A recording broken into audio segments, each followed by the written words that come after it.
fall no more.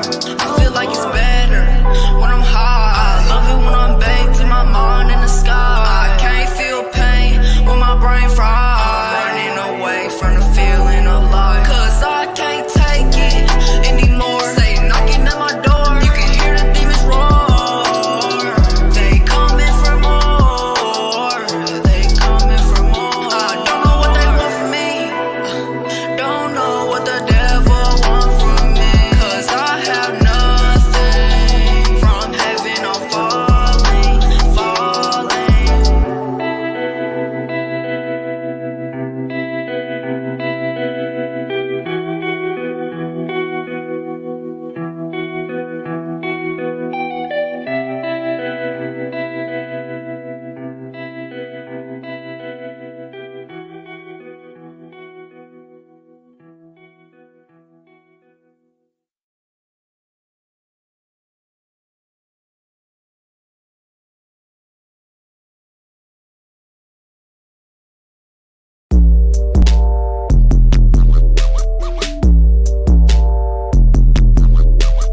Everywhere I go, they all know my name. Everywhere I go, they all know my name. So can you hang? Baby, I won't fool ya. Can't fool with a hoe, yeah, so I choose to ignore ya. Bitches be my enemies, since bitches be my clone, yeah. Everywhere I go, they all know my name. So can you hang? Baby, I won't fool ya. Niggas hit my phone, all the numbers get ignored, yeah. So how come everywhere I go, they all know my name? So hit a stain. Bro, these niggas phony. Niggas pull up 40, believe with their hands empty. You can beat that nigga ass, but you can't push up on me. Everywhere I go, they all know my name. Talk down like I'm lame, but baby, we was close. Yeah, remember walking to the corner store for the woods. Niggas dying on my block, I'm finna lead a hood. Cause everywhere I go, all my niggas was in pain. But bitch, I just woke up, no, I cannot hit a stain. These bitches think I'm spoiled, but I work for what I gain. From seeing roaches in the kitchen to flying in a plane. I told my grandma I'm hopping off the porch, she thought I was playing. Went to Atlanta, hit up go car, he call up, do okay. I wanna do better than my mama and that bitch had 4 beans. I wanna do better than my bros who serving just so they can eat. What they ain't tell ya, just see it come through, I pull up with that big ass. But still I let up, got me some Tuesday praying to my big ass. Top down we speeding, Virginia beachin', 757 on the weekends. My mama sleeping on me, my mama preaching. She say I ain't gon' be shit, then the police again. You switch up on the gang, now you gon' see me win. I do this for my sister and my bro hundreds. We riding to the bag is full of hundreds. I ain't forget when niggas was stopping but rolling blunts. Niggas ain't had no money and still was having fun.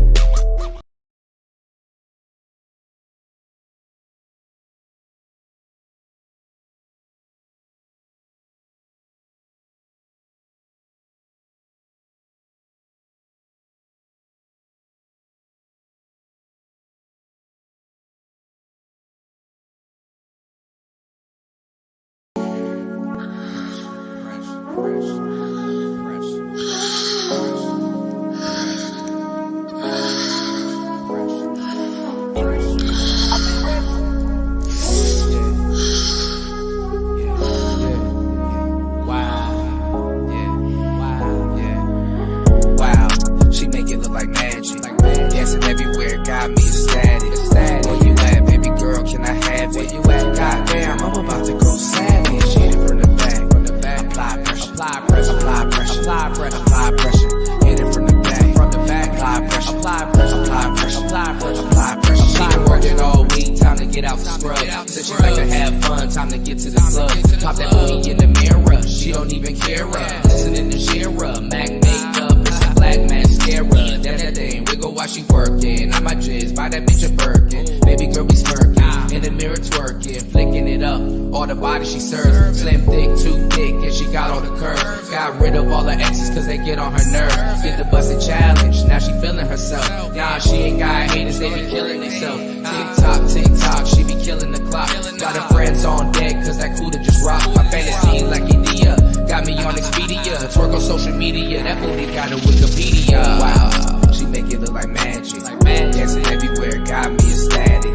Where you at, baby girl, can I have it? Where you at, goddamn, I'm about to go savage. Hit it from the back, apply pressure, apply pressure, apply pressure, apply pressure, apply pressure, apply pressure. Hit it from the back, apply pressure, apply pressure, apply pressure, apply pressure, apply pressure. Top notch bros, get the most, not the less. I've told you 8 times that shorty be the pressure. She look the dancer, her body got that texture. She don't like the beef, she don't be hanging with no head.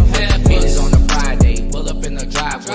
Yeah, she like it my way, don't come at her sideways. I'm back on the highway, racing to the club. Bring your own bottle and chase her with some drugs. Love the way she work and she always show me love. Glitter on her body, I'ma get her in my tub. She my lottie-dottie nigga, I don't give a fuck.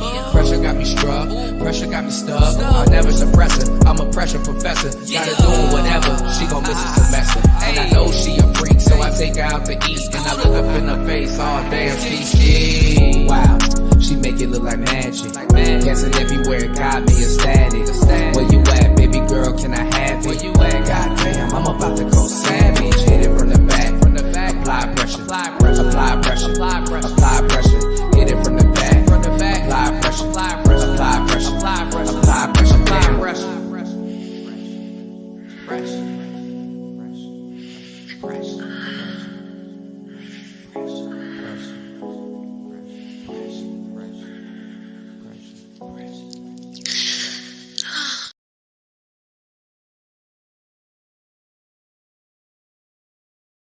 In the building, man. We got a lot of stuff to talk about on today's show. It's not even funny. I'm so cold. Look, pause. I'm so backed up on today's show. It's actually ridiculous, man. We got a lot of stuff to talk about on today's show. You know what I'm saying? A lot of game to chop up on today's show. Man, you know what? I was doing yesterday's show, and I kind of mentioned it while I was doing it. But I ain't gonna lie, I got a little bit mad, y'all. I got a little bit mad. Let me tell y'all why I got mad. But first, let me give shout outs to everybody in the building.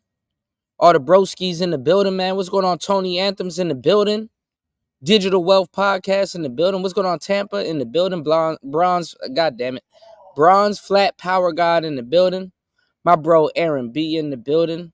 And many more in the building, man. Let yourself be known if you in the building, man. If you tapping in with your boy, you dig? Let me know, man. It's early in the morning. You dig? So, man, let's get to it, man. You know how it is. It's Player Talk Radio, man. We in the building, man. But look, man. You know, lately, shouts to my bro Tampa Supreme.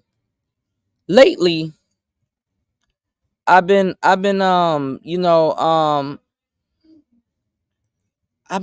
telling you guys and giving you guys and lacing you guys with a lot of game. As always, not even lately, yearly. You know what I'm saying? You could choose to be dumb and not listen to the show.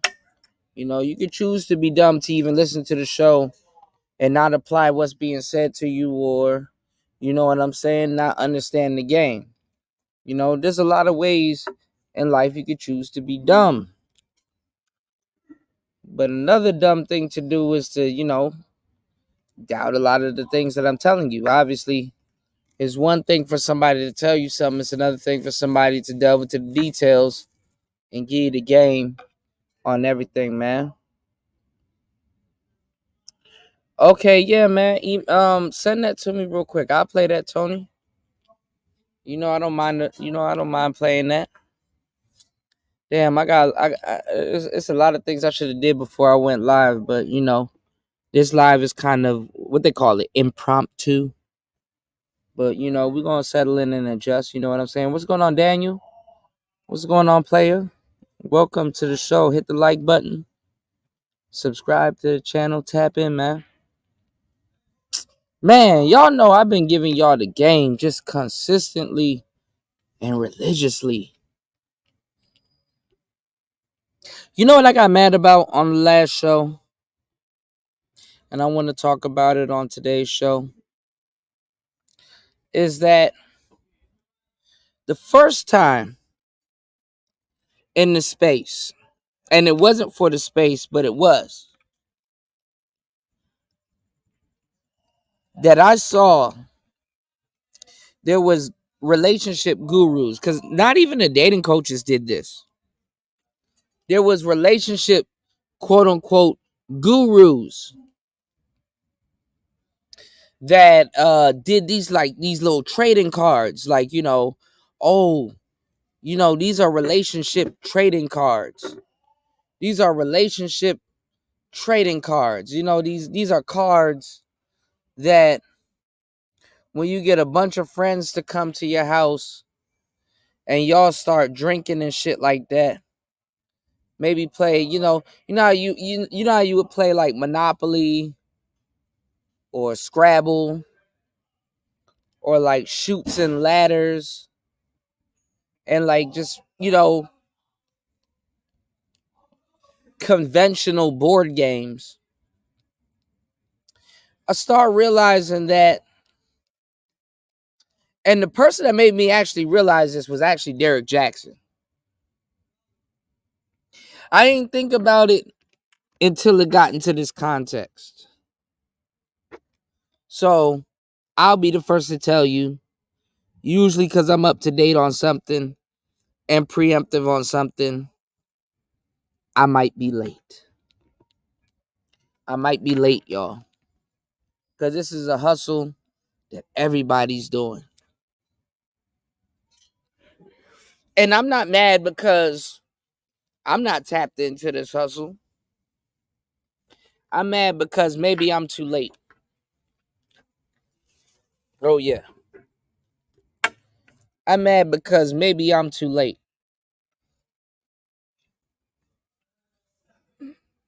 Maybe I'm too late. Give me 1 second.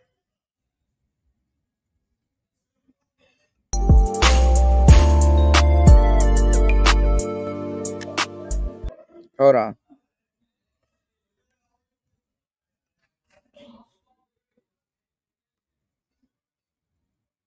I got a lot of shit going on. Hold on, y'all.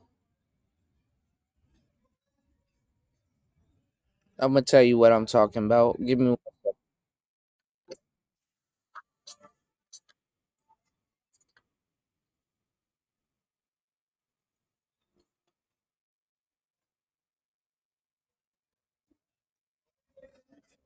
I'm mad because maybe I might be too late, y'all.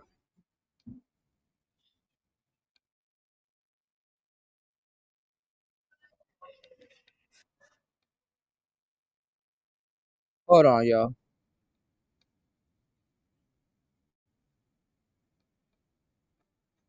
Let me delete some tabs real quick. Hold on, y'all.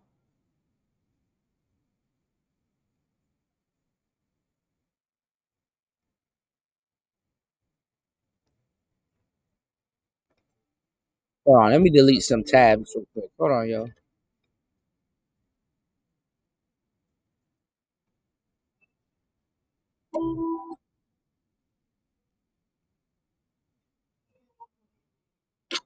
Let me delete some tabs real quick.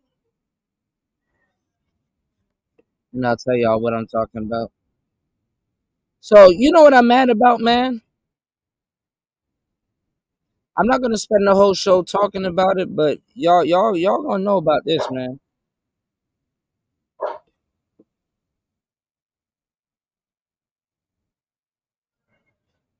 Fuck it.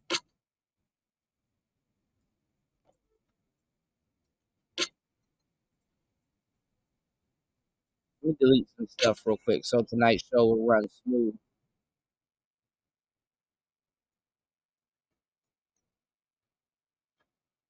Alright, and I'm still having trouble. All right. But look, we'll build the plane as we build it. So y'all know what I'm mad about, man. I'm mad that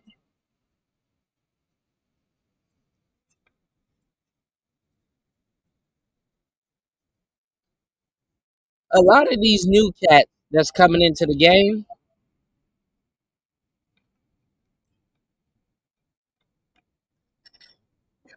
they got a relationship card game. I ain't think about it until I thought about it. And ain't nobody in the space talking about it. And if you bring it up to anybody in the space, for the most part, that's not working for a change,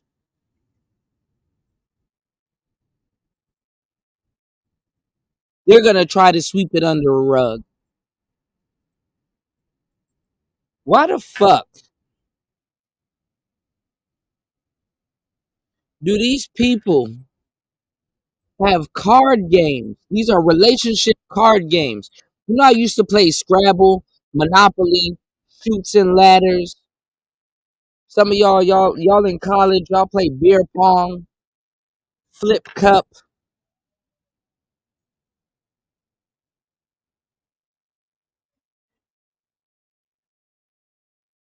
Why are these people playing relationship games with our talking points on playing cards? Why are Manosphere talking points on playing cards, and people are selling these playing cards and making buku money off of it, and the space don't even benefit off of it?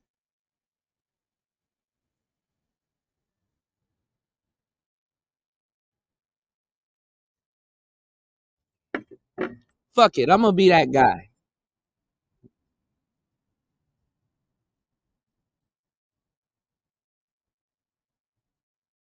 Why are people putting Manosphere talking points on playing cards, and the Manosphere is not making not one red cent off of it?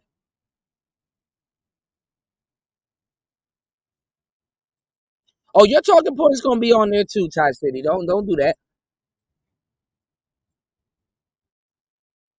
You up next. You dig?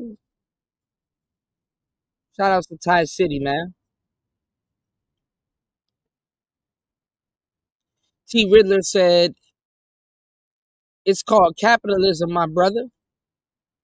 If you don't structure legal protections, you are screwed.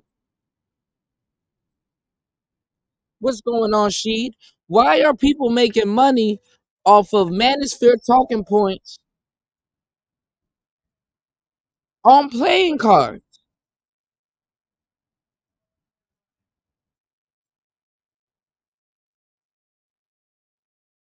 That shit crazy.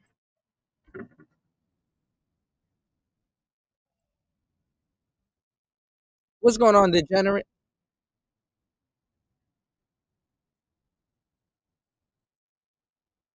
Shout outs to Black Man being brutally honest. I didn't think about it until I started listening to my brother Kwafi talk about what the hell he was talking about, and it was a live stream. Give me 1 second, y'all.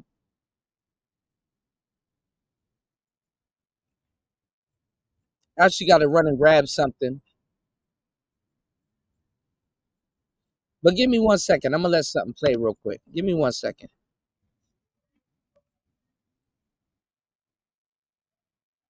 I'm going to get into it. Shout out to my brother Steve. Or women? I would say men. Men. For sure. Definitely. I feel like men would pretend like it's shorter. Okay, I feel like women would want to make it seem like they'd gone for longer without sex. Don't men lie about getting more and women lie about getting less? Yeah, I do. Why? I think slut shaming. Because there's a stigma around women having sex. Because women don't want to seem like whores. Yeah, I don't want to seem like a whore. Yeah, men do lie about getting more because they want to seem like they're just cool. Like, yeah, I get bitches. Why are women who sleep around seen as sluts while men who sleep around are seen as studs? It's a very good question. A very good question. I guess it like going back in time, that might be how it was, but we're here for 2023 and we're here for equality, like we said. Could it be because it's easier for a woman to be a slut? Ooh. I don't know what that means. A slag. Yeah, no, we do know what it means. Well, I know what that means. What's the difference between shaming a woman for being a slut and shaming a man for being an incel? In other words, why are women shamed for having too much sex while men are shamed for not getting any sex? Because they expect women to just be just as pristine as possible. They don't want a woman that's ran through. They don't want a woman that's had so much experience. Because a man with not having sex means that shows he has less value. But if a woman having too much sex, that shows that she has less value. Don't women have a choice to be a slut, but a man doesn't have a choice to be an incel? That's true.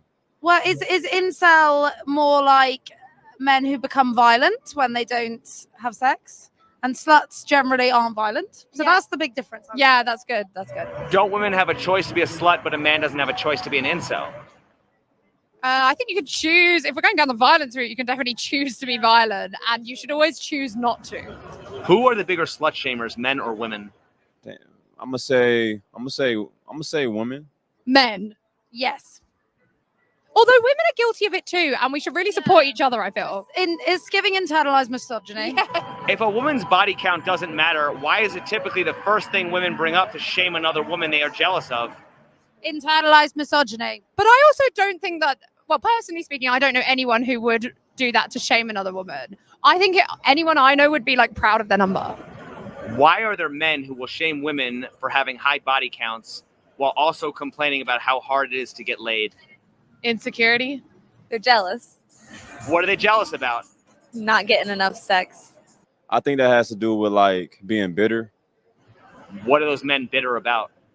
They bitter about how women can easily get it, but for them, it takes them more effort. Like it's effortless for women to have sex. But when a man want to have sex, he actually got to earn that. What is the difference between the women men want to sleep with and the type men want relationships with? One's a slut and one's like wifey, you know? Do men want virgins or sluts? Virgins, I feel like. No, they want sluts. No, but they want virgins to keep as a wife, but they want a slut to, you know. What's the difference between a slut and a hoe? A slut and a hoe, man. Hey, I got two definitions for that. I'm just give you one though. You know what I'm saying? A slut. I'll say a slut is just a broad that just. All right, I'm back. Man, these people just interviewing unqualified people to talk about something.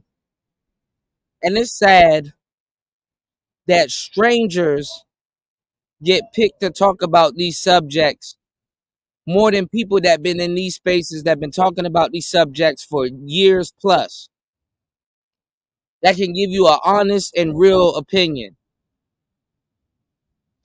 No, they're not outdated. That's low level thinking right there. They're not outdated, bro. You know how much, bro? You haven't even realized that.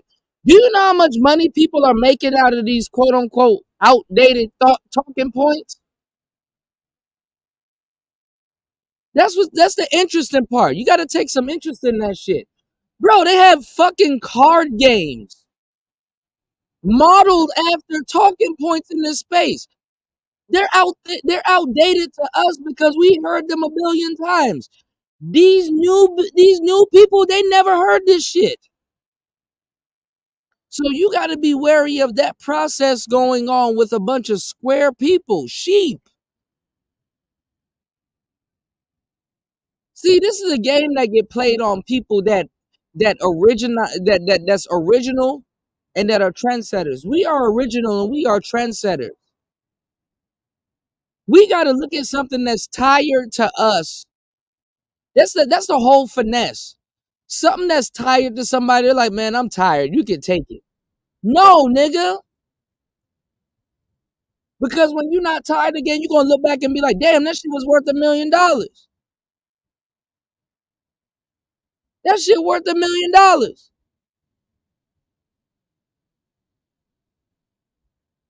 And we created so much shit in this space, bro. They have fucking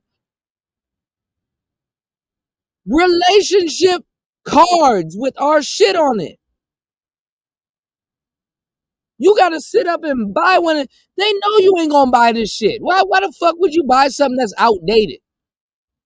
That's the finesse. Man, I sat back and thought about this shit. I'm like, man, these niggas making a fuckload of money off of shit that we talk about. And we talk about some, man, it's everybody talking about, man, this shit outdated. Man, get the fuck out of here, bro. No. No, it's not everybody's talking point. No, it's not outdated. It's actually today. It don't matter how much times you hear it. We got to learn how to discern ourselves and look at the world and look at what the world is doing. The world is stealing our shit right below our nose. And the thing is that a lot of us be like, man, it's outdated, man. Nah, man, we've been talking about it. Man, nigga, that shit is to make sure you cope with it. That shit is to make sure you don't have nothing to say when you hear a bunch of people using your talking points. No, they came here and stole it, bro. This shit is pillaged. It's plagiarized. It's plagiarism at its best. I'm tired of fucking looking at podcasts and looking at motherfuckers where I'm like, man, this nigga imitating Ty City. Man, this nigga imitating fucking BGS. This nigga imitating Kevin Samuels. This nigga imitate. I can now detail it who they imitating right now. I'm tired of looking at cool people that probably would have had a personality if they wasn't stealing somebody else's.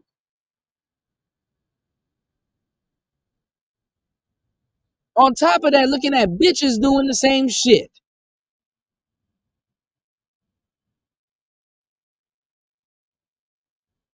I'm fucking disappointed in this space, man.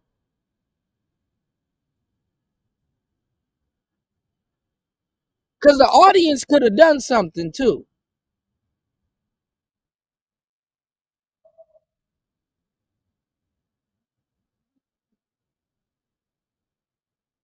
And anybody saying anything else, with all due respect, you probably haven't created anything for somebody to steal. I'm a fucking artist. I know about thievery. And I know how and what context is done in. I know what malicious is, the maliciousness behind it. Good artists create, great artists are they steal.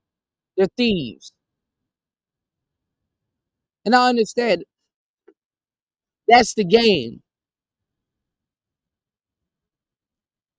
But you gotta be a bitch ass nigga and a bitch ass bitch is still, bruh. Pick up a mic, put all that money in your production, and then all your material is just stolen.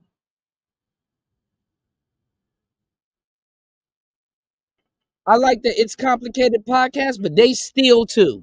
To be fucking. But a hoe, said she fucking for benefits. Don't hoes get paid? Yeah, hoes get paid. A hoe does it for money, and a slut just goes with everyone for It's a free for hoe. fun. It's a free hoe.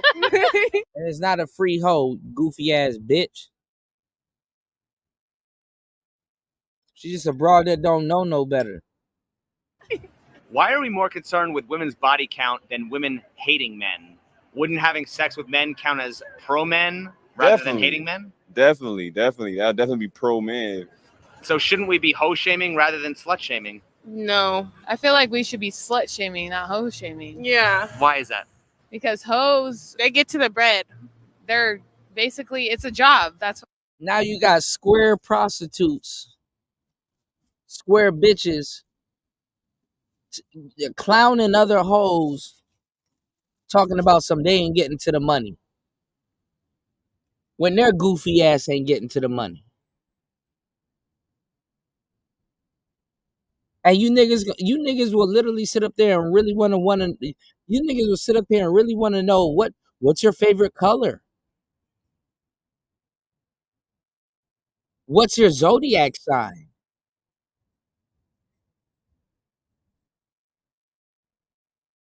Do you believe in tradition?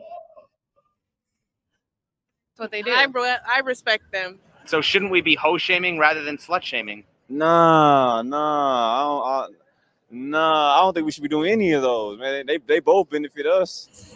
Where is the line between a man feeling entitled to a woman's body versus a woman feeling obligated to put out?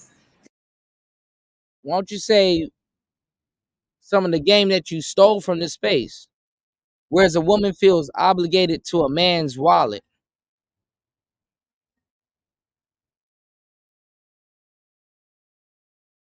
Give it a real question. If Jesus can't save these hoes, why are you trying? What make you think you greater than Jesus? What's going on, Kev? We're gonna get into a little bit of the discussion that I saw on your show too, man. Shout outs to Kev, Black Man Being Brutally Honest in the building.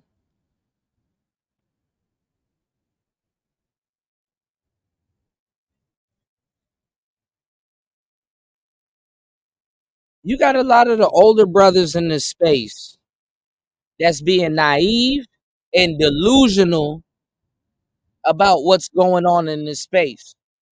And they don't like niggas like me because I actually tell y'all what the fuck's going on and what they need to be focused on. And a lot of brothers are too used to gaslighting y'all. Why the fuck are manosphere talking points on playing cards that are for sale? And the black manosphere is not profiting off of none of it. Why are brand new bitches that never checked in with anybody in this space doing manosphere consultation?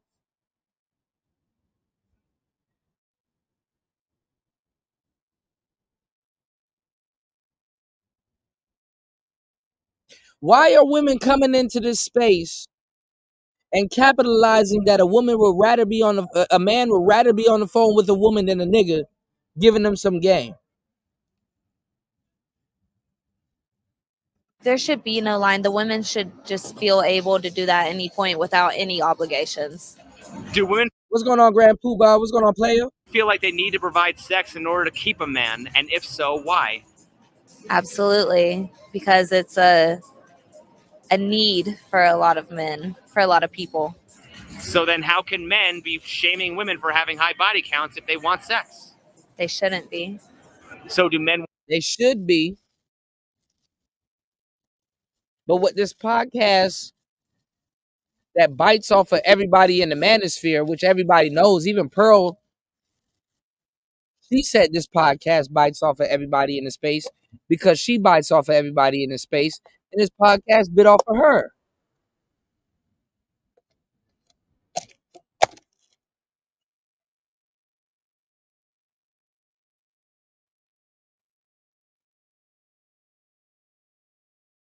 And Sugar Bar is actually out here. Sugar Bar is actually in Thailand and out here, so I wonder where he at.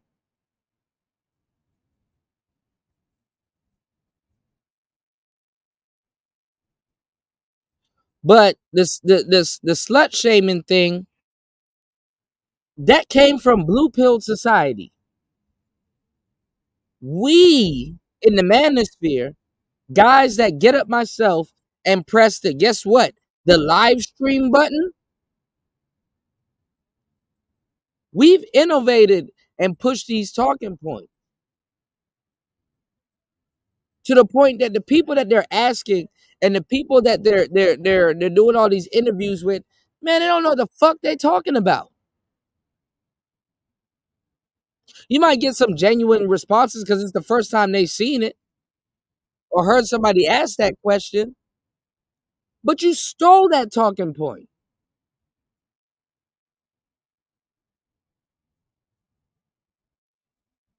And this space does not profit off of all the stuff that's being stolen from it because it's a bunch of dumbass niggas in this space. There's a bunch of dumbass niggas in this space. I gotta sit up here on a fucking podcast and point out that all your talking points is being used on fucking playing cards that's for sale by people that don't like you.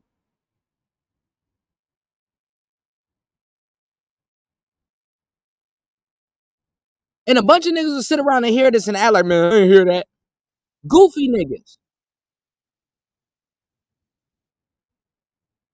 Man, my nigga Coffee was right. Coffee was right.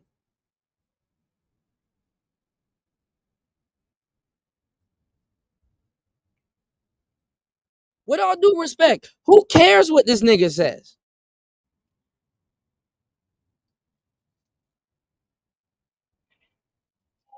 He don't got enough skin in this conversation. Yeah, that's the thing, having skin in the game.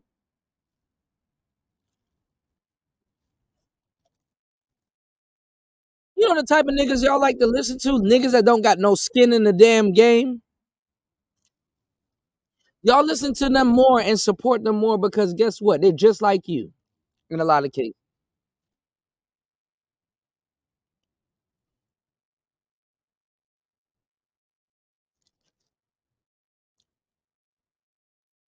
Don't have no solution. Want purity or do men want sex? Damn. I feel like short term, man just wants some pussy. But like long term, yeah, he wants somebody that nobody ever touched before. Like he'll have like this female right here on the left side. That's why I think polygamy is good for men. Like, okay, this is my slut. He don't want nobody's touched before.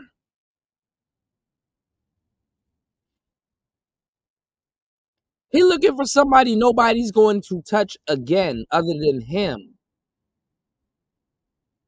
Y'all niggas don't even know what the fuck y'all want. Fake ass players, man. Right here, but this is my good girl right here. You know, there's more women than there is men anywhere. Why does society keep trying to shame women that clearly have no shame? Because confidence scares people. Where is the line between a man feeling entitled to Not confidence, it's stupidity. a woman's body versus a woman feeling obligated to put out? The line for it is if a man approaches me and says, I think you should f me because I'll buy you this new Gucci purse, that's the line. If a woman walks up on you and says, oh, I'm drunk and I'm just throwing my body at you, that's the line. We should both be mutually sober and agree to having this interaction. Shut your goofy ass up. You in Vegas. Shut up. You're the line gonna be sober. Shut up.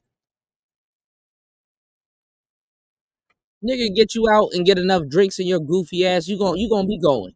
Just like anybody else. Niggas asking the wrong people shit. Why are thoughts getting invited and flew out and getting on to high quality shows before people in this goddamn space?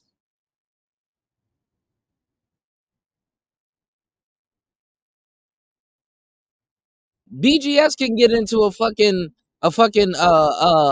panel via satellite. Since everybody's using Streamyards now, everybody wasn't using Streamyards before. Why are you using it now?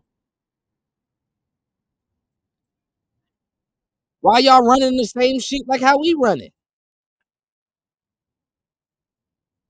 You can listen to a lot of these niggas talking about some, man, everybody doing it the same way. No, nigga, no, everybody not doing it the same way. Everybody's plagiarizing and copying and shit like that. And y'all niggas just sit up there and listen to the content because y'all like the talking points and shit like that. But you're just listening to the fucking carbon copies. Everybody here can sit here and bow down and say, man, I'm gonna just do my content cooler. Everybody taking our talking, everybody talking about the talking points. No, you bowing down.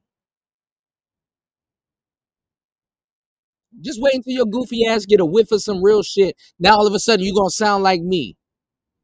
All of y'all finna sound like me in a couple of months.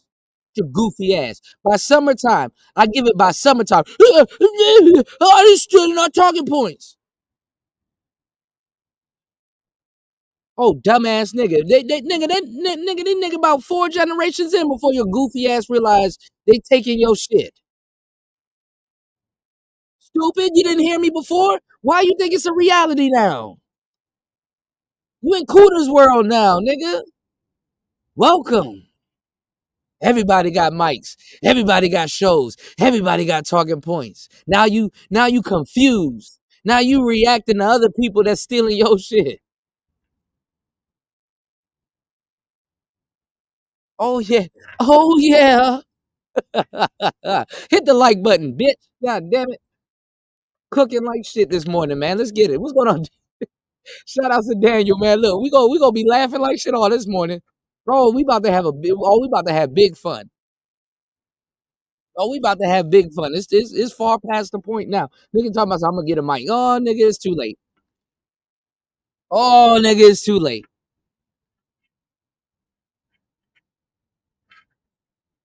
You go get a mic now, nigga.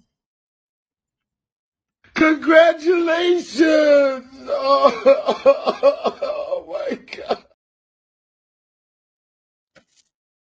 Sick and tired of these niggas, man. Let's get it. Do women feel like they need to provide sex in order to keep a man? And if so, why? Some women do, and they feel that way because they've never been shown real love by a man. Ladies, if a guy puts you in a situation where you really is like, hey, if you don't put out, it's over. Like, listen, you really need to call a hotline number. Like, don't listen to your friends. Don't listen to music. Don't listen to nothing. Listen to the hotline. That's it. Why are men shamed for not being able to get? What the fuck are you talking about? Nigga don't got no information for y'all. Call a hotline. Who the fuck calls a hotline?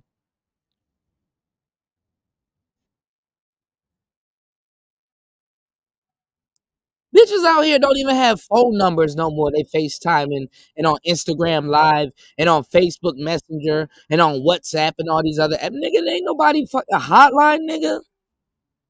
Y'all niggas will listen to anybody. Get sex while also shamed for trying to get sex.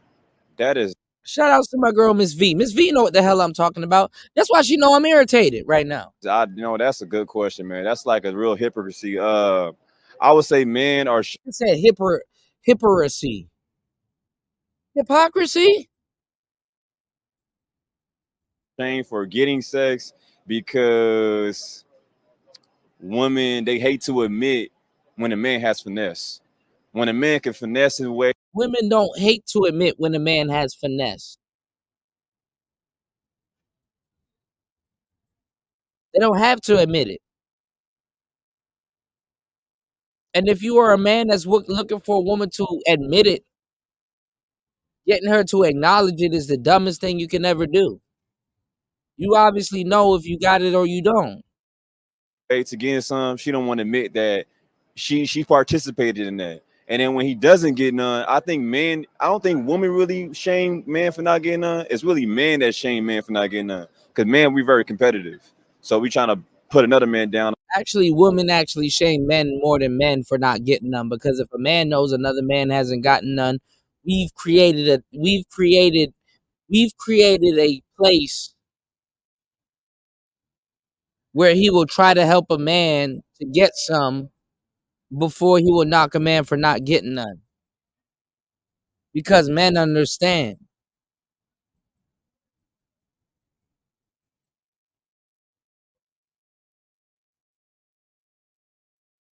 Y'all don't even be in these spaces, man. Trying to make ourselves look better. Why do guys say they want good girls but are attracted to sluts, while girls say they want good guys but are attracted to the players? Sluts are easy, good girls are hard, players are fun, good guys are boring. Well, how can we be? Sluts are not easy for good guys. What's going on, Darshawn? Now listen, y'all, I got some really good game for y'all, all right? Darshawn McAway is in the building. We call him McAway because he does it the Mac way. He got a new book out that you guys need to go and check out. Real talk. I'm not one of these fake ass manosphere dudes that don't promote other brothers and what they're doing. I keep an eye on all my brothers that are making progress and doing things with their life. And I'm telling you, y'all need to go cop Darshawn's book that he just dropped. So I'm going to need my brother Darshawn to drop his channel link and his book link in my chat, as well as Miss V. I'm going to need y'all to drop y'all links in my chat. If y'all want to be up to date with what's going on with YouTube and what's going on in the YouTube world, you subscribe to Ms. V. If y'all want to be up on relationships and what's going on in the relationship world, you subscribe to Darshawn. And if y'all actually implement what we talking about, you read when we get off air. That's the only way y'all gonna be able to really engage with the show. You gotta put in the work. There's no way around it. Let's get it. Simultaneously coaching men on how to seduce women while also shaming women for having high body counts.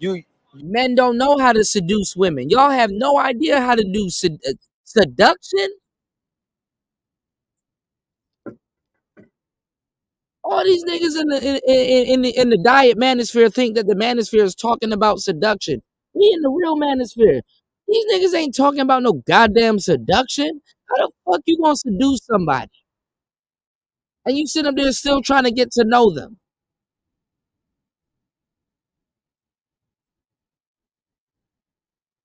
This is annoying. To people that really do this. It's insulting.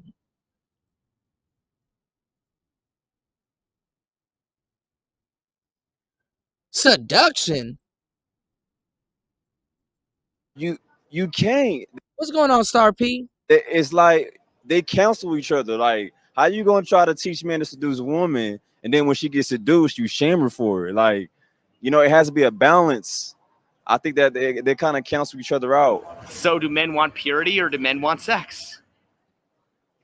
I feel like we want both, man. Like, you know. So who's more likely to not know what they want, men or women? Women, for sure. Honestly, men don't know what they want, because if they have a slut, they have someone more experienced. And if they have a virgin, they're going to be prideful because they're the only one a woman has slept with. And when a man sleeps with a virgin, they believe that that woman belongs to them. No one else can touch them because they took that from them. They believe the woman is now their property and that no one else has access. Shut your goofy ass up. Don't nobody believe you they goddamn property. You can't do shit and you come with bills and a lopsided lady bun.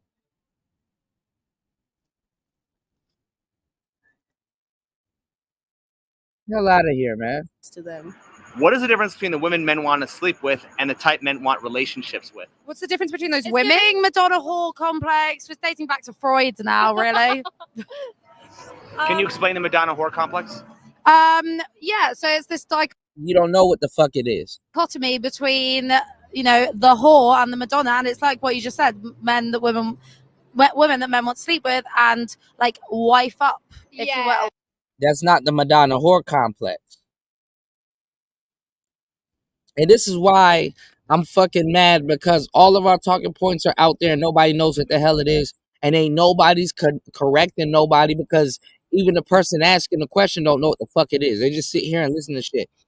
The Madonna whore complex is men being mad at the true nature of women. And when you get past the red pill, you embrace the true nature of women.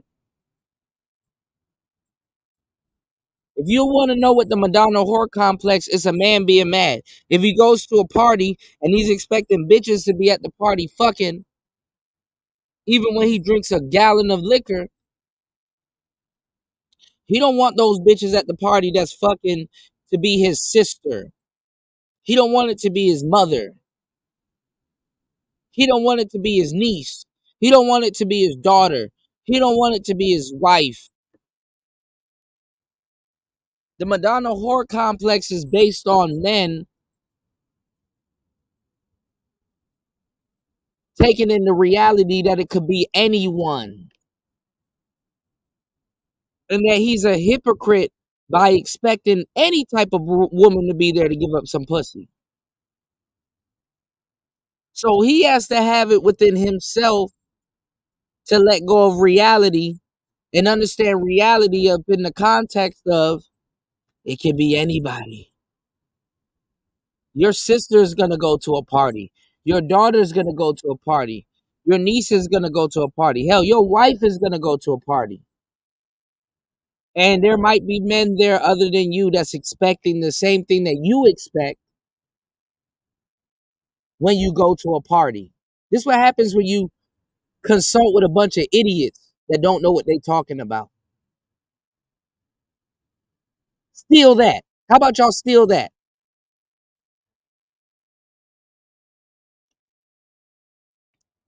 Since the manosphere is too pussy to do it, I'm going to start doing shows where I'm talking to the thieves because I know they're already here listening to steal our shit. Steal that. How about you steal that? Steal that shit. See if you're man enough to steal that. The wifey material versus pure, but one, gives them the fantasy they desire. Exactly, the excitement. Do men want virgins or sluts? Men want a freak in the sheets and a lady on the streets. A freak in the sheets and a lady in them streets. What you talking about? How many bodies is too many? The limit does not exist.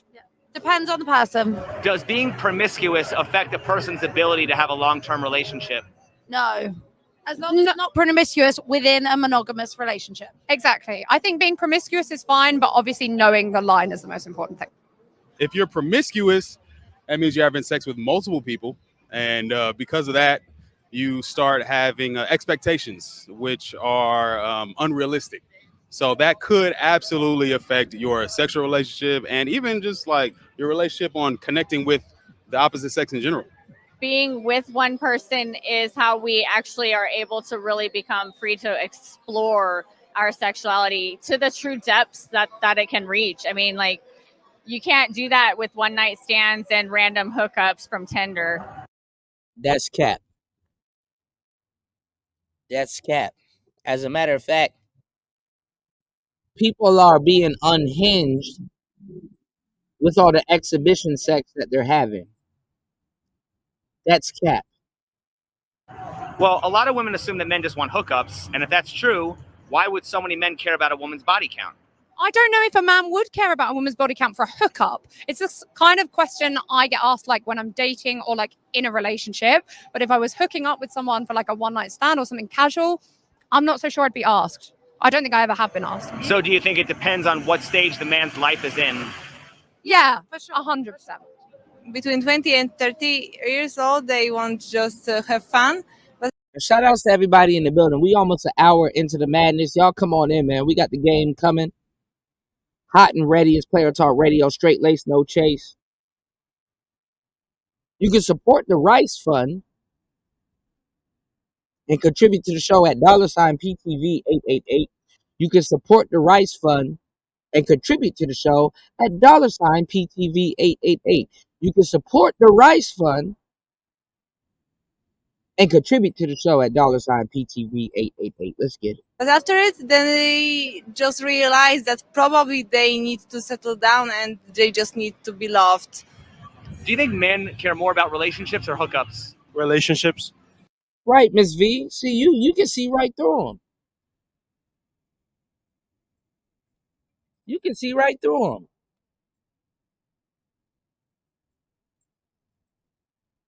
It takes all the fun out of these shows, y'all. Because you can see right through everything. Who been here for a long time? Are you red pill for real? Or are you just fake it? They need to settle down and they just need to be loved. Do you think men care more about relationships or hookups? Relationships. I would say hookups. Just being real. Does it depend on what stage the man's life is in? I think in a lot of scenarios, when men are older, they tend to calm down, but it really depends on the man. So do men want purity or do men want sex? Both. If men want purity, wouldn't that mean men have to wait until marriage? And haven't we established men shouldn't be getting married? Shout outs to my brother Darshan dropping the huge.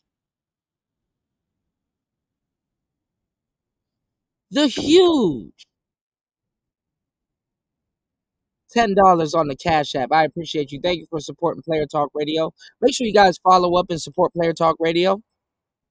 Yes, sir. We getting started. Y'all know what's going on. It's Player Talk Radio. Let's get it. Under the current laws. No, I don't think marriage equals purity. If you mean by pure, you mean straight up like nothing up until marriage, or if you mean like pure as in like a decent, good person that you love and stuff like that. Who is more delusional? A woman seeking a 1% man that's loyal, or a man seeking a perfect 10 woman with 0 body count? Oh, I'm gonna have to go with the woman, because there are some women that you can find that are bad with a 0 body count. They're out there. And let me tell you how dumb men's thinking are. What's going on, Insane One?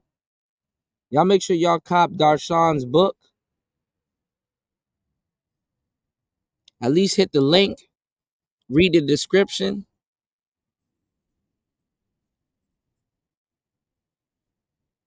If you're thinking twice about it, make sure y'all cop my brother's book. And I got a book also, which I'll promote later on in the show.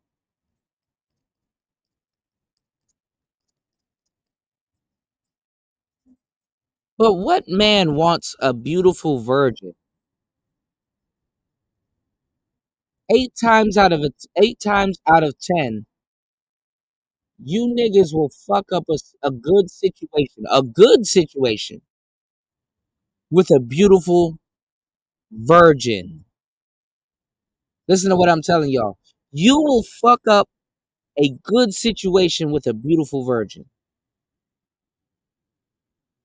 That are of legal age, that are out there, that are doing great.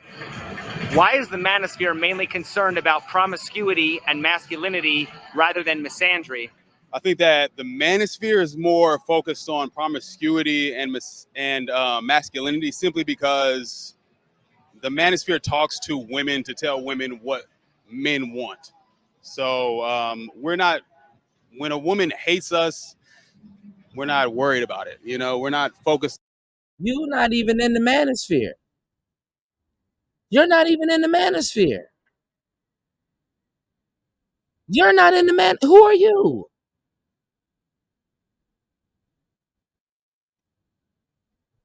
This is the problem. So we're not gonna. Why is he asking him, but he not asking BGS? BGS, why is he not asking you these questions?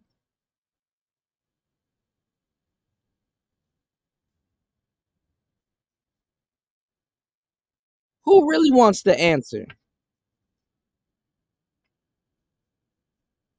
Get emotional about it. That's just what it is. And shout outs to the life of Pablo, man. I've been quoting you on the last 2 shows, broski. Why is the black man's default behavior is tricking? Why is the default behavior for black men tricking?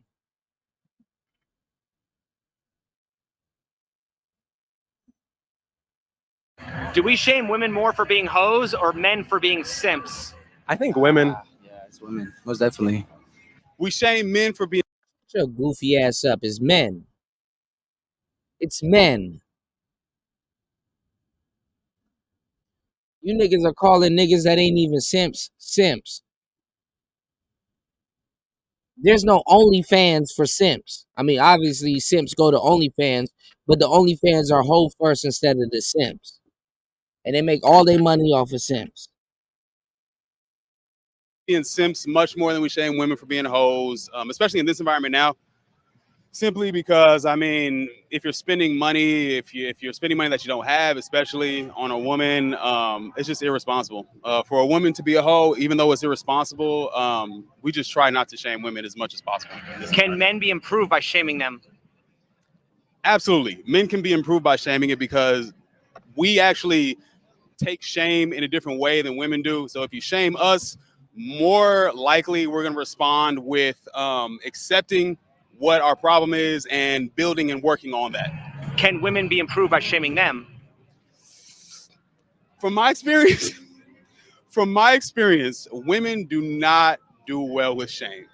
So it will probably be better to just not shame women, find an easier way to tell women where they're wrong and where they're right. If women won't change for men, why do we keep expecting men to step up and change for women? That's a good question, man. You need to, hey, look, You need to stop doing that shit. If you're gonna change for yourself. Don't change for her, man, because she ain't gonna change for you. A lot of relationship issues are the man's fault mainly, but I think it's a good mentality on both sides to consider themselves more of the fault because it helps you leave the ego behind when you're trying to improve something. I think the most important thing for men is to be malleable, to be able to work with the environment around us. So I think it's more important for us to be able to maneuver and to be able to work with what we have rather than expect women to deal with the situations that we have. Sitting up here listening to squares tell you how your own talking. The manosphere is sitting up here listening to squares tell you how your own talking points should go, as if they got 100+ hours into talking about this shit. Niggas don't even got two days talking about this shit. Now, here's another interview that I want to run by you guys. Y'all hit the like button, support the show. Shout out to D-Mac for supporting the show. Shout out to my brother from DC. I don't know if he black or he white, but he all right.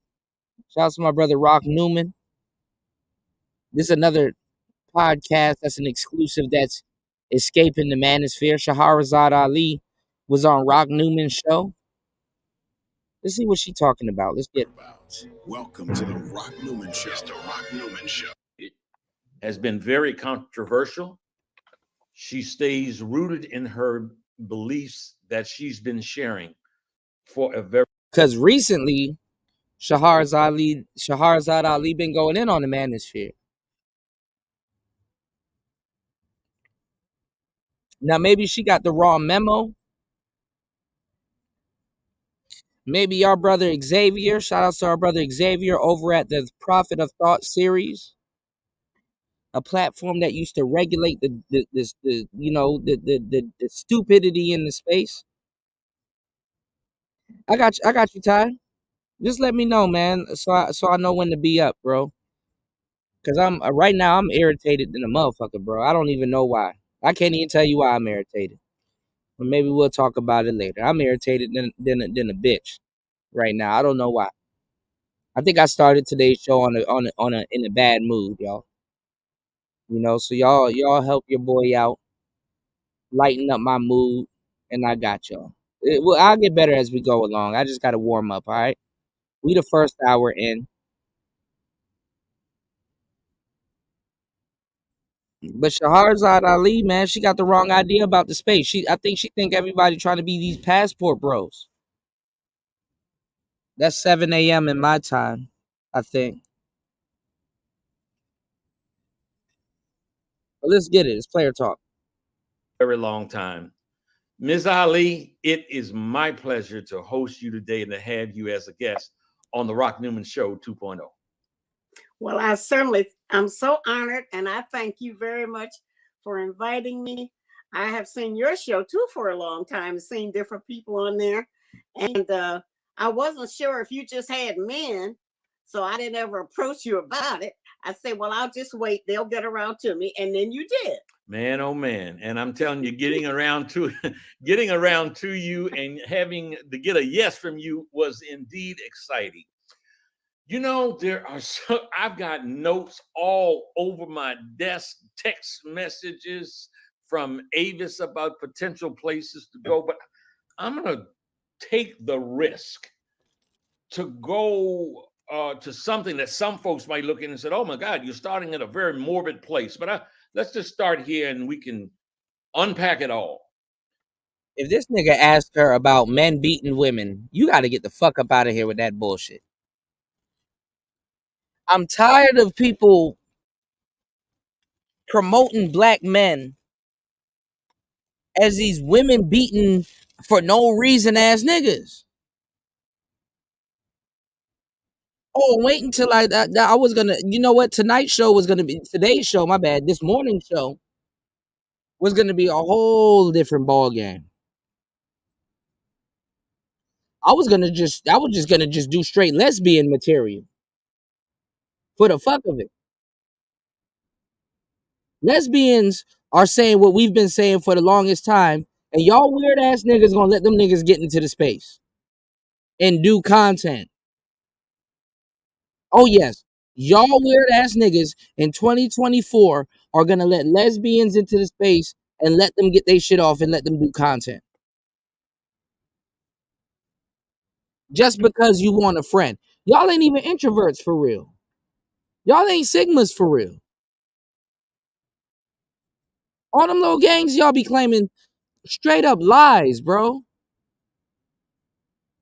I know content creators be lying, but I hate to say it. There's a lot of people in the audience that lie their ass off, and I get it.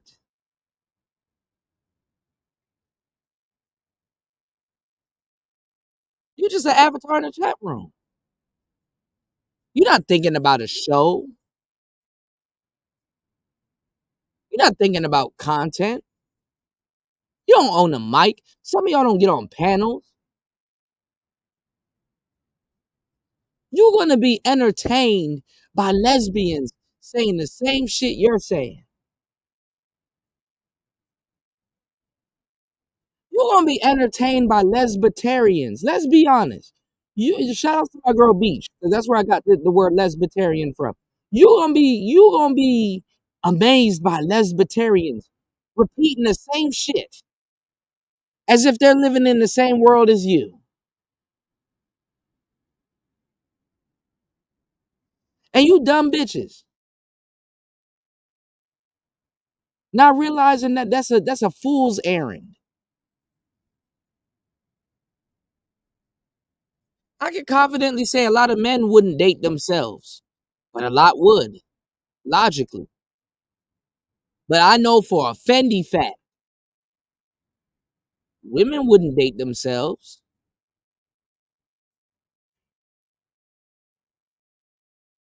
Oh yeah.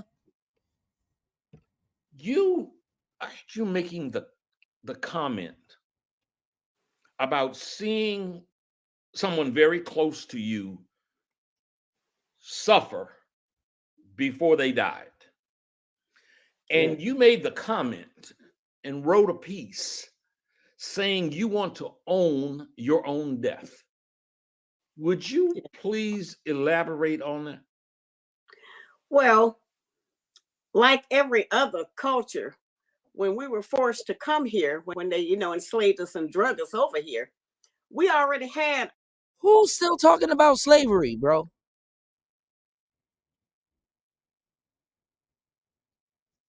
Who is still talking about slavery?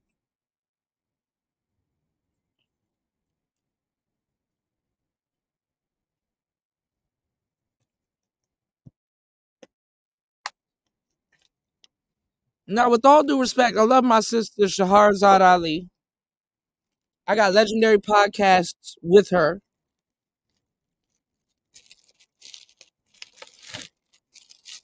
But I'm with my boy Darshan. What the hell is Rock Newman talking about?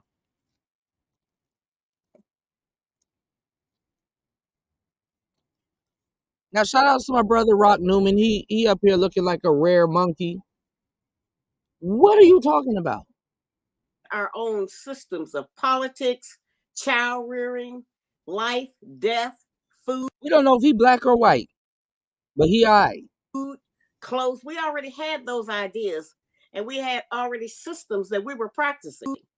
And one of the things that has never been challenged here is how. Shout outs to Brian Will. What's going on, player? Shout outs to Brian Will in the building, man. I'm irritated. I don't know why. Y'all help me get over this, man. Y'all hit the like button, support the show, share the show. Let's get it. How we die. Now, we know the police kill us. We know that our open enemy kill us, but we have not ever discussed how do we want to die? How should we die? And things like that. The Indians, they had their processes, but of course, we weren't allowed to pick that up or anything. And so when I say I want to own my own death, I mean, I want to decide if it's at the end and I no longer have a quality of life. And I'm a type A personality, so I don't want nobody changing no diapers and, doing all of those things. I want to decide how I want to die. And if it's by medication and go to sleep, that's painless, then I might want to do that. But I think we should have a Right, I'm hip, choice Daniel. instead of being forced to drag out, spend all that money, let all of the white-owned hospitals make millions and billions of dollars. Now, let me tell you guys, and we fleshed it out on Player Talk Radio many of times, because some of you guys may be under the illusion that I don't know what I'm talking about when I actually do. I know too much about what I'm talking about.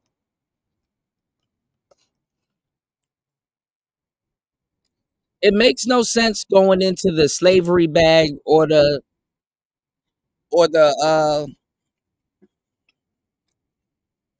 Jim Crow bag. White people ain't even on that shit no more, man.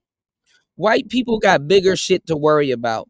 It's already signed, sealed, and delivered. When did they say? When was it? Was it like 2007 or 2020 or some shit? That was supposed to between that era, I think.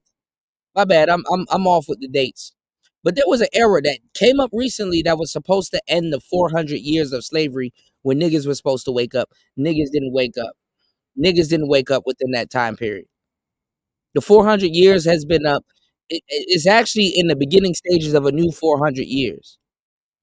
And I already done showed y'all by 2050 what they claim that the Americans are going to look like. And racism right now is not overt, it's covert. So it makes no sense talking to y'all about slavery and all this other goofy shit. If you don't know about slavery right now in 2024, bro, I just don't know what to tell you. We moving on. If you don't know anything about fucking sex farms and you haven't seen certain prolific films like Uncle Tom's Cabin and really studied all of this stuff, I just don't know what to tell you. You just gonna have to pick it up. If you still stuck on, man, they took us out the house during welfare, bro. I don't know what the hell to tell you. I don't know what the hell to tell you.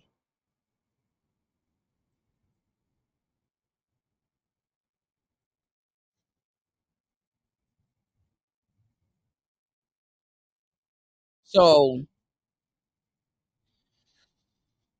oh Lord, Off of our dying process when we get to the end and we know we're no longer useful.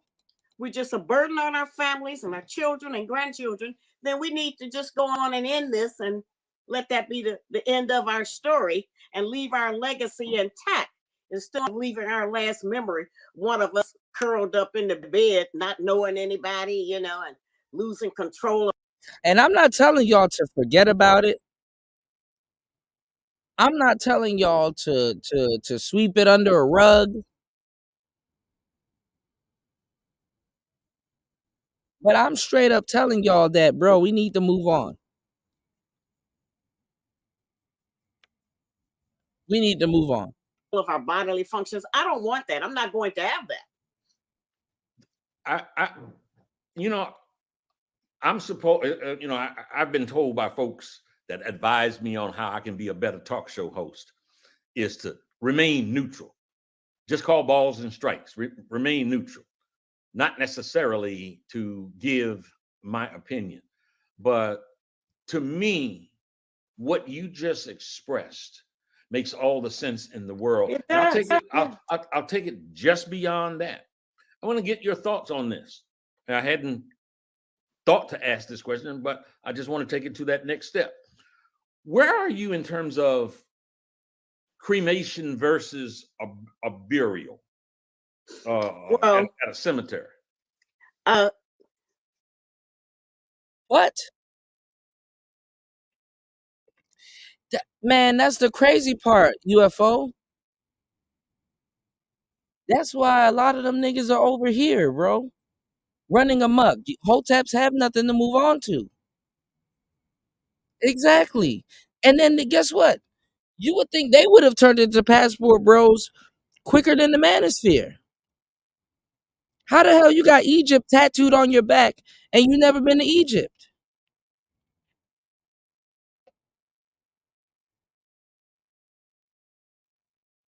Oh, don't tell me I'm cooking, man. Y'all hit the like button. It's Player Talk Radio. Let's get All it. right, y'all. Give it up for Lumumba Shabazz Sunrise.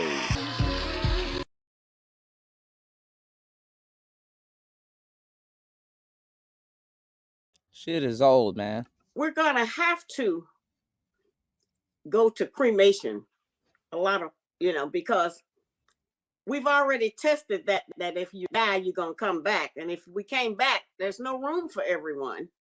And it's very expensive. People put $10,000, $20,000, $30,000 in the ground trying to honor somebody who's not even aware of what's going on. And I don't think that that's a good idea either. I think that like a person like myself who does not believe in life after death, okay, not a physical life. And so it's a real test for those of us who say we believe that to say, well, I'd rather just be cremated. Here's the thing. If you heat the human body to 300 degrees Fahrenheit and put a little Clorox or something in it, the body turns into mineral oil. So I had someone ask me, do you think we're already eating people? I say, well, we may not be eating them, but we certainly are rubbing them on our body and cosmetics because mineral oil is used in everything.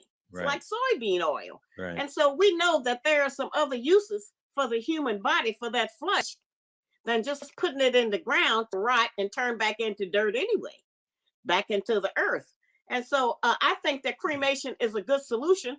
And the way they do cremation these days, let me tell you, is that they leave you in the locker for 2 or 3 weeks to make sure you are really dead, even if you don't have a heartbeat. They leave you in there to make sure that you're not going to come back alive. Back in the olden days, they would put a bell on the casket so that if you did come back alive, you would ring the bell and they dig you up. But see, we don't have that. So, but no, I think that that's going to be the best way. It's too many people. Not that the earth is overcrowded. Everybody in America could live in Texas if we had to. So there's plenty of room here, but that's just a waste of useful land to keep burying people. And now a lot of cemeteries are burying people on top of each other, putting 2 and 3 caskets in the ground because there's no space. The people are dying quicker than they're being born because of abortion and so forth. And so we just need to just get a system for that, stop paying all that money, and be done with it. 2 questions and 2 what I deem to be some very, very practical and useful answers. I think that in interviewing you, talking to you, sharing with you, we inevitably, it's an easy slide into controversies in terms of things that you have said, wisdom that you have imparted. And so I want to ask this. It's an open-ended question, and I already know it could be answered so many different ways, but I just want to get your thought because I witnessed something. I witnessed something within the last 2 days that made me say, I'm gonna talk to Ms. Ali about this. I saw a man and a woman. Matter of fact, I was at their home. And they got in a little spat. And it energized quickly. And they were at each other's throat. Those times when you want to just kind of disappear and be at, just falling in a hole or something. And I mean, they were really at each other's throat. Well, if you do this, I'll do this. Well, you want to do that, I'll do this. And she ultimately left and slammed the door. I thought the walls were going to fall down. Nothing was resolved. There was no agreement. I didn't know what was going to happen. I tried to make it as quick and a dignified, hasty retreat as I could. Yeah. So I left. Haven't talked to him since. It made me think. That happens in life where there is a disagreement. Man, woman get married, a whole lot of disagreements. But there is no ending to it. The stupid broad slammed the door. He let her go on about her dumbass business. I've been with a girlfriend like that where you just, abroad. First of all, I'm not about to chase you. So if you're gonna slam the door and walk off, go ahead. You're gonna come to your senses on your walk. Like motherfuckers be taking the walk of shame by them damn selves. Let them take a walk of shame by their damn self. What the fuck I'm gonna do? Chase after you? Wait, baby, stop. Think different. No. Go figure it out. Even if I'm wrong, slam the door and go walk off. I don't give a damn.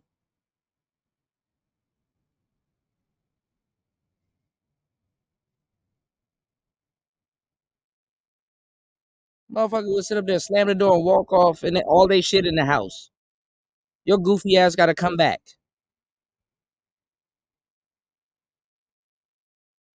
Go ahead. In that circumstance, what do you think should happen and how it should one have the final say? I looked at that and I was like, I kind of saw both points, but the 2 points were polar opposites.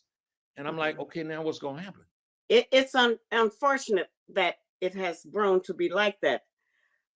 Most of us don't realize that in the studies that I have done, we learn.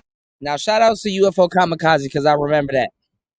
I remember when Hoteps did used to shame other blacks for claiming to be American. Now they're claiming their American status because migrants are consuming resources.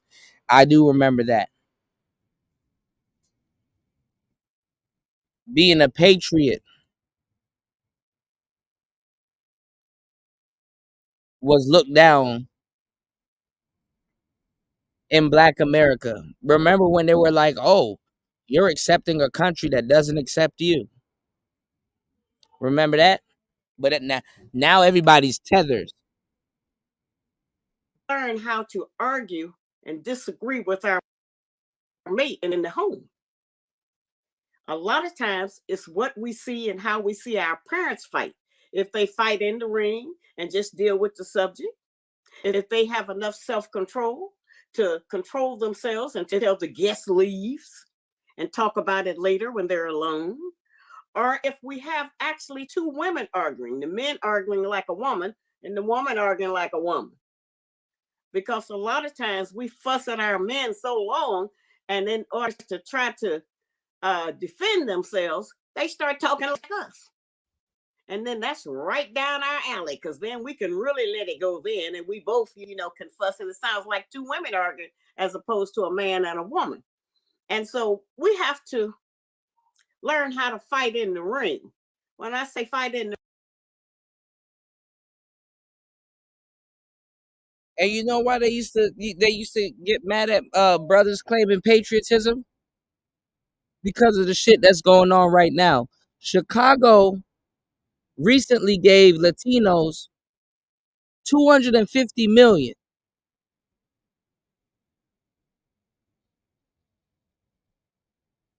Not even just Latinos, just the immigrants. They gave them $250 million. New York divvied out what, $56 million? And niggas are running around talking about reparations?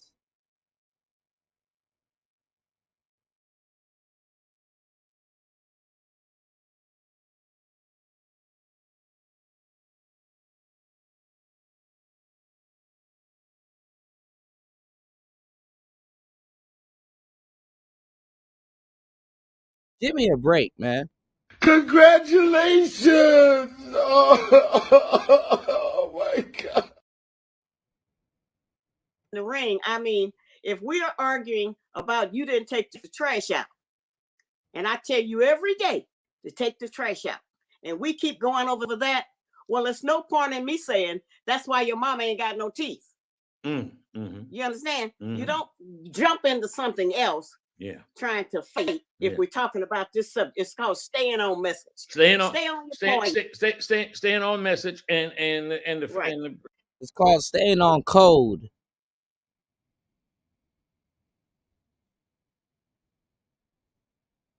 I keep trying to make this. I keep trying to stop this from being an old nigga versus young nigga argument, but it's very hard, y'all. It's called staying on code, not message. Code.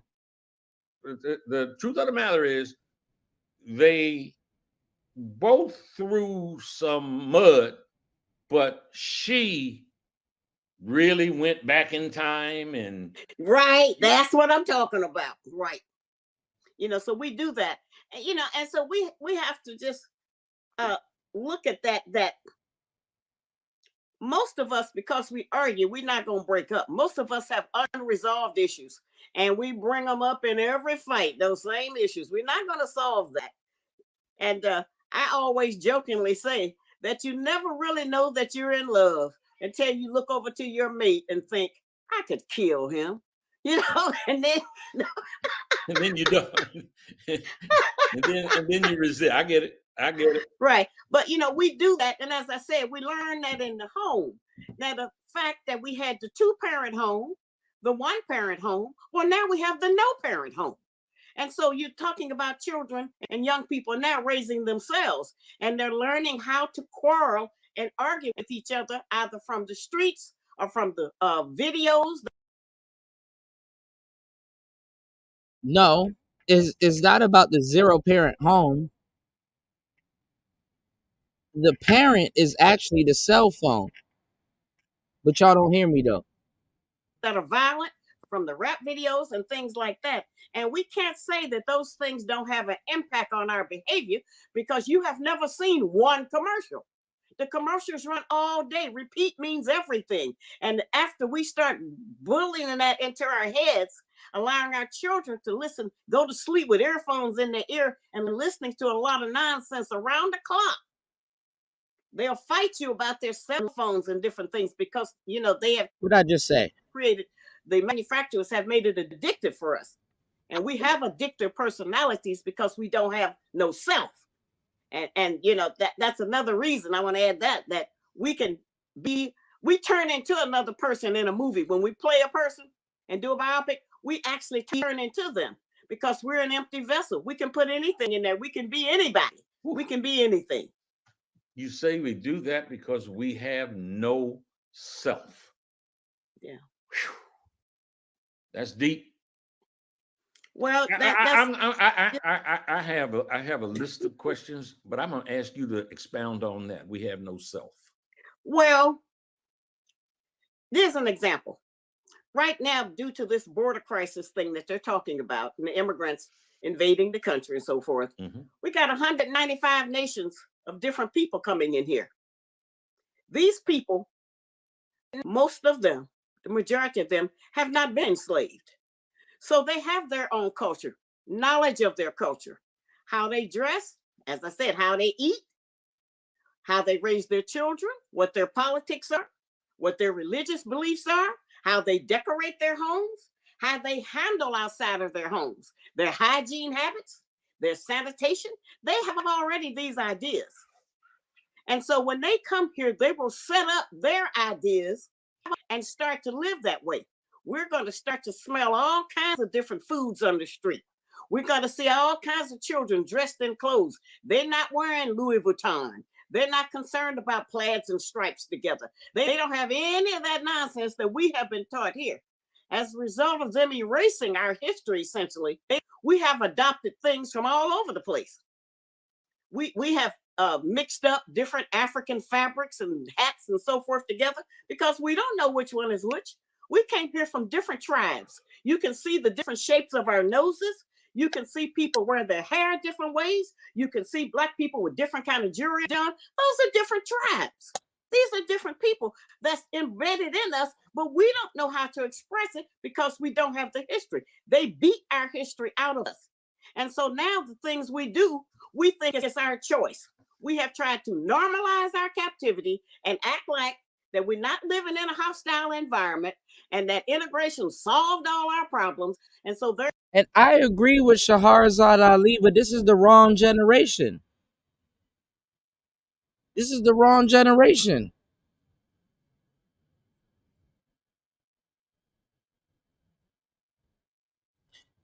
This generation is fully interactive with what's going on to the point that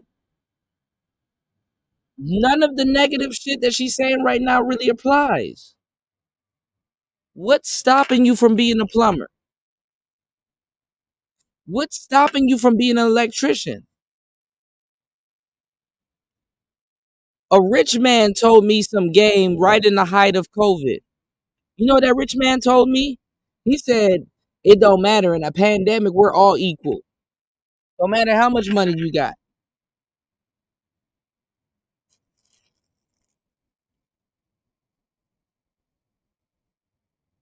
Nobody's trying to hear slavery is the excuse right now, even though it is a legitimate excuse. Therefore, everything we do now is by choice, but it isn't. And I do have a book called Are You Still a Slave? It's a test book. It lets you take a test, a couple of tests, and find out how much of a slave are you still acting like, even without a slave master.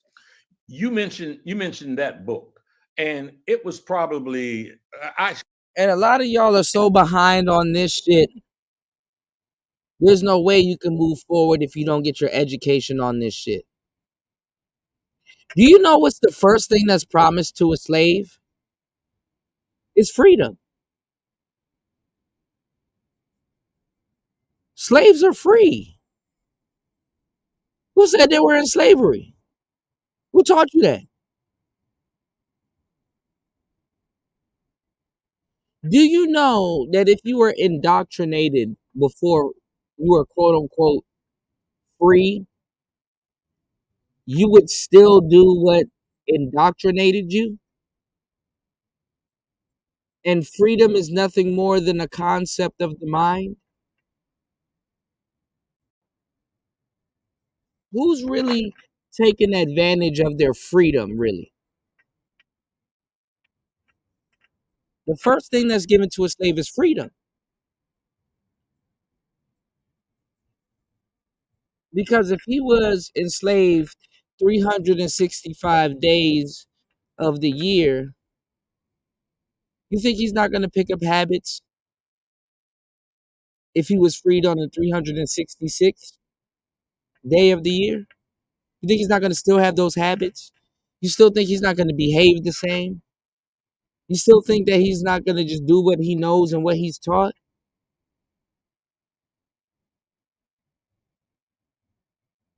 So the first thing you give to the slave is freedom. That's the American way. Never seen a slave with an iPhone, y'all. I should have talked about your past more in terms of the things that you've done and the impact that you have made. You don't just have that book, you have several books, and I want to touch on them. And I want to suggest to our viewers, pay close attention to what I'm getting ready to say, and that if you find yourself engaged in the reading and the understanding of some of the wisdom that are contained within what Miss Ali, Shahrazad Ali, has imparted, I think it'll make your life a little better. Oh, it'll change your life. Here's some of the books: The Black Man's Guide to Understanding the Black Woman, and The Black Woman's Guide to Understanding the Black Mind. And you say in the one, The Black Man's Guide to Understanding the Black Woman, read it before she does. Why you say that? Listen, I don't have to tell you that got me in a lot of trouble too, okay? Well, because one of the reasons I wrote the book is because you all have been so naive about our behavior and motivations and our expressions and the double meanings of some of the things we do. You all have just been in the blind for many, many years. And I wanted to level that playing field because we have studied you all intently. We know what to say to make you happy. We know what to say to make you insanely mad. We know more about you than you know about us. We not only know more about you, we've told everybody else about you. The Black woman is the only woman in America who goes out publicly and talks about her man. We don't know what the Chinese man do. We don't know what he does, how he act in the house, how he deal with this. We don't know that. We don't know what the Arabs do. It's a lot of people here. We don't know what those men do. The Latinos. So you We think- don't know what they do, but everybody know what y'all do because we told them. And that's true, because black people put all of their stuff on Front Street. Guys like me, I know what they do. Oh, I know what all of them do.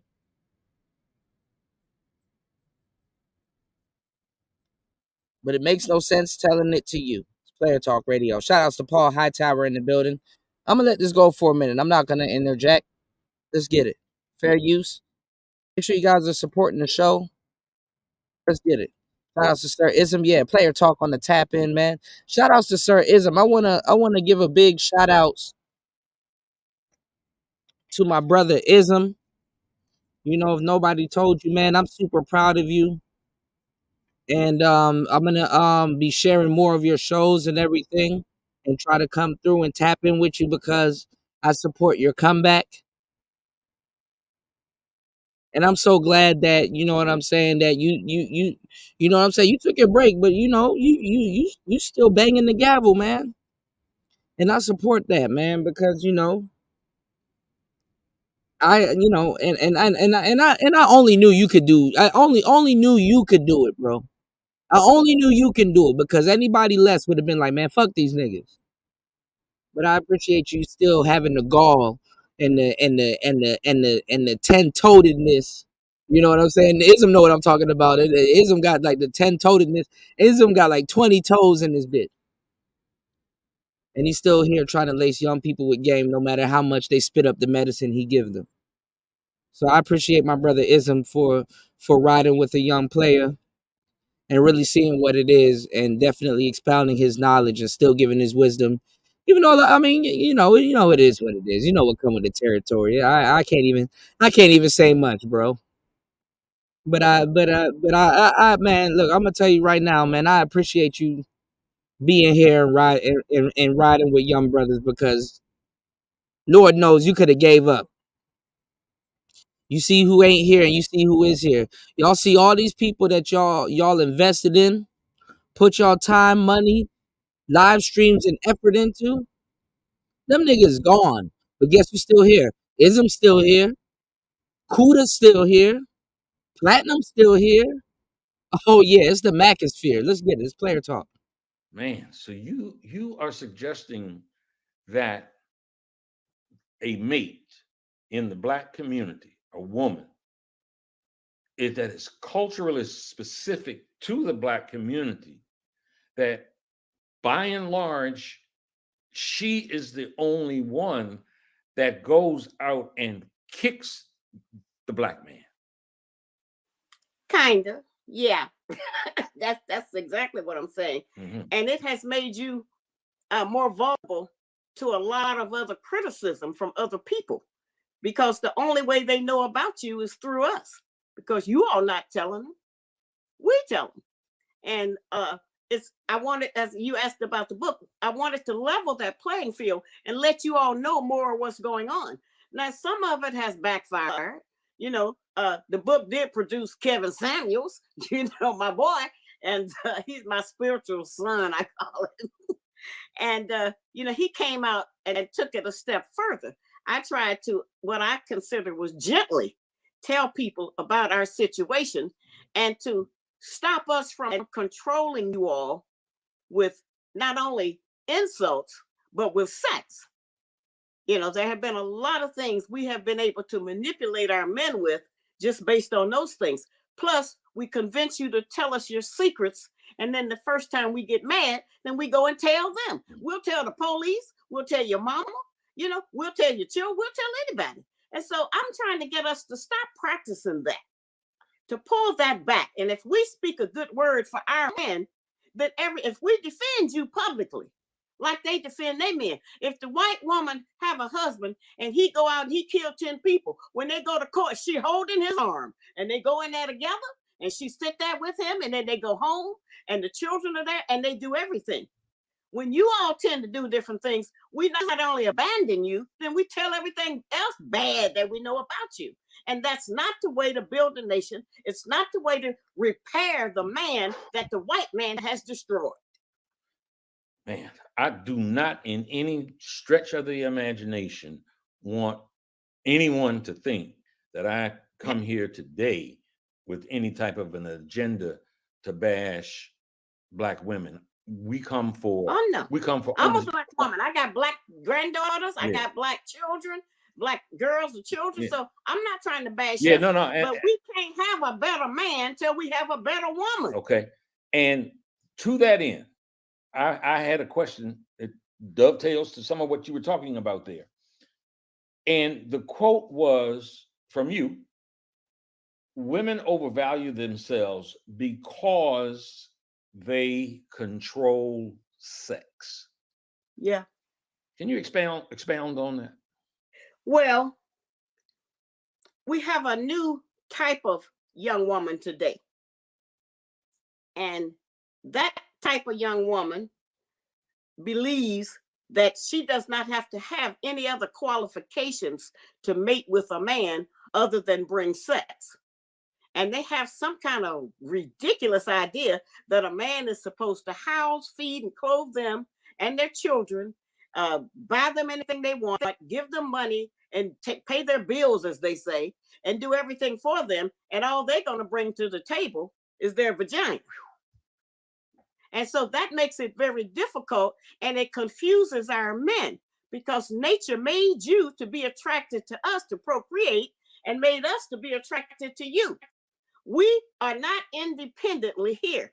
The egg in us would lay there forever if the man didn't fertilize the egg. The life comes from the sperm. It don't come from the egg. And so we feel that since we carry the baby, it's put in us, that gives us a greater power, because we can reproduce you, but we can't reproduce you without you. So it's lopsided on that end too. But we have used sex because that's what we were taught in our ancestral slave history. That was our only value. That was the only thing we had to negotiate with. And we have come full circle, that we have produced a generation of young women who believe that their only value is sex. So we have put your total focus and mind just on sex, because that gives us a captive audience for whatever that period of time is, where you are focused just on us and not on the other life issues that you need in order to survive and protect your family and build wealth for yourself. Okay, let's stay there. Let's stay there for a moment, because I've intentionally tried to prepare for this and get your thoughts, understand your statements. And one of them was that you made a comment about the value of having face-to-face sex, as opposed to what I think you characterized as some other deviant alternatives. And I'm going to tell you something. That captured my attention, because I have some folks that are distant family members, and it is females that I'm talking about. And I see some of the stuff that they say publicly via Instagram, Facebook, Twitter, whatever. Whatever it is. And their willingness to share publicly what seems to me would be stuff, and I ain't nobody's Pollyanna, but seems to be just vulgar rash. And their willingness to talk about it publicly. That's all they talk about. So you mentioned face-to-face sex versus the alternatives, and I'd like for you to say more about that here. Well, I knew that there was something going on. See, each generation has their own trends of how they do, how they dress, how they have sex, whatever the trend is. So y'all have to get up with the times right. Y'all got to get up with the times right now.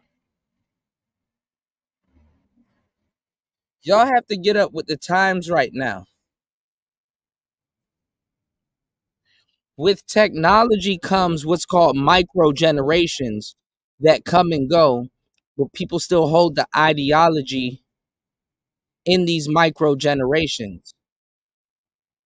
Generations used to be like what, every like 10 to 15 years? For real, where you can gauge people's thought process and stuff like that. Now it's like every fucking iPhone update. Now it's like every fucking Galaxy update. You have what's called micro generations.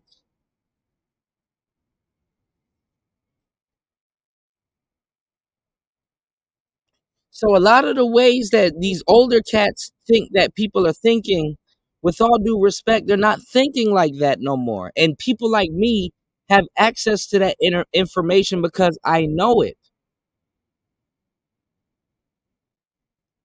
These people aren't thinking of other people's ideology with a plot twist.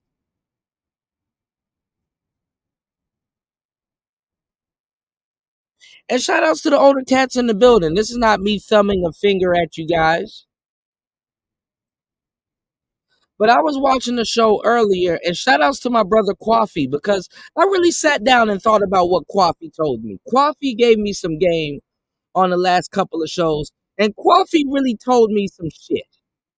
And Coffee, if you're in the building, man, let me know, man. Because I want to give you your flowers, bro. Coffee told me some shit. And I seen him get into it with BGS on Kev's live stream a little bit in the chat. Because I left and I came back. And shout outs to Ism. Ism was in that chat too. You can bring facts to a lot of niggas and niggas don't got nothing to say because they weren't prepared to say anything about certain things. What about all of these new cats coming into the space?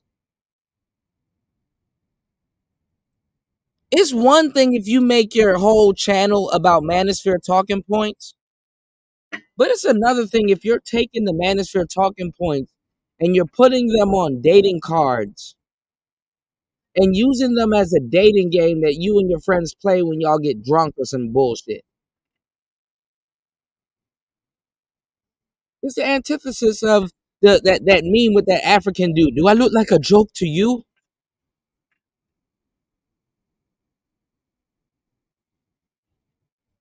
They're putting our talking points on fuckboy cards and selling them. They're putting our intellectual property on cards and selling them.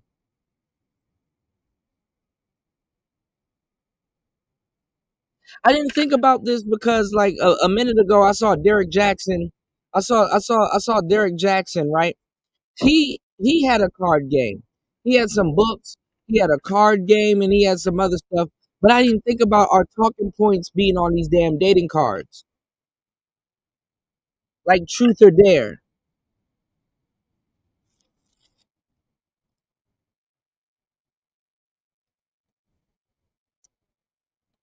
Hell, if you buy a deck of these damn dating cards and have a microphone and or a cell phone and a Wi-Fi connection, you too can be in the manosphere. So why when you bring this up to the older cats, yeah, I don't know. It never happened. The messages out there. Sweep it under a rug.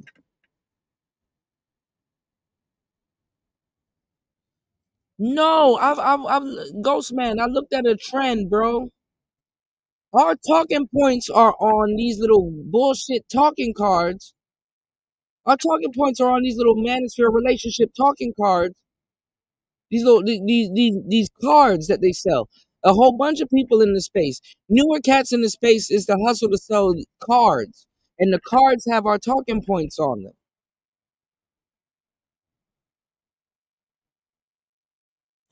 I'd be mad as shit if I'm chilling with a bitch and she listen to somebody from this space and I'm seeing talking cards in a fucking circle like it's spinning the bottle and shit like that. And it's like, hey, we came up with this on Player Talk Radio a couple years ago.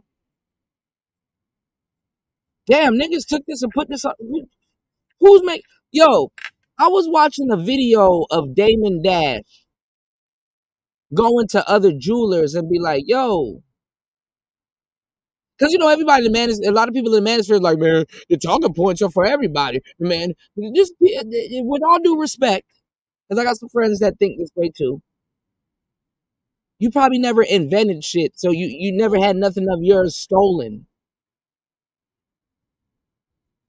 So I was watching Damon Dash go into a jewelry store,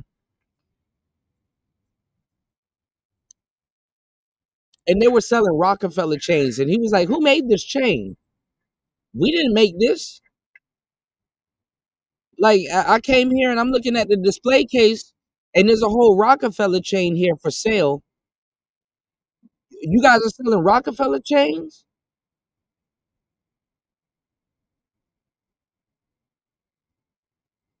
You know, it's not like it's a burnt DVD. It's like these people, they literally take people's creativity and their intellectual property, repackage it and sell it.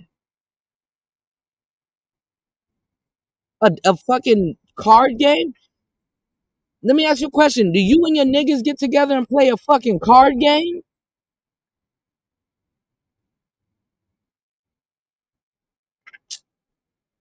For that particular generation, that's what they express and that's what they put out front and talk about. So I started talking to the young women. Right, Ghost Man, and it's crazy. And I said, what is this about? Let me tell you. Hold on, let me give you the game. Let me give y'all the game. Let me tell y'all why I'm upset about it. Because there's a lot of fuck boys and a lot of fuck bitches in this space that will hate on you and hate on the manosphere and use our lingo and all kinds of different stuff. Yet the fucked up part is that they could come in here and get paid off our lingo. And if it personally hasn't happened to you, you have no gall to say, hey, man, you shouldn't feel no type of way about it. You have people that can come in here and use your intellectual property and make buku money hating on you. And they're turning around and making money off your lingo. And you have elders, old grown grayback niggas in this space that will sit here and play around like, oh man, I don't see it, and then you pull it up and show it to them. Everybody talking points. Get the fuck out of here, man. That when you all are being intimate, you want to be choked. You want men to spit in your mouth, and you all knocking the women's back out and getting yourself injured and all kind of things. I said, what is that? I said, that sounds to me like hostility.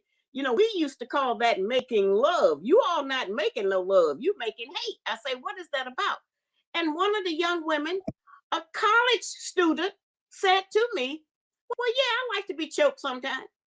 Now, this is a huge leap to decide that sex, which was designed to be pleasurable to procreate. And she not even talking about nothing because bitches are out here eating man ass. They eating man butt. And ghosting niggas. That's some prison shit, boy. Why are bitches on prison? That's some prison shit. Man ass is some prison shit. Congratulations! Oh my God. Some prison shit. Create is now being used as a hostile, almost a fighting motion to being choked. How is that connected to pleasure? And I asked her that. I said, well, how did that feel good? What are you talking about? She said, well, you know, you just like it sometimes. I want to be slapped. Yeah, it's all right. And these are so-called intelligent women. You're upward bound. I'm not talking about just somebody I found on the street. And when I listened to them, I recognized how crazy it was. So I looked into it further, and I came up on the information that humans are the only mammals that mate face to face. All of the other animals, it don't matter who it is. Yeah. And so they have taken sex and turned it into something that we wouldn't even define as sex. Now, I've been out here since 1985. That's more than most people, the young people I talk to, they weren't even born. And so they don't have certain foundational information that maybe we grew up with about the word normal or routine or basic. They don't understand those tactics. They have come up with other things. And because they don't have any. Now, shout outs to Brian Will. Brian Will, that's where I saw it when we did the show last night, bro. And that's what got me irritated, man. And I don't got no problem with Hardly Initiated because I kind of do remember them vaguely from the space.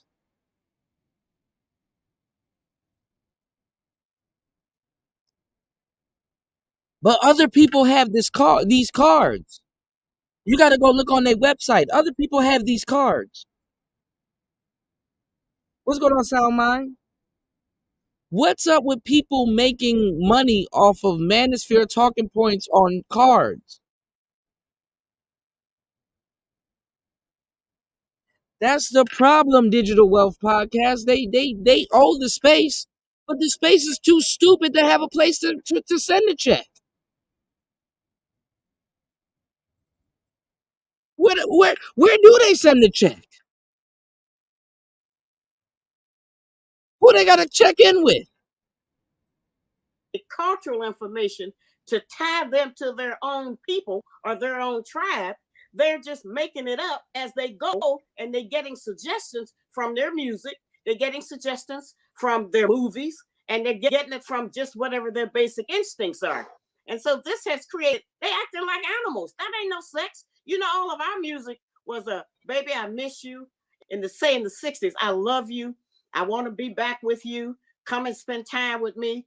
We need to be together. Well, that music is that I'm gonna knock your back out. Come over here and spit in my mouth. And crazy stuff that we would consider just absurd. And how does that get connected to sex? It may be something to do, but I don't think it is sexual. I think they got some other ideas that maybe haven't even been revealed yet. And so I'm sorry that that's like that, because it has robbed them of some understanding of things. But when you reject certain truths, you have nothing left but lust. That's troubling. That's troubling. Let me ask you, one of your books, How to Tell If Your Man Is Gay or Bi. Don't answer yet, because what I want to say is give an opportunity for you to tell my viewers how they can get in touch with you, how they might be able to get some of the materials that you have, some of the books that you've written, some of your, just how can folks study Shahrazad Ali? Well, part of the problems that I have had, brother, is that I'm sometimes before my time.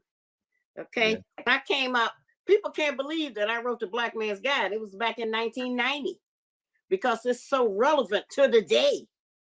And people are always amazed at that. They say, I can't believe it. It's like you live in the house with me. I said, no, but we all different. We're not different. We are all the same. We think we're different. And we try to pretend we're different by our clothes and our education. But we are not different, because we all have the same ancestral slave history, which puts certain things in us that we haven't been able to shake off, because the first thing we have to do to shake off our ancestral slave history is get a white man back his God. And we refuse to do that. We need to give him back his name. We refuse to do that. We think these things are not important, but they didn't do anything to us that wasn't important. Everything was designed to rob us of ourselves and make them the people that are the best. When actually you are the best. We have the best man on the planet. Everybody want our man but us. And that's what it was designed to do. All of the things that have been put in us. but it's very difficult now because we function almost as enemies. We don't function as helpmates. If a man asks a woman these days to prepare a meal, many of our women tell them, I ain't your mama. But they didn't stop eating when they was just with their mother. Food is what sustains life. We don't even teach cooking anymore. Our women don't know how to prepare a meal, how to actually cook with food. And so that's a problem, because that's a problem for your health as Black men and our children. Because what you eat generally determines what your health is going to be for the next 20, 30, or 40 years. It's what you put in your body. So preparing food is very important. But that's something that also has been kicked to the curb. We don't have people to do that. If you want to cook today, you got to go to cooking school, because you're not going to learn it at home. So anyway, but back what you were saying, it's just so many things. And I want to get different things out there, because as you said, these books are life-changing. And anything that you read in them will help you change your life. It's not going to help me change mine. So let our viewers know now, and I want to do this again because I think it's yeah. important, how folks can get in touch. Well, or you get your have my material. QR code. Yeah, you have my QR code. Yeah. And you have my Cash App code for those that say they really love me. And you have my email. I'm at sistersharazadali@yahoo.com. But I don't really have to talk to everybody. I cannot talk to thousands of people a month, and everybody got a question that I don't have time. I'll starve to death, But anyway, you can reach me there. And then I have a lot of other videos that people have taken and put on YouTube and Instagram, and just taking snippets and clips and things. But that, my books are available on Amazon and eBay. I stopped trying to do the Facebook and all of that because it just went so crazy, and people would hack it every other week. I don't, but that's how you can. I don't want this to sound like the end of the interview, because it's not. But Sister has books. The Black Man's Guide to Understanding the Black Woman. You can't tell him. The Black Woman's Guide to Understanding the Black Man. Are you still a slave? How to tell if your man is gay. Things. All right, I hate to say it, because I love Shahrazad Ali's book, and that's required reading. But the world that they live in is over with. That world is gone, bro. Bro, I'm gonna be 100 with you, bro. We're talking about a world that's ran by technology now and after COVID. Not in one of those books could they predict the pandemic. And even if they predicted it, they never predicted the world after it.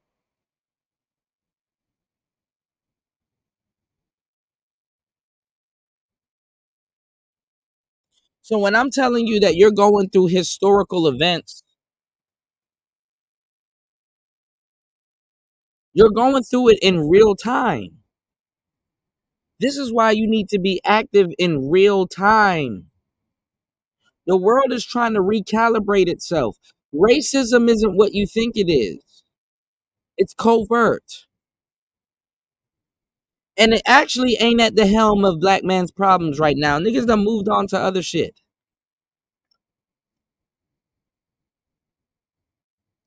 I listen to quote unquote who people call racist for fun. I listen to the alt-right for fun. I listen to Alex Jones for fun. I listen to Rush Limbaugh for fun. I listen to Tucker Carlson for fun. I listen to all these people for fun because guess what? America done collapsed on them. They start spewing out the truths and stuff like that. Because guess what? It don't make sense. It don't make no damn sense now because that world is not here no more. And I'm not gonna sit up here and tell you that the playing field is level, but when it comes down to you starting a job and being an entrepreneur or doing something, bro, the world is yours right now. The world can't even stop racism at this point in certain cases.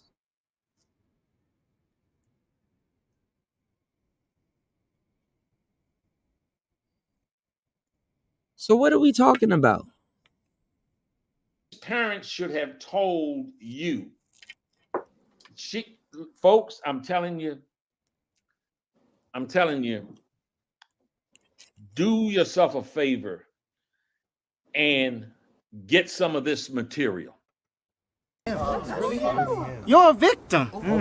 Here we go, CSI.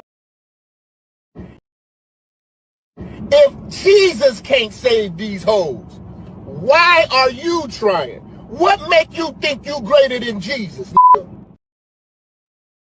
Now I'm gonna leave that there. Now we were down, and you were talking about what women aren't doing, and I went to where it says how to tell if your man is gay or bi.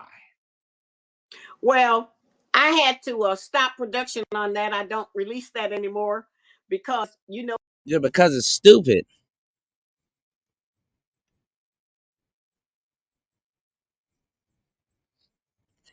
And I'm gonna tell you what's the problem with all this rhetoric that's coming up. All of this rhetoric is there to make you guys sit back and negotiate submissiveness. Do you realize how dumb you are in hard times negotiating submissiveness?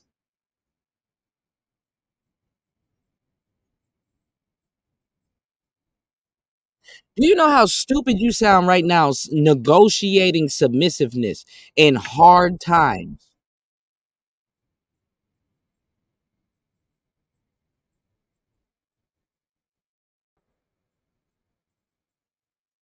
You are literally asking somebody to do something for you.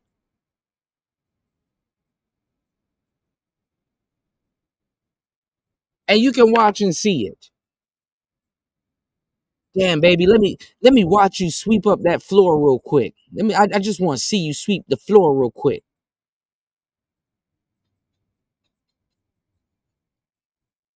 Let me watch you make me some food. Even though there's a whole restaurant with people there that's gonna make the food for us. Not you make the food, but for us. And deliver it to us. You're trying to negotiate submissiveness in a convenient world. I'm in a third world country and I can still order food. You know how dumb you look?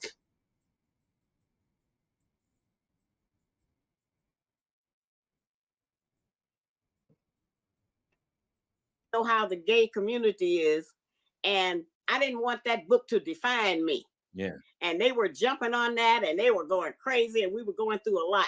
But that's a very important issue because so many now, we have young people who don't consider it being gay if a man has sex in the rectum with another man. They don't consider it being gay if a woman has sex with another woman. They'll go with a man one week and a woman the next week. So they have changed a lot of the mores of how you maintain a civilized society. And so I wanted to back out of that very gently. And so the book, How to Tell If Your Man is Gay or Bisexual, it was wonderful, but I don't print that anymore because I have other important issues. That's not what my legacy is. My legacy is trying to get us back together to have a better child and a better future. If you would address what is so prevalent, and that is the Black man's propensity, especially notable, high-profile, wealthy celebrities, athletes, politicians, Black male politician, born a man, their propensity to be so desirous of. Nigga, I can have fried crocodile at my damn doorstep. Submission? What we doing? We wrestling, nigga? Are we wrestling? Submission?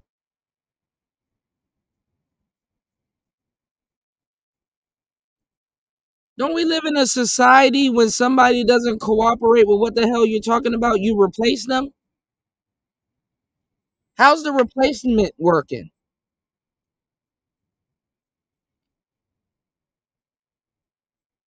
Shit is dumb. Of either very light-skinned women and more desirable to them, it seems,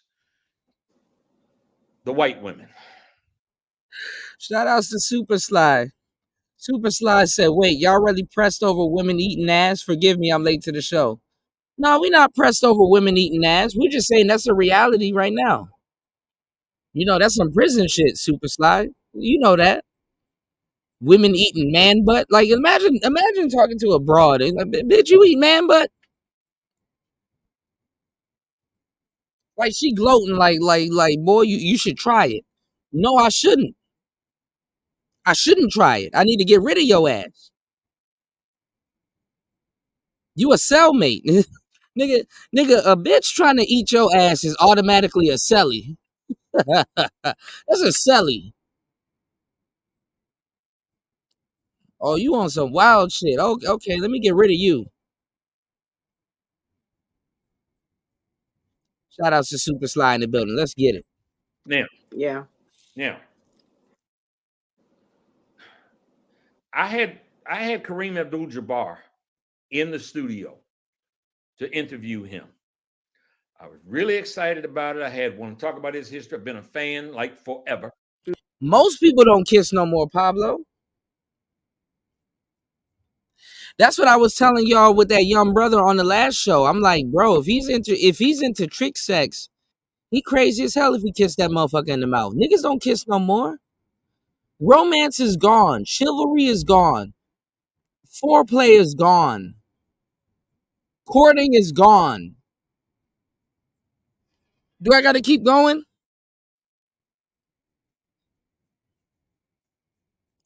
And let me get it again. Let me tell you what's fucked up. This is why I'm scared, because I do get some pretty ones. It be the pretty ones eating ass. It be the beautiful bitch eating ass.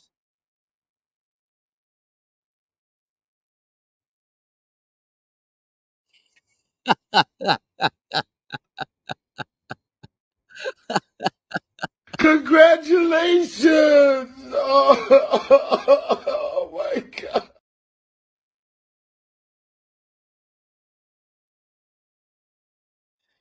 They be eating ass.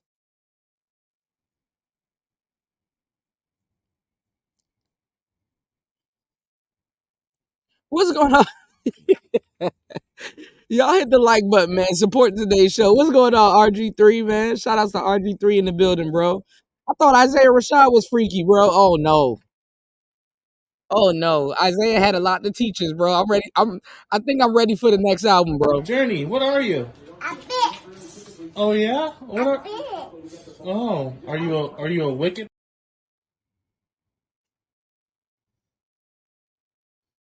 Yeah, eating ass is just a Tuesday for him. Let me tell y'all some real shit. I thought broads from the 90s were the most freakiest bitches I could ever meet. Boy, was I wrong. Boy, was I wrong. Boy, was I wrong.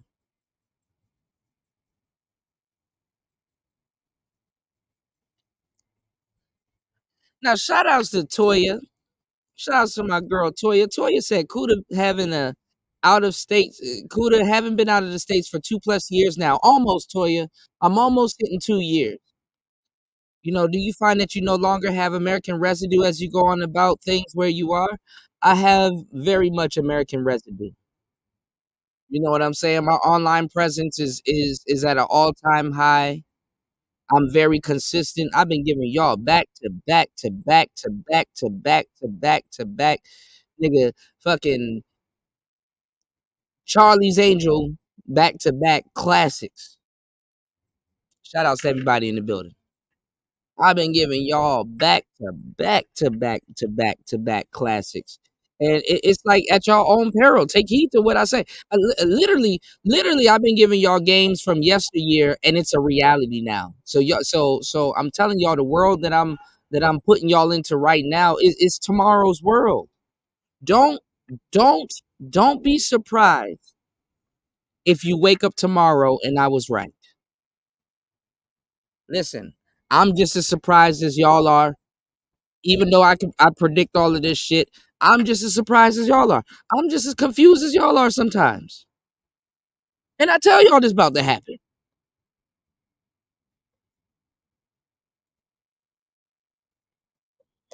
It's not even the world that I'm explaining to you guys too. Shout outs to my girl Toya, because Toya been riding and actually it was a show that we shared I shared last night, and the dude said the same thing, and I said, you know what?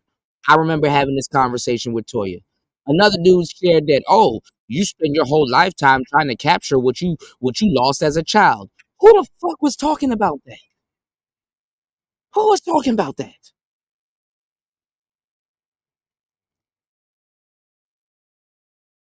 Damn, I'm good. Too bad I don't have the support, y'all. Too bad. It's a shame. So palm my back. Don't mind me if I want my flowers while I'm alive. Don't mind me if I want my flowers while I'm alive, y'all.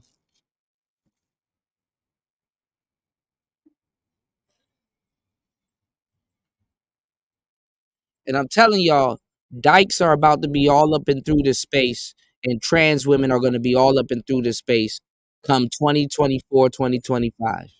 And they're gonna be claiming Manosphere and BGS and all these other people talking about some, man, we made it mainstream. They're not about to be able to do shit. They're gonna be reacting to their videos. Oh, look, a dyke said what a man said. Obviously,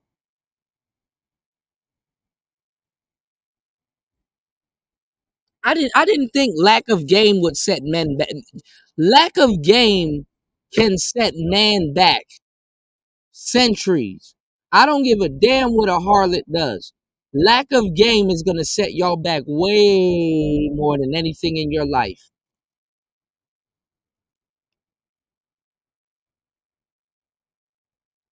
Niggas are putting Manosphere talking points on fucking cards and selling them, and niggas here are still acting stupid. Maybe I might get a microphone. Boy, you too late. All these niggas coming in here with microphones and cameras. I've never seen a group of niggas getting on camera so proud to spit Manosphere talking points that they never would have spat 4 years ago. And niggas is just telling me, hey man, these talking points for everybody. No, the fuck they're not.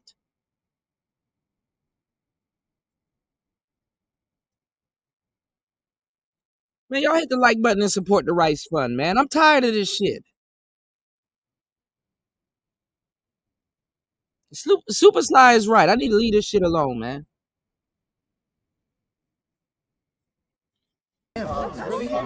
You're a victim. Here we go, CSI. Yeah, bro. I'm gonna be up. I'm gonna make sure I stay up. I might even run the show till about time your show starts, man. So we can send everybody over to your show, man. That's 7 p.m. your time. That's 7 a.m. my time. I'll be up. But one of the things I wanted to ask him was, shout outs to Thai City. And I'm actually give you some game. Thai City, I might curse some people out in your chat room. I'm not even gonna lie to you, broski. I might curse some people out in your chat room because them the same fuck boys that was getting on me about some passport bro shit.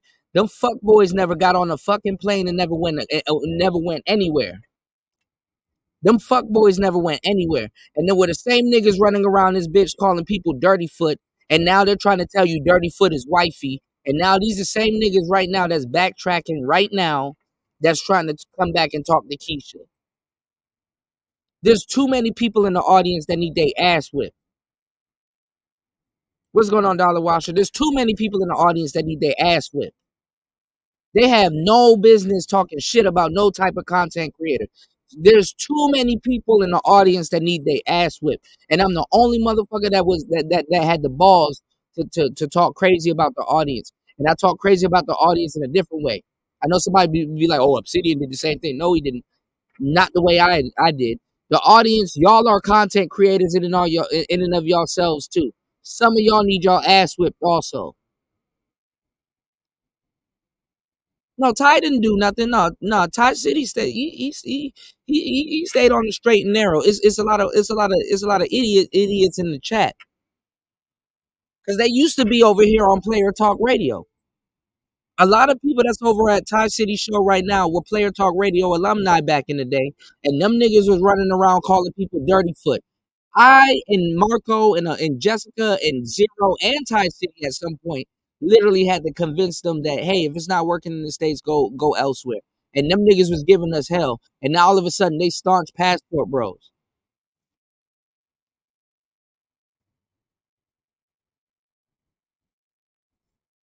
And them niggas was mad as hell when they figured out I was in Thailand and in Laos and stuff like that. And by the time they figured out I was in Thailand and in Laos and shit like that, guess what? I was already 2-3 months already over here.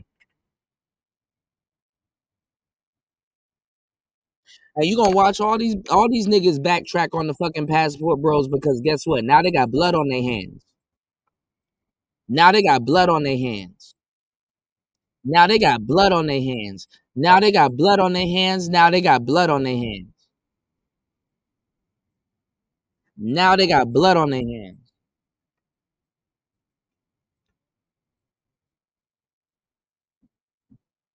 You can't call one of them assholes up to help save your dumb ass in Colombia. Hey yo, I'm feeling crazy. This drink got me crazy. This bitch, I think she's scalopamine me. Can you come and run interference, or can I come to your spot? I'm not trying to go anywhere where this woman is telling me to go. I need to be able to come to your spot and be able to pass out and then put this shit together. And you can't even go to these niggas' cribs. These niggas getting that shit blown in their face with your stupid ass. Talking about some cooler, we can trick and we got Tinder. Okay, yeah. Yeah, Tinder your ass into a casket. Nigga swiping right into a casket with your goof. Bro, nigga coming back home in a casket.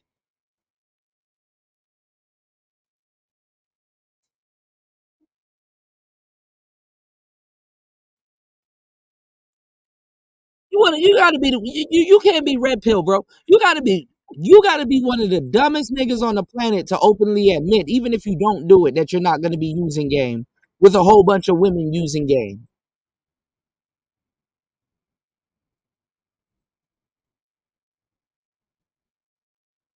You gotta be the dumbest nigga on the planet thinking, hey man, I'm not gonna use no game to engage women that's using game. Cause when I talk to her, I'm the first nigga to talk to her. She never talked to a nigga before. She don't got no niggas in her phone. She don't got the same 24 hours in a day like I do. You niggas, no homo. You fuck your hands being held. Y'all niggas want y'all damn dick held and shit. And that's what the fucking passport bros get. And that's what the manosphere get too, riding the passport bros nuts. And that's what the passport bros get, trying to assimilate to the manosphere.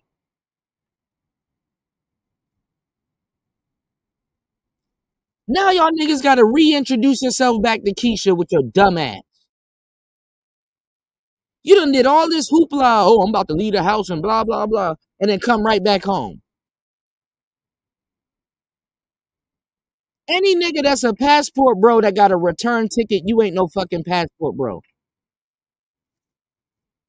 And Soul Provider, you been here for the bullshit too.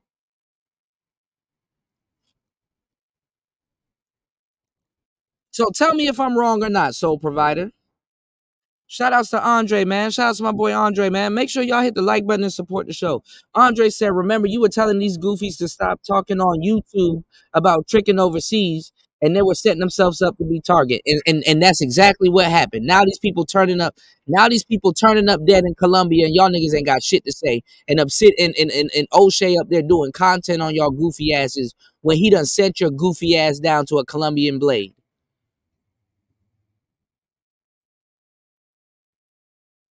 Your dumb ass went to a damn Colombian blade and thought nothing was going to happen to your goofy ass.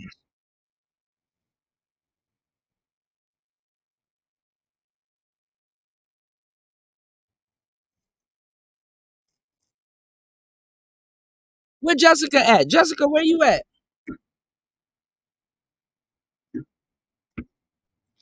Number 16, where you at? Cuda, they know that. They know about visas, Cuda. They know about all this stuff. They know about all this stuff. Last time I seen number 16, he was in For Harriet's chat, super chatting for Harriet, telling her, yeah, thank you for getting Obsidian out of here.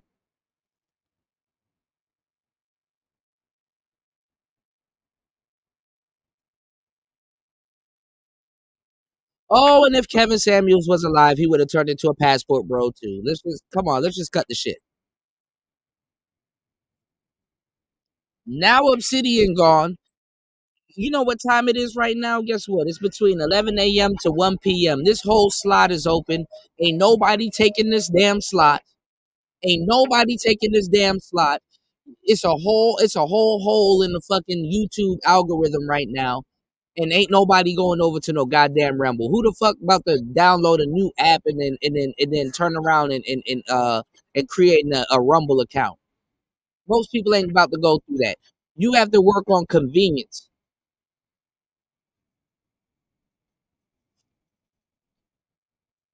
I'm tired of old ass people in this fucking space that's not up with the times right now. It's too fucking late.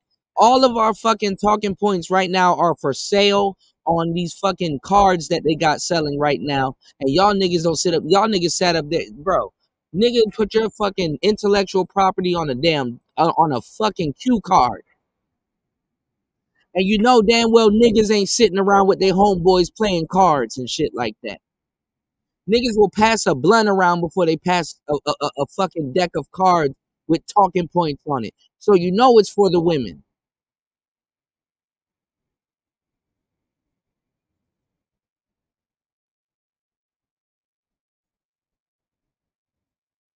And I'm giving y'all the game straight lace, no chase. Yeah, Player Talk Radio has been around and outlasted all these fucking channels and yet is still the most underrated, undersupported channel in the space. This is ridiculous. If you ever want to know anything about black men, let Player Talk Radio be a fucking a sheer example, man. So what's gonna be the next grift? Oh, now we're gonna have a conversation with black women? What the fuck? After what?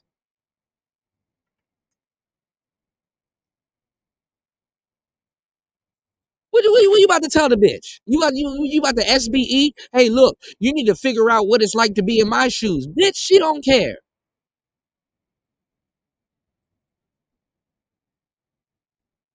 You niggas still think that black woman wants to feel what it's like to be a man. Y'all listen to all of this manosphere content and still haven't heard shit.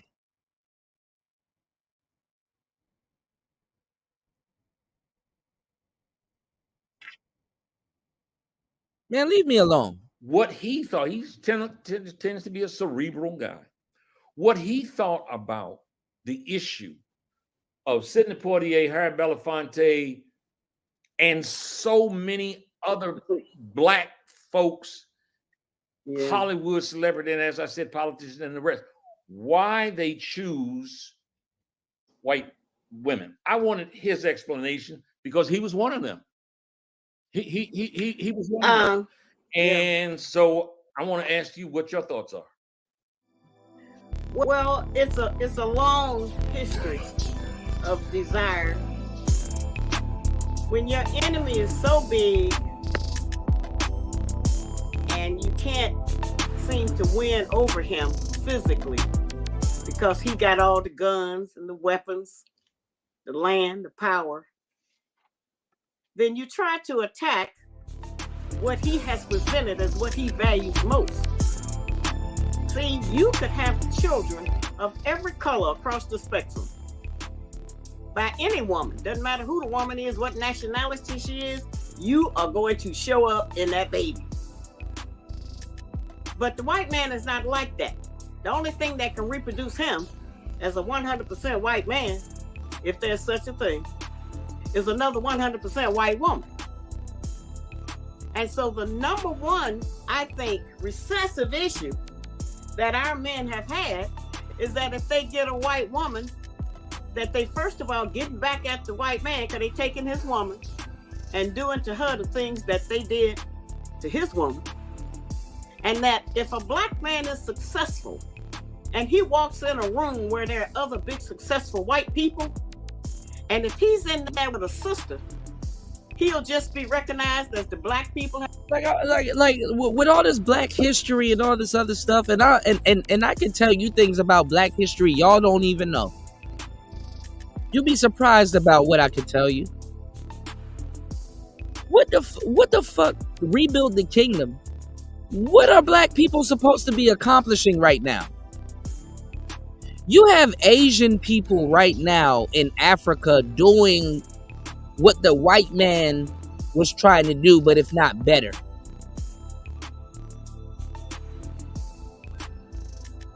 So what are y'all talking about? When is the black man supposed to come home from Colombia and just automatically be gamed up and start loving his woman?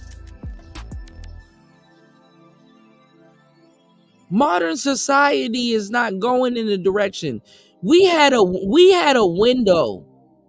Cause I believe in black love. But listen to what I'm telling y'all. We have a window that we were supposed to operate within. And we missed the window, bro. Now, personally, you can make the window happen. But collectively, oh hell no. Collectively, y'all tripping.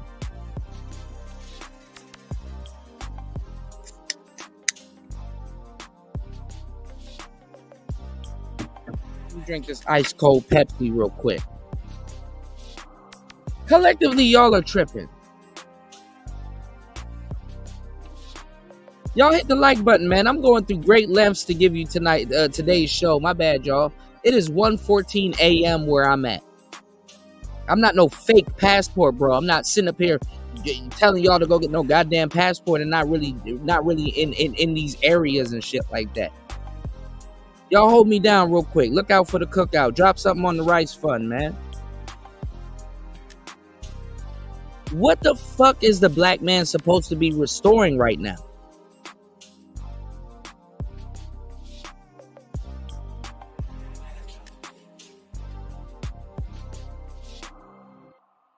Generation Z is like the most free generation of all generations, bro. Millennials at this point is free. You don't see what America is doing? They're moving in immigrants. They're moving in, they're indoctrinating generation alpha or beta. They got a new pony they got to sell the American dream to, and they don't know where it's going.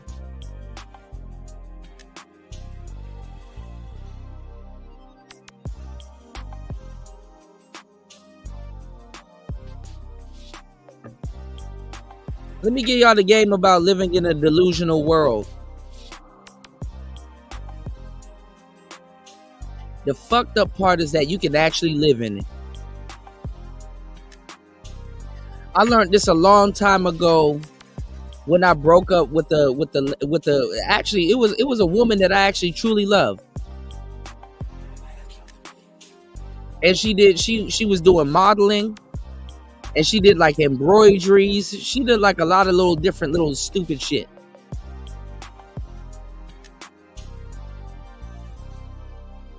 And I had to convince her that look, your world, there's no longevity in your world. You know what I'm saying? You might have to pivot. She thought I was hating on her. She didn't want to pivot. Man, her world gone right now. Instagram and all kinds of shit done took over. OnlyFans.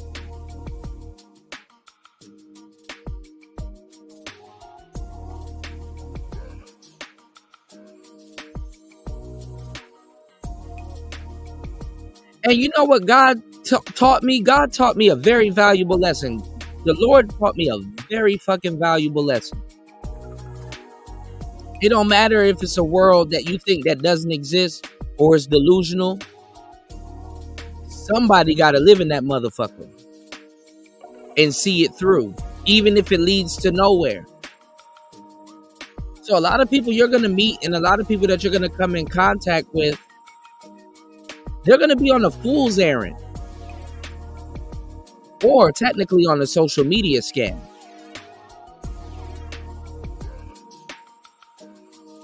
It's crazy how social media can bring a delusional world to an end, right? But as a man, that ain't your itinerary to live out. So you got to figure out what's on your itinerary and make sure as a man, you're not on no fool's errand. And you can't easily be replaced like that. You got to make sure you really on a quest. Main character syndrome.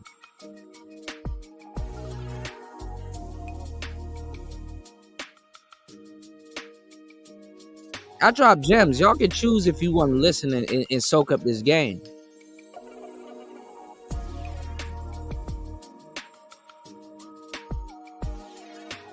Now Shorty's nowhere to be. Actually, as a matter of fact, I think Shorty on OnlyFans right now.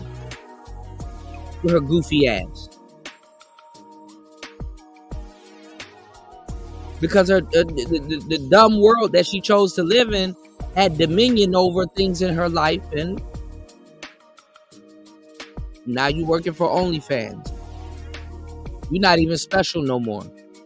When you talented and you can do a lot of different things. What a shame. Have showed up. But if he show up with a white woman, she's his introduction. She can get him in because she's going to get recognition. Don't matter what he's done, she's going to get the recognition first. And so that brings him in. That's the number 2 reason. The number 3 reason is that the white woman has not been through the kind of trauma that we have been through as black women. So she ain't as mad as we are. She's not as disappointed as we are. And she mad at the white man too. Which makes y'all useful idiots, sisters, for feminism. And so that's another one of her ways of getting him back. See, white women are easier for those black men to get along with because she is dealing with, I'm going to have a tea today. I'm going to volunteer at the art museum and all of that. Where we sitting up talking about how we going to pay the gas bill. You know, where was you at last night? I'm tired of taking the bus. You ain't being a father to your children. You know, we got a litany, a long list of excuses and assaults. And a lot of times these things are true. But because how we present them, we don't get the outcome that we would like to have and the cooperation we would like to have, which don't have nothing to do with money, incidentally. And certainly we need money. But the things that we need to repair ourselves is not financial in regard to the man-woman relationship. But we want something that we think gives us a little bit, as I said, our men want something, and they don't care what it costs, because the white women don't necessarily like the rest of the black people, but they like the black man that's got money. And the moment that they break up, they show you who they really are. And the other bad thing about that for us is that they take their resources to the white community, because she's going to make sure that her people are taken care of. And our men don't as much make sure that we're taken care of, because when a man get married, he gets pulled to his wife's side just automatically, almost. That's just how that is, you know. And the wife has more say-so, she has more authority, and she has more pull because she's sleeping with him. That's big. That is big. I'm jumping And these around. are older I got, people's problems, I Grand know Puba. I got a whole bunch of questions I can't get to. So I'm gonna hit you with this one. You advocated, Right, Andre. that That's what I'm saying. boys need to play. Like I agree with Shahrazad Ali, but y'all gotta read Shahrazad Ali's book to build a foundation. And then what you do is everything that you read in Shahrazad Ali's book, put all of that shit on steroids. And that's what you got today. No one is talking about, not even she is talking about all of the stuff. The world that she exists in doesn't exist anymore. You got to put all of the stuff that she says. It's not even discernment. You got to use concernment like shit. Boy, you better put every single thing she's talking about on steroids. play with dolls. Yes, absolutely. And you No, it wasn't in the 70s, Spawn. Shout outs to Spawn, the programmer in the building. Let's get at least 2 more contributors. Let me drop this link so you guys can come up and we can chop it up, man. Because, you know, I love nothing more but to chop it up with the brothers. But let's get this support out the way, bro. Y'all know what to do. Y'all know how to do it. Support the show. Let's drop this link. And let's get the broskies up here, man. Let's talk, man. Let's chop it up, man. Chop it up with your boy one time. Shout outs to Andre in the building, man. What's going on? What's going on, bro? Shout out to my bro Andre, brilliant brother right there. All right, let's get it. You certainly have a thread that runs through much of what you say, where you advocate for black men being strong and for black women to support the strength of the black man.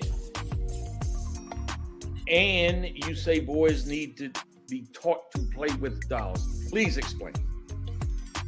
Well, I think that we all slept that. You know, we have spent generations talking about we need to develop better mothers and teach motherhood. But it should be obvious to us by now that we also need to teach fatherhood. I think we had some kind of misunderstanding that men would automatically know how to be fathers and husbands. And that's not true. They went through the same purging of our identity through our ancestral slave history that's been passed down generation after generation. I think we about 18 generations up from slavery, and we still acting like slaves to each other first. And so we can't have a good mother if you got a bad father. That doesn't match.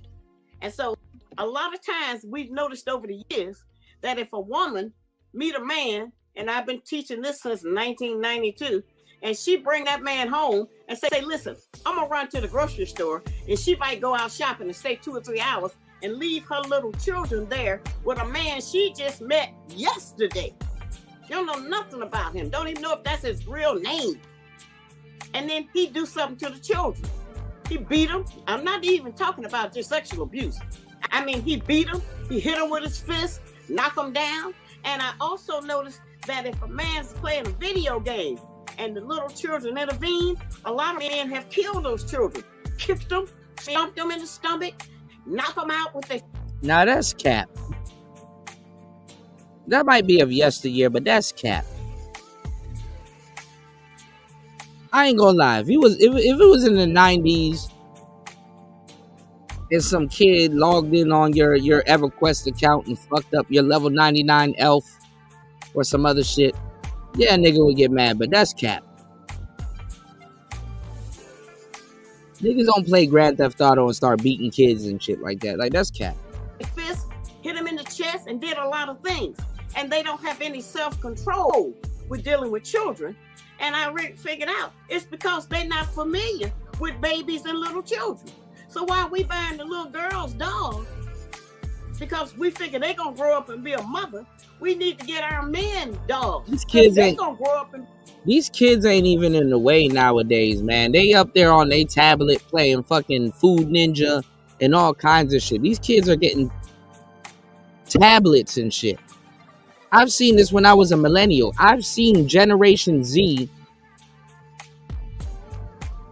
just get put a tablet or a hand-me-down cell phone in front of them, and they're off.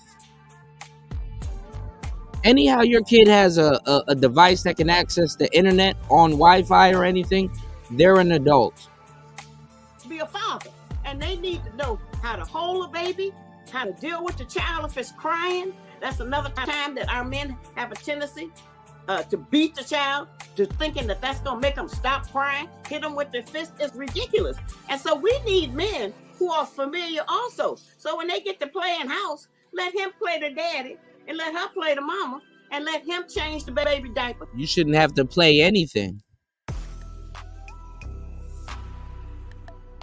Let him pat the baby on the back and do all the things that you would do with a little child so that they are more familiar with that role instead of thinking that's just something that women do. And I think that would also help them not be so susceptible to walking away from their children and acting like that didn't even happen because they don't have any connection to a baby and their life and what their needs are. So yeah, we need to let our boys play with dolls so they'll know how to handle and deal with a baby and how to be fathers. See, this is old school stuff. When I was coming up, I was actually fortunate, to tell you the truth. I didn't think I would, I'm not even gonna lie, I'm gonna give you the game. I was actually fortunate coming up. I didn't think I was gonna have action figures. I didn't think I was gonna have a little wrestling ring. I didn't think I was gonna have, a lot of different things that I had. Even when I became a player, after becoming a natural, I didn't think I was gonna have as much beautiful women that I had. There's a lot of things that I used to think that I didn't do enough until I realized I worked a lot and I was doing too much. I didn't think I covered enough ground until I realized I covered too much ground.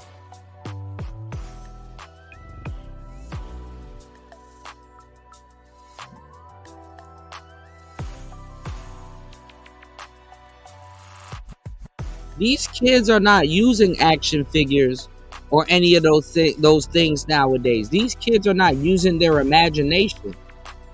The whole point of having a smartphone is having your imagination stripped from you. There's no imagination.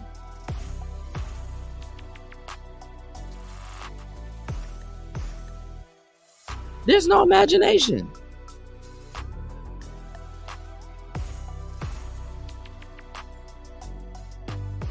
All right, keep playing around, man. We need to teach motherhood and fatherhood. Should those, because one would say, if you teach a little boy to play with dolls, then you are leading him towards femininity and homosexuality. So my question there is, should they be boy dolls? Should they be? Because I understand what you're saying. I understand the value and the importance. Now, shout outs to UFO Kamikaze. He said, remember those chicks that were in the car with Shorty Low during this car crash? My niece knew everyone that was in that car. Those women that were in the car with Shorty Low when he got into that car crash, they robbed him.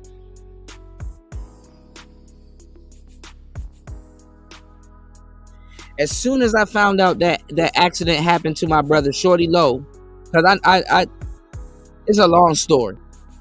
It's a long story.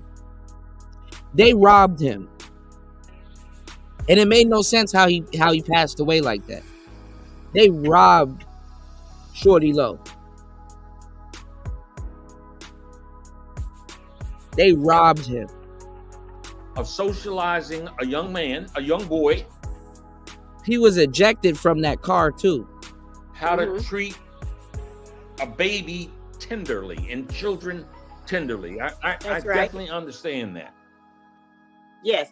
I think that's a misnomer. I think we have some confusion about that because we have boys who were raised up with football players and construction workers, and they still turn out to be gay if that's their idea. Plus, don't forget this. We can never leave this out. We have had 400 and some odd years of a bad diet, bad water, bad medications, and so it's very possible that we have been given different chemicals in our body that have tended to change our identities and change our feelings and change our hormones that create people who want to be somebody other than themselves, because that's all the options that we've had. We've mimicked everybody. We've used to call it talking white. We have tried to be white people. We have tried to be Asian. What's going on, Link? Gotta get that body count down. What's going on, Link? We have tried to be almost everybody because we don't know who we should be, because we, even our Black historians, we can't agree on the history. And so, no, that's not going to turn him into being gay. But if that's the case, when your man grow up and be a father, he don't turn gay because he changed his baby diaper or because he pat him on the back. But that's among civilized men. Okay. But men who have been raised by women and who have a feminine attitude and who have a feminine emotional aspect in them, they are not going to learn how to do those things They're not going to switch manhood. They just automatically have the female mechanism. See, as women, we have to remember, we talk more with our eyes with a child than with our mouth. They can look in our face and tell how we really feel, no matter what we're saying out of our mouth. They know us. They've been looking at our face since they were born, and they know our emotions. And men will mimic that if that's all he's around. That's what they'll do. Please unpack this for me. Chris Rock is on the stage. He makes a joke about Jada Pinkett. Will Smith gets up, marches up, slaps him in the face. Some people open. And whole time, if you know the story, Will hasn't even been around Jada for like 7 months when that happened. So imagine the battery that was in Will Smith's back when that happened. Pine that part of where that came from was the fact that Jada Pinkett had what she called an entanglement with her son's friend who was about the same age. Yeah. The floor is yours. Well, that's another problem that we have in not having proper standards. We don't have boundaries anymore. We don't have boundaries for senior citizens. You know, it used to be that old people and babies were the protected species. Everybody respected them. You could be someplace and somebody curse and somebody else will tell them, man, don't be cursing in front of her. Don't be cursing in front of that woman, that sister, that grandma, or whatever. And if it's a baby, people back up and let the woman through with the baby stroller or something. Well, see, we don't live like that anymore because it was not taught. You have to be taught everything. We think we're getting it from ourselves, but we're not. All of the evil that we practice, we learned it. We were programmed for it. We were taught it. And until now, it's even a mental illness in a sense. But there were just no boundaries. And in a lot of situations, we have women who are going with their daughter's man. We have daughters who are going with their mother's man. This is the kind of ignorance that we are practicing. And when I say ignorance, I don't mean dumb. I mean to ignore the truth. That in every civilization, you have to have certain standards to maintain civilization. It's not willy-nilly. You can't do everything. There is no freedom without responsibility. Nobody can just go around doing anything and think everything is going to turn out all right. It doesn't work that way. Got to have guard posts, got to have some barriers. You got to have some rules. You got to have something that that has to be your standard that is civilized. Our children don't know what civilized means. A lot of our grandchildren certainly don't. And I've looked at that. You remember when our people started getting mixed up about what respect was? Instead of respect being dignified and honoring people, not cursing or acting savage around people, not talking bad and cursing out adults and teachers and everything. Instead of it being that, respect got to be, don't step on my shoe. You got to respect me. Don't lean on my car. Respect my car. And respect turned into being something that was physical instead of something that you actually practice to keep a certain standard of behavior, maintain, and to keep civilization. The purpose of education is to civilize people. And the fact that the public school education has been going down the drain for the past 30 years, and that's when they took home economics out of the school and they took shop out for the boys. When they took those things out, then we don't have any standard to civilize our people. And I say all the time, we are the only people in America or in any foreign country who turn their children over to the enemy to educate them. Of course they're going to miseducate them. Why wouldn't they? They want to keep us slaves. They want to keep using us as a tool. They want to keep control of our men, and they want to use us to do it. And that's what we don't recognize. The white man don't think the black man is better than you. He don't think that the black woman is better than you. That's what I mean. He don't think we good. He don't think we so great. But if he can use us to hold you down and to destroy the little bit of ego you got left, then that's what he'll do. And that's where all that nonsense come from, that we the backbone of the black community. There's no other community in America where they point at the woman and say she is the backbone of the community. The white woman knows she ain't the backbone of the white community. She knows she's not, and she stay in her lane most of the time and just do what she's allowed to do. Every advancement that they claim that they have given us that we think we earned, we ain't earned nothing. Because white men decide every law and every rule in America. They're going to decide what you can do and what you can't do. So if they can use us to keep our children dumb, to keep our man under our thumb, to keep his mind on sex instead of building and trying to do something for himself, we are just a nation and a nation like every other nationality in this country. But we are the most dependent people here in this country because we got convinced, as I said, that integration would solve all of our problems and everything would eventually level out. Well, it hasn't leveled out. It's more bumpy than it's ever been. And we are losing everything that we thought, as I said, we had gained. We are still a dependent slave in this country. Us doing something for ourselves does not mean that we are seceding or separating from this country. And I always use the food as an example. The Africans, the Asians, the Italians, the Latinos, the Arabs, don't matter who it is, they all have a food path. They have food in their stores that they have imported in. They have food in their stores that they raised on a farm somewhere. They have stores with food and cans that we can't even read the language, but it's for them. We don't have a food path. If we don't get our food from the white man, we don't have no food. We don't understand. So I'm trying to figure out within the last 10 years, what has the Hotep community been doing? Really, what has the Hotep community been doing? This 2015, 2005 game is not going to work. Why aren't we trading resources with Liberia in the black community alone? Why aren't we trading resources with Guyana, Haiti?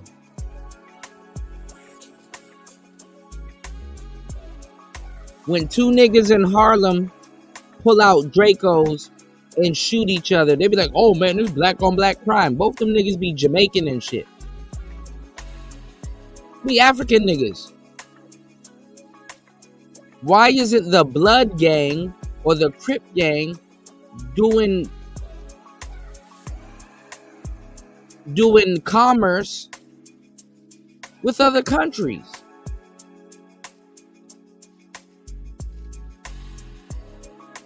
Why isn't there a Crip coin? I think that would be the easiest way to clean dirty money. Or a blood coin.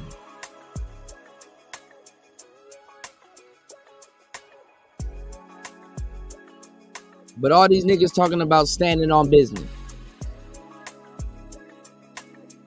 That because we think he gonna continue. No, you know what? You know what, Andre?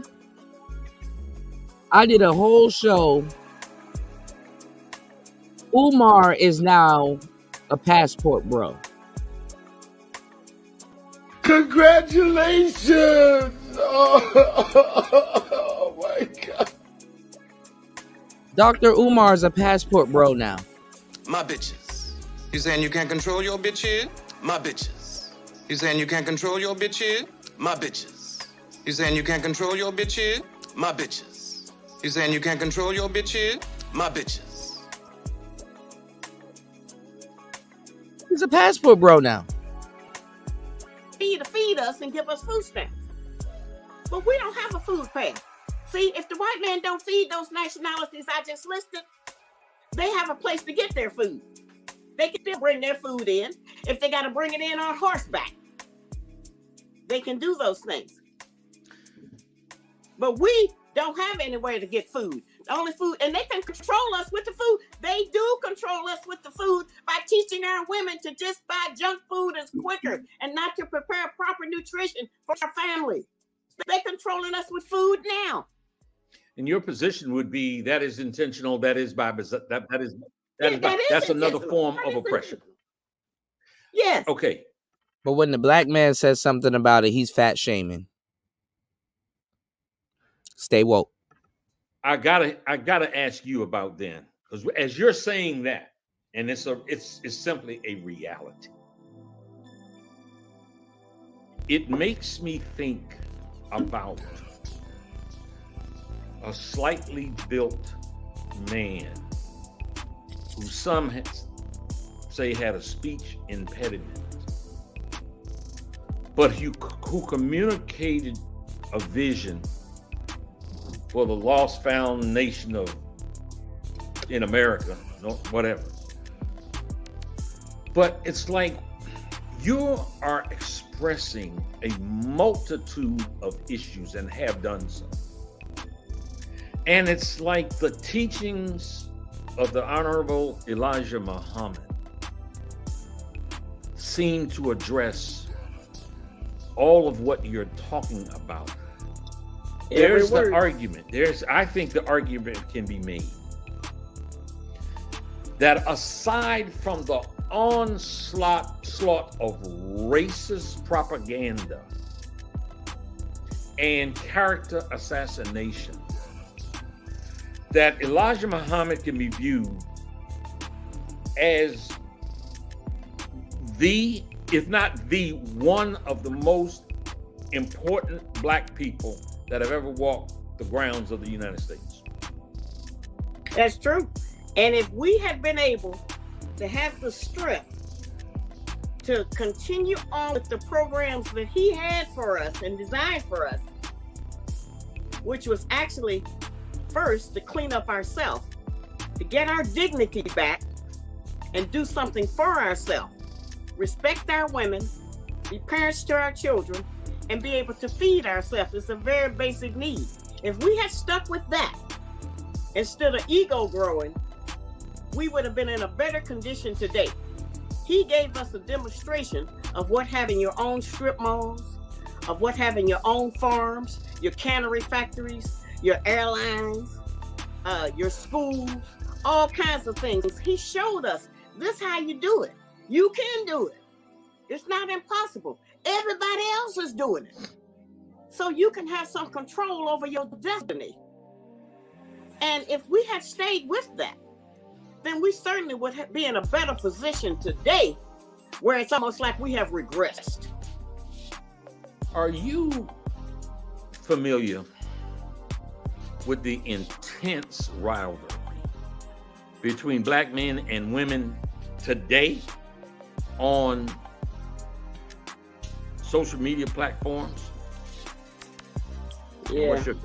Yes, I am. And it's very sad. As I said, that's one of the things I think that we as black women have done to contribute to that. I didn't think I would ever live to see a day when adult black women, we're not talking teenagers, would go on the Instagram or the Facebook and put their naked behind to the camera for the whole world to see. Because this is an insult to all of us as black women. Because people from all over the world, which is what the technology allows, look at that and think that that's the black woman in America. And they think that all of us are like that. So they come here already disrespecting us. And that's another reason I'm concerned about these immigrants coming here. A Mexican hate a black man more than he hates the claim. Now, what's crazy about her saying that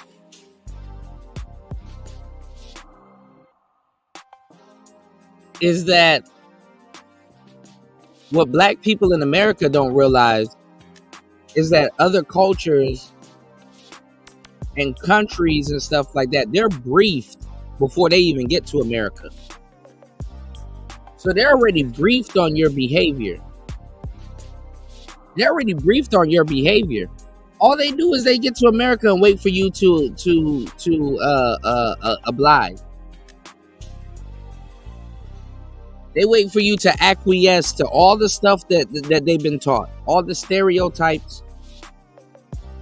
Because I hate to say it, certain stereotypes are true. You know what I thought about the other day, y'all? I said, you know what? If I'm in my hood, where I'm from, where I came up from, I said I know 9 times out of 10 my killer would be a black man. And nothing stopped me from waking up day to day, from putting in work in the manosphere directly. I put in work in the manosphere directly. I'm not one of these little aimless channels that just, hey man, I'm just about to do my thing. And no, I put in work in the manosphere directly. That didn't stop me from saying, hey, you know what? I'm gonna help black brothers. It didn't stop me from saying, hey, I'm gonna, you know what? Even though I know a black man, somebody that looks just like me in the mirror, is gonna do me something. Even if I get to a certain level of success. It didn't stop me from saying, hey, this is gonna deter me from helping black men.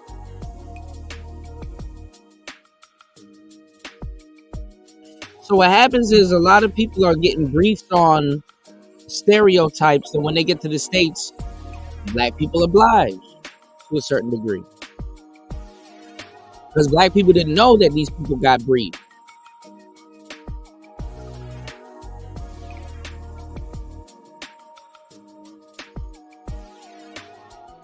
And then these people, you got to understand that the only representation that they see of black people is music videos, style, certain trends.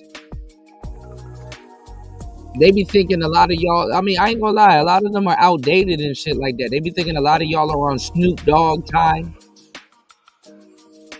They don't know the difference between the West Coast and just a regular nigga when they land in New York.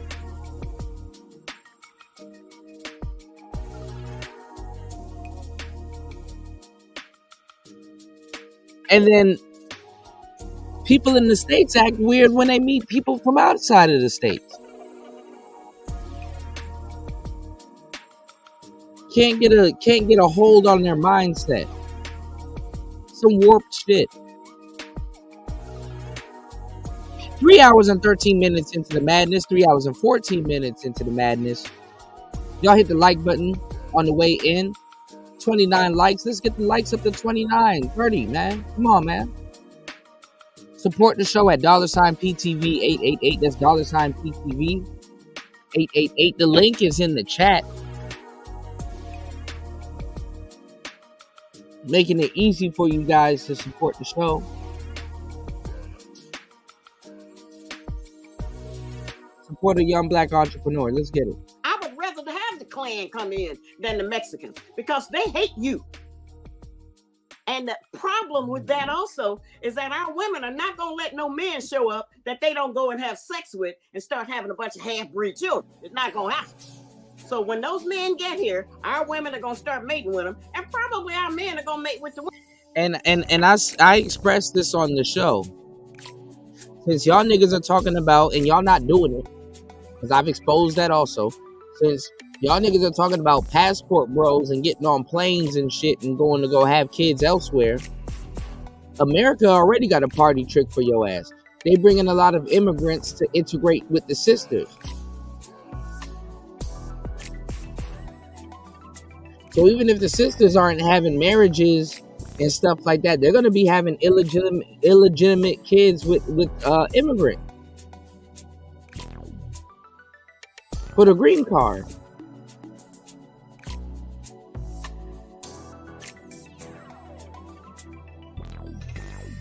Because they know sisters are already traveling. Y'all just finding this out now.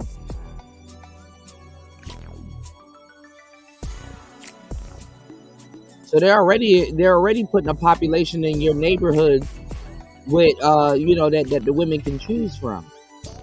And they putting money in their pockets.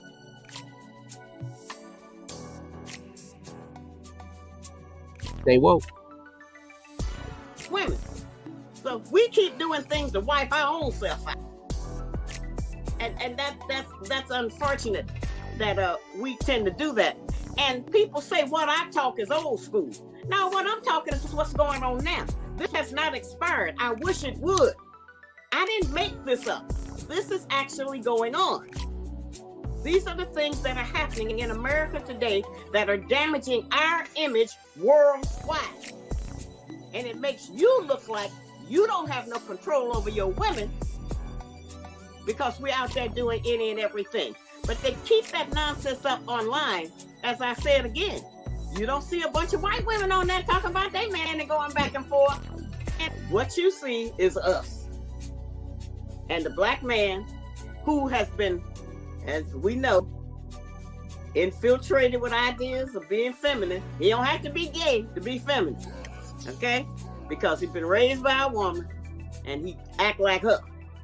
And so we out there fighting, as I said again, we arguing with another woman instead of another man. Because a man is not going to participate in that with a woman because he knows how women are. And he knows it's how you start out with them, how they're going to act. But our men are dealing with the double whammy. They haven't been taught manhood. They've been taught how to survive, maybe how to live and eat and dress or something, but they haven't been taught manhood. So whatever they're doing, they're thinking it up in their head. They're looking at videos or they're watching somebody else that's the same age as them.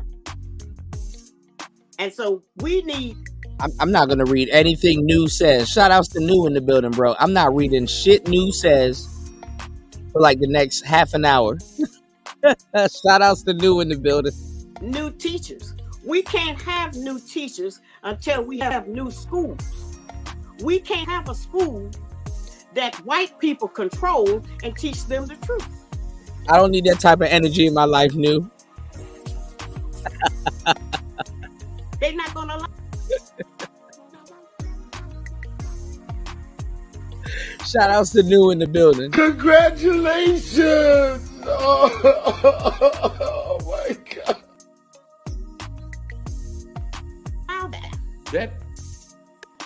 That makes me ask you, come back to this. One of your books, Are You Still a Slave? Your byline there says recovering from post-traumatic stress, recovering from post-traumatic stress, the post-traumatic stress of slavery. Can you I think what you talking about, Willis? I think all of us have post-traumatic stress. All of us got post-traumatic stress. We don't know how to always identify it. But that's what, as I said, that one book, Are You Still a Slave, is very enlightening. Now, of course, the Black Man's Guide to Understanding the Black Woman, every black man needs a copy of that and pass it on to his son so that he can have a heads up before he gets out here and try to mate. We don't know how to mate. Where would we learn it from? We don't know how to parent. Where would we learn it from? If we didn't come up with older people who pass down information that our people will listen to. But our people, our children have been taught to disregard what we say. They taught them that on television when they start letting the children talk back to their parents and curse their parents out and make demands of their parents. That was taught. And because we felt we didn't have any control over the television dial, like we don't have no control over the cell phones, they've made those things dangerous because there are many cases where as a parent, You don't have control over the cell phones. take away that cell phone, the child burn the house down or kill the parents. This is how addictive they've made this stuff to us. I went. This don't, and the cell phones have broke up more relationships than we can think of. I'm glad she's getting into this. Let's get it. Because people find them, they find out that their man or their woman is with somebody else. They create a big problem. They have a big fight. Sometimes they kill each other with that. Right, so this stuff Sharpie. has been detrimental for us. It has not been beneficial. Okay, I was talking about recovering from post-traumatic stress, and I think this delves into it. And I'm responding to what you just said. I went to an all-segregated black elementary school. Mm-hmm. So left the 6th grade. Went to junior high school to an integrated school. What's going on, Cartel? Shout outs to Cartel. I saw Cartel in the chat earlier.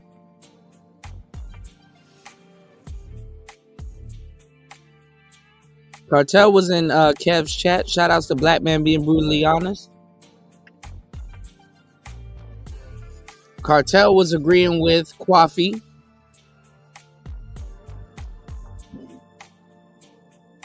Cartel, do you know all of the Manosphere talking points are being put on cards like they're cue cards and are being sold as a card game. And people are making big money off of selling Manosphere talking points and our intellectual property printed on a card.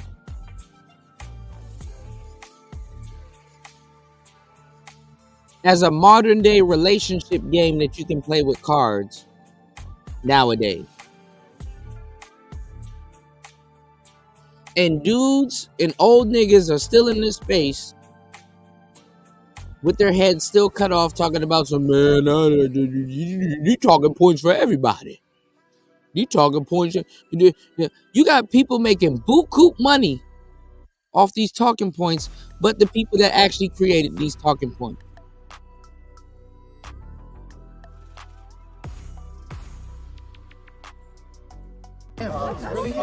You're a victim.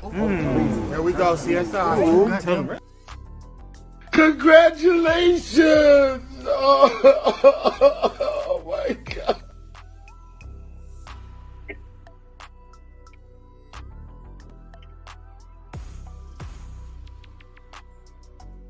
$2024, y'all.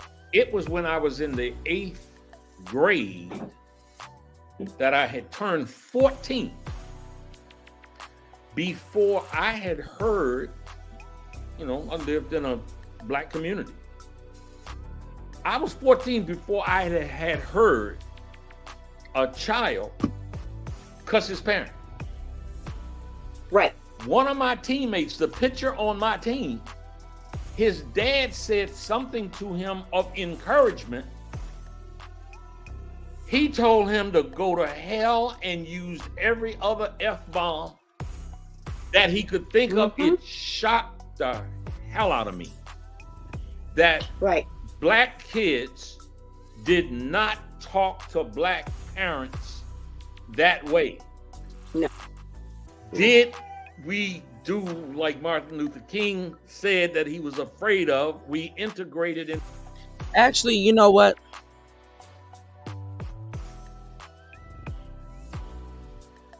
I got a panel show. I might pull it up next. Y'all hit the like button and support the show. There was an actual, and all of this stuff is because parents are not even fucking parenting their children. They become friends with their kids because you're actually watching your parents grow up while you're a kid. Let me give y'all the game. There's an actual show that I'm going to bring up that has Cooley from the No Fugazi podcast arguing with Mr. Let Go over red pill versus blue pill. And none of them niggas are Manosphere. But you let the dudes in the Manosphere tell it, man, the message is out. I'm gonna bring that up. Into a burning house. Yeah.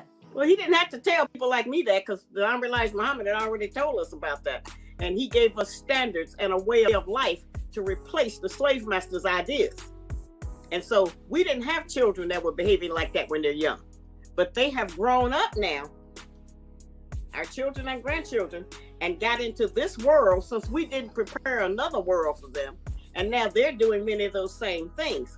But we were always more civilized than them. Remember, we came from a civilized area. East and West Africa. We came from more civilized areas. These beasts came out of the caves and hillsides of Europe.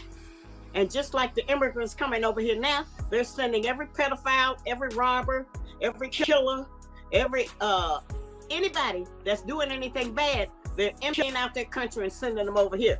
Well, that's out of their playbook. This is what they've always done. But we have always been civilized. We are the most conservative people in America. Hold on, y'all.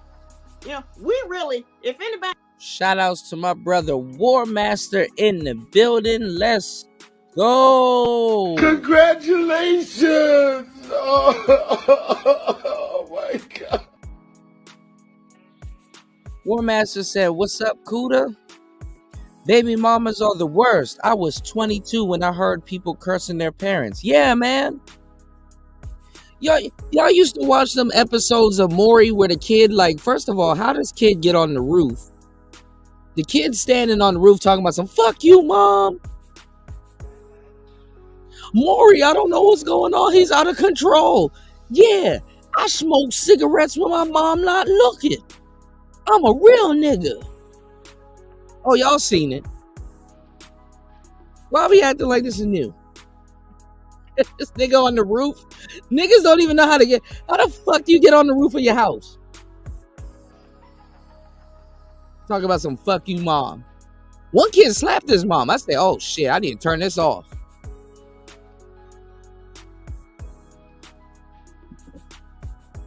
All them white mothers been going through hell with their kids. "Billy, get down. Get down from there, Billy. You can hurt yourself." Nigga, he on the roof already. I think he knows he can hurt himself.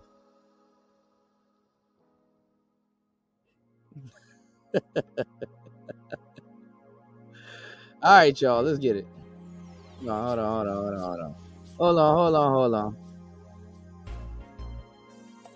Let me catch my breath. Break up in the text. Hold on. Everybody was going to be with the party in Lincoln. It should have been us. Because we are more conservative than the people that we have produced. Because we allowed them to be infiltrated and around all kinds of filth and ignorance that these other people practice. There was a time when you didn't have a black serial killer. There was a time when you didn't have black children chopping off their mama's head.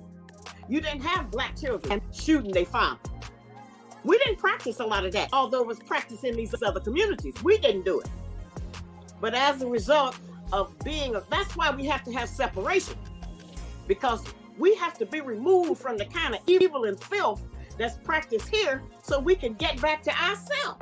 We are living other than ourselves. And we think, as I said, we keep trying to normalize it and act like this is just how it is. It's only how it is because we are allowing it to be that way, because we're not willing to make the kind of sacrifices that are required to get our future generations in order. I could look at a great-great-granddaughter of mine and wonder, who is she going to marry? Where's the black man going to come from? It don't matter who it is. Whatever come out here, they all got to come through our womb. We got to birth it and teach it and raise it up. There ain't no magic in it. You're not going to just be born in America and know how to act. We see how people in America act. And we act like, as I said, we don't have any control. We just floating around doing anything, accepting anything. And that brings us back to that topic you had about, can a woman raise a black man? The answer is no. We can feed him and clothe him, give a place to live and take care of him, but we cannot raise a black man because we can't teach him how to stand, how to sit, how to handle his emotions, how to process them, how to behave, and how to protect himself. We put our men out here, our boys, vulnerable because we have refused to tell him who his open enemy is. We have made him vulnerable to anybody can kill him and do anything to him because we have told him that he's equal. We have not told him that there's some people out here that want to kill you every day, and that any opportunity you give them, they're going to do it. We didn't teach them that because we thought integration would solve that. We didn't tell him, be careful of them. They're not your friend. You can interact with them and, of course, be civilized, but don't think that they're your friend. And of all the things you do, don't go marry your enemy's daughter. Don't bring that into our bloodline. We didn't tell our boys none of that. And so they out here doing anything, thinking it's just natural. Our children, just like many of us do, two things we're doing wrong. We think good sex means love. That's one thing. And the second thing is that we think that love is a disease. You catch love. I can't help it. I just love him. I just fell in love with him. That's not true. Love is a decision. You can decide you love somebody, but they can do something. You decide, I don't love them no more. We know it's a decision. Yeah, I hate him, in fact. It's not a disease. We have control over that.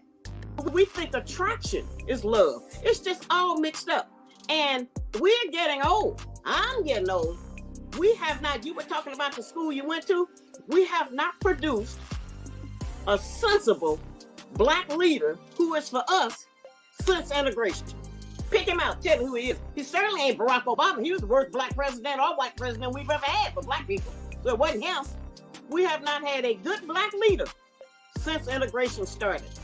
Because you can't produce a good black leader in a white room. You can't do it. You put a child in a mixed school. I got 2 sisters who put their children in those white schools where you pay high. See, the conscious community is still stuck because the world only built. It's funny, and remember how I was telling you guys how the manosphere needs to have more archetypes for the type of black men when we describe them. But that's some real shit, because in the real world, you can only be 2 types of niggas. The world only wants you to be 2 types of niggas. Or I'll throw in 3. The world either wants you to be a coon, you can be a big ass coon, or you can be gay. No in between.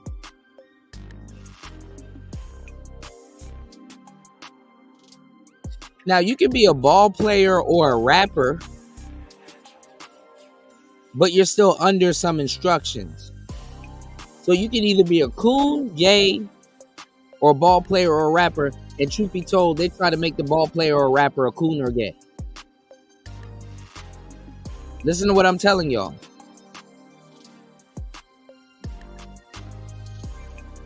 There's a millionaire out here right now that got Meek Mill hopping around like he's a bunny rabbit. Gangsta, Meek Mill, welcome to the house party. Hopping around like he's a bunny rabbit. What type of money is that? Tuition, because they thought they would get a better education. Both of them today got 2 white girls pregnant. Okay. That's what we got. That's what we pay for. By the authority invested in me today on this show, I am going to proclaim you to be Queen Shahrazad Ali. And as Queen, I am going to ask you to speak to your subjects. First to the black man, and then to the black woman. Just give them one piece of advice each, because I would ask you a whole bunch of stuff, but time prevents that. So Queen Shahrazad Ali, speak to your male subject and your female subject. I certainly will. I think for our women, we do have a lot of courage and we have a lot of strength. We can do anything. We are the most beautiful woman on the planet.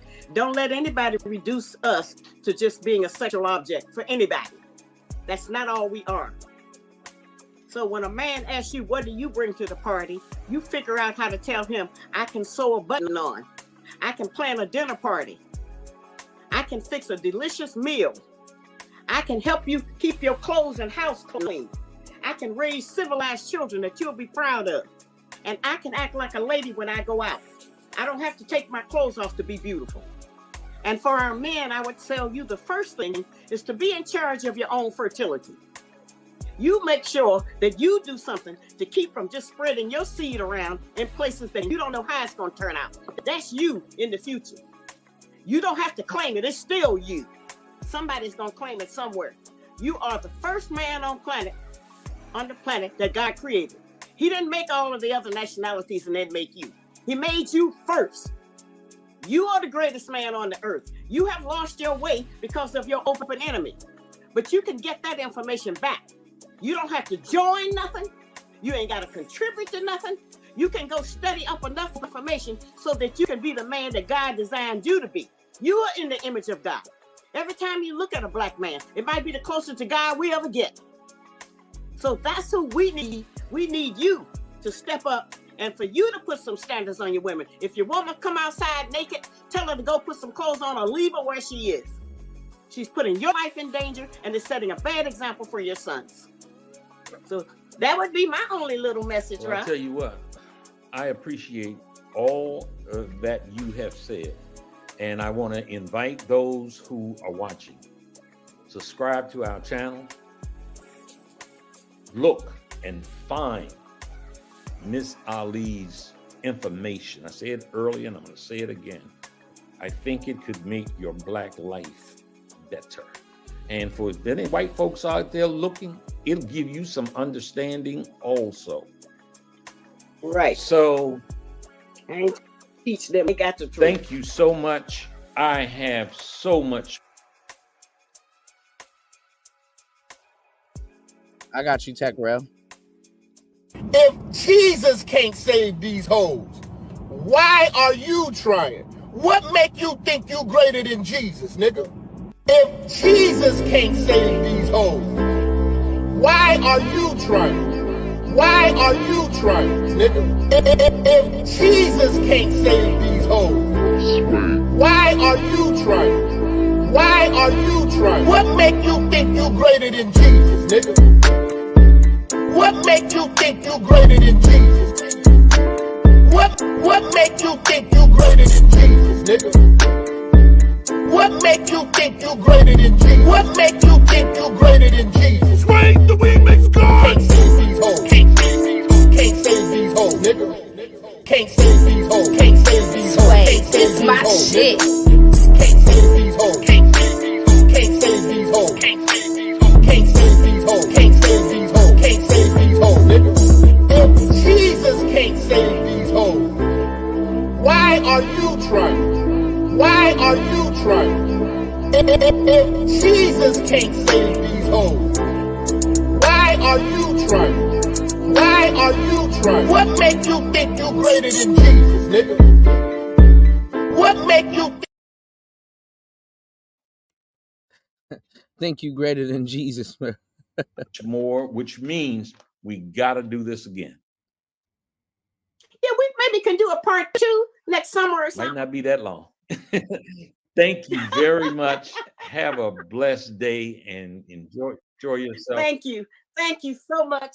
Thank you so much for inviting me. I've always cared about you and I have enjoyed this, and you're a great host.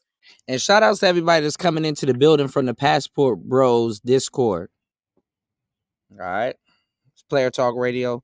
Shout outs to Rock Newman, and shout outs to our great sister Shahrazad Ali, and shout outs to my bro Rock Newman, you know, live streaming straight from Washington, D.C.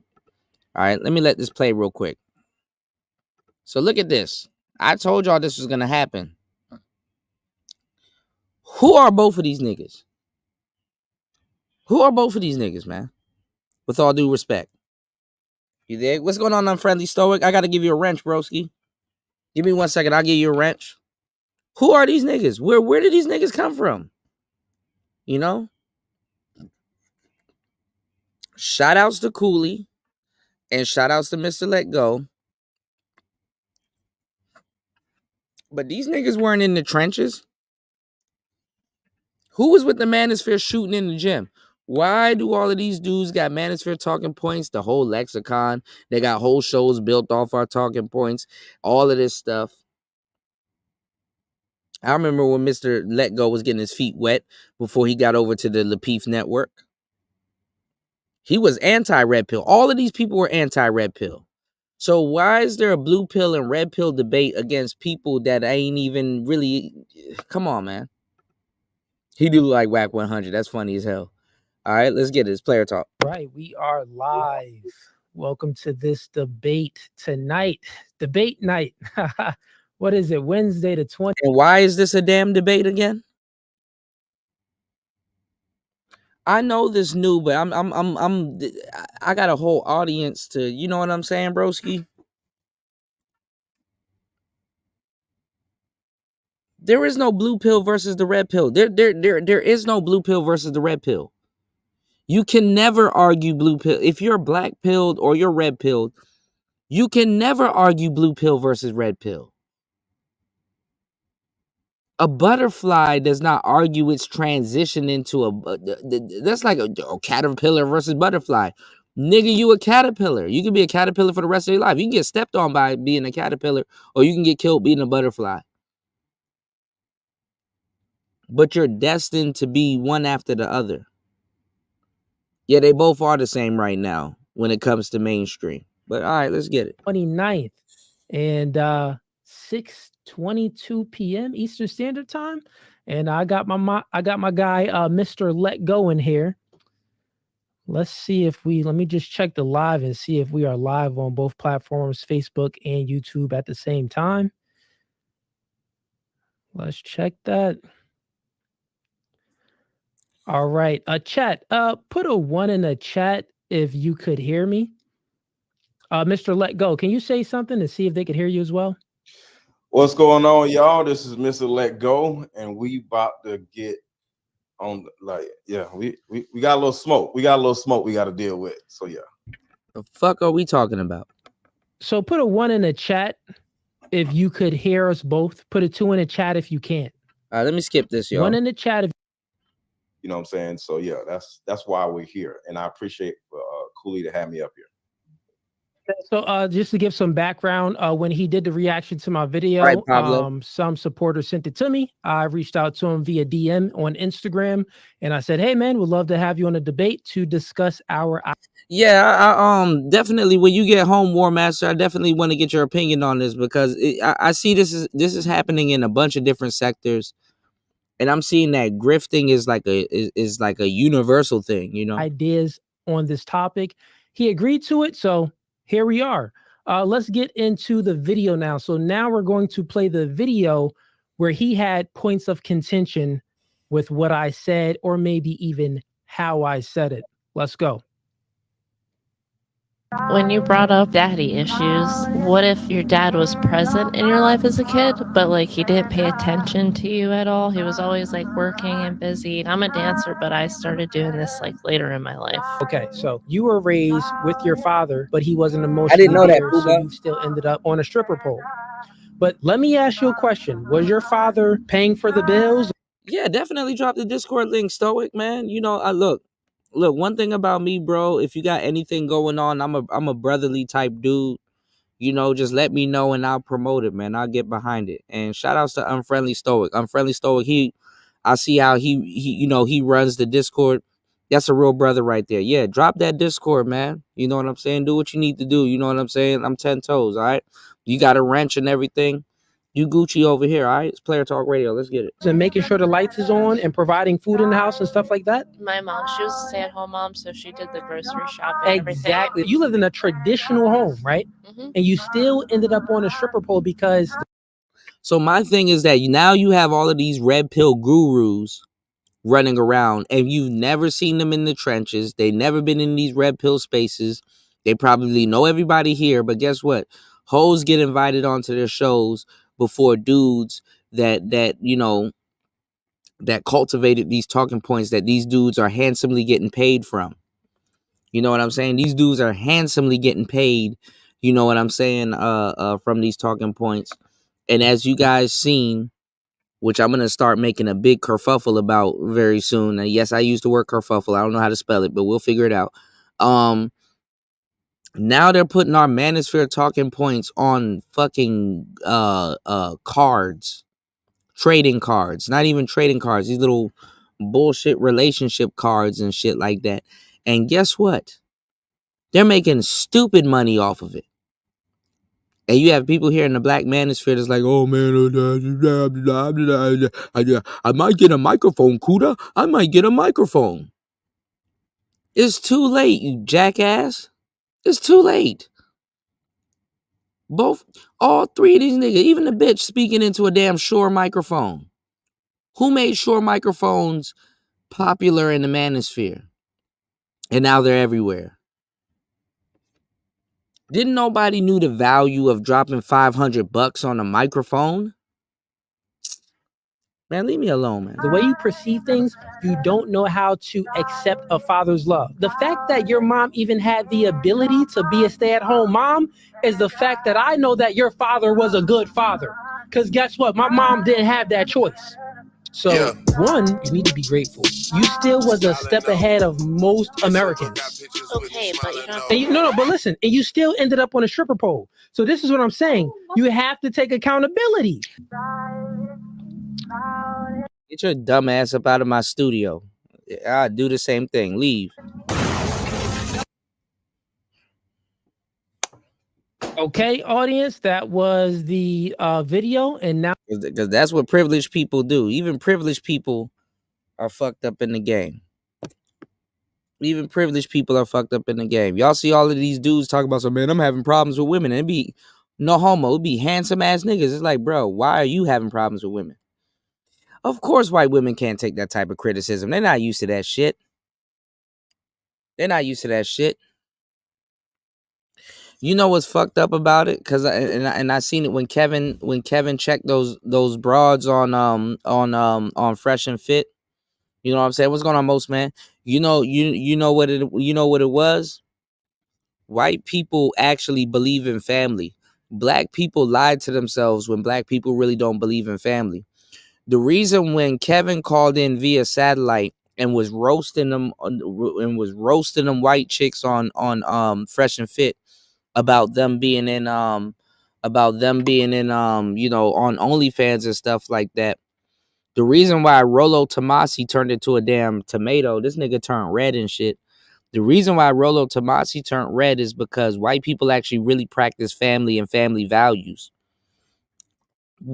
This is why Rollo is not really red pill. He kind of picked it up and kind of grifted towards it, you know. And I don't got no beef with Rollo, but let's keep it 100. Skeletor kind of picked the shit up and was running with it and stuff like that. Because guess what? When white people actually deal with each other, they actually see family in each other. So it's like, nah, I can't roast her that hard because guess what? She reminds me of my cousin. She reminds me of my niece. Yeah, I don't have a daughter, but if I did, it would look like her. You understand what I'm saying? So a lot of times, you know, and then mix it in with the Madonna whore complex. You can mix it in with all of the stuff that we gave y'all game on. You know what I'm saying? You know, 27 people in the building, man. We can at least get at least 3 contributions, man. Y'all contribute to the show, man. 3 hours and 48 minutes into this game. It's a fucking steal how much game I'm dropping on today's show. All right, make sure you guys hit the like button and support the show. The more support we get, the more game I'm finna drop. And we finna drop the link too, man. Y'all come up and come kick it with me, man. Come talk to your boy. But what I'm telling y'all is that, you know, Rollo turned pink because he like, man, that's like a daughter. That's like whoop-de-whoop. That's like, you know, no matter how much red pill shit, you know, you spit. What we talk about, y'all, all the time in these spaces. Dudes are one blowjob away from going back to the plantation. Dudes are one relationship away from going back to the plantation. Dudes are whatever, fill the blank in from going back to the plantation. Okay? Black people, we roast each other. It don't matter if we see each other, ourselves in each other. We'll roast our cousin. We'll roast our brother. We'll roast ourselves. We'll roast our dad. We'll roast all kinds of people around us. We be lying like shit. We have no sense of family for real, for real. You know what I'm saying? And unfortunately, a lot of niggas don't like what they see when they look in the mirror. You know, it's crazy. But hey, guess what? At least we more truthful with each other because for real, you know, if that's stopping Rollo from being truthful with a whole bunch of OnlyFans girls, then just imagine what else. You know what I'm saying? You said when you a daughter changes the game. Hey, look, it is what it is. You said black people don't operate from that core. Exactly. You said over and over again. You said many adults don't believe the youth are worth talking to because the belief that kids don't have real thoughts, even though these are the same adults who wanted adults to talk about real shit, and the cycle repeats. Yeah, that's true. But I'm gonna tell y'all some real shit.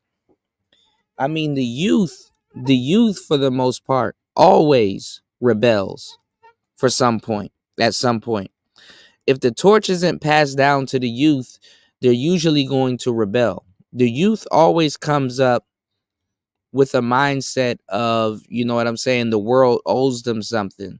So when they jump off the porch, they don't have to do much. And to a certain degree, a torch should have been passed down to the youth. But unfortunately, torches these days don't get passed down to the youth, as y'all can see with the manosphere. And that's why you have this fucking hot mess of a manosphere that you have right now. So let's get it. Now I'm going to play Mr. Let Go response on my video. It's about almost 7 minutes long, but we're gonna let it play fully through so you could fully And Mr. Let Go don't have all of his marbles together, bro. You know, everybody over at the Lapeef network, you're listening to dudes that don't know what the hell they're talking about. People are branding them the manosphere. They're not the manosphere. They're not blue pilled or red pilled. And they're just repeating our talking points. And they're bastardizing them for real. And people are debating them as if they're debating the real manosphere. And they're actually really not. You know? All of these people, both of these dudes up here, they don't know how deep these talking points go. How much hours have you spent talking about these talking points other than surface level? understand his position. Because it comes down to that. It actually really counts, you know? And his points of contention that he had with my response. I'm going to let that play fully through without any interruptions. And then we're going to stop that video. And then I'm going to give my rebuttal to his video. And then I'm going to give my position. So let me bring this up for y'all, man. Hey, man. And if y'all vibing with this, hey, like the video and subscribe to the YouTube channel. We lit right now, man. Let's go. Let me pull up this other video real quick. All right, so here is Mr. Let Go response. Yo, I'm just gonna say this. These podcasters, even though y'all can say I'm one of them, but I'm not, really get on my nerves. And this is the reason why. It's a battle of who's right. It's like, no. And I told y'all they're gonna be talking about other podcasters like, oh, these other podcasters get on my nerve. This person think he's red pill or this person think he's that. And it's like, bro, you're an imposter also. You're an imposter also, with all due respect. When I told y'all earlier about fool's errands, listen, if you start a whole podcast based off of somebody else's talking points, you're an imposter. It don't matter how much work or money you put into your equipment. You've rendered yourself an imposter. No matter what the woman says, it's the quest to hold her accountable. Accountability. If I hear accountability one more time, I understand what the man is saying, and he is actually right. But that's not. Yeah, because he came off as a red pill guru. That's probably why you are critiquing his stuff. Even the point, and you can't see the point. You know why? Because you don't have kids. And I don't know the guy, but if he had kids, I'm quite sure he would not. Cooley has kids. Not have this way of thinking. See, the thing about it is, this young lady has childhood trauma, and she had both parents. Sometimes when you have a father and he's working, he's paying all the bills, which is awesome. But if you don't come home and spend time with your children, if you don't go to the PTA meetings every now and then, if you don't sit down with your kids when they have a bad day, as the father, not as the mother, as the father, you literally can be traumatizing your children. Being a father is not just paying bills. I'll say that again. Fatherhood is not paying bills. Fatherhood is fatherhood. See, there's one thing about being a provider, going to work, all that stuff, that's nice. But at the same time, being a husband and being a father is another job in itself.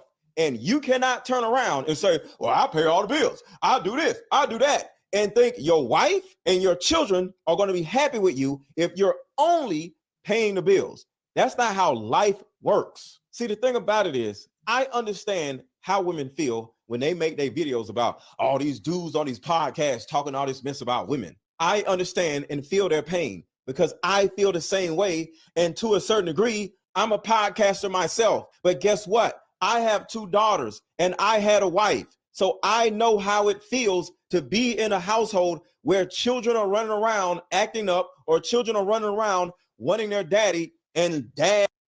Now, let me tell you something that we talked about in the Black Manosphere, which is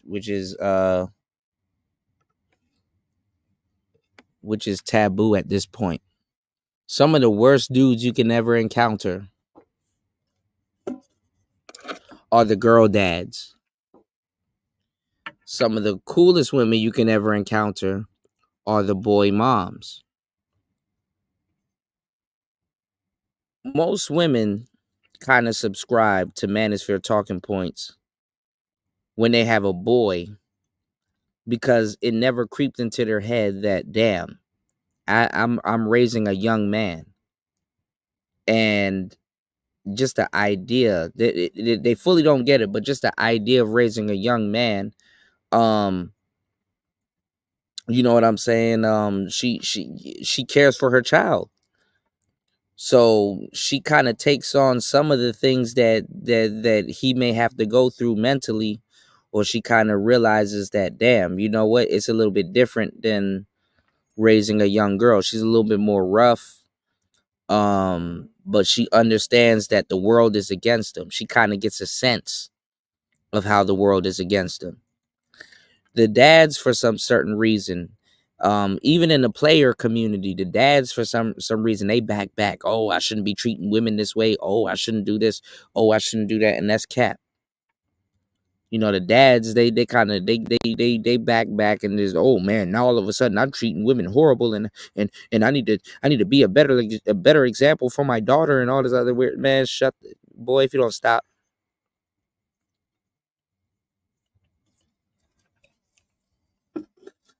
They start going rogue too.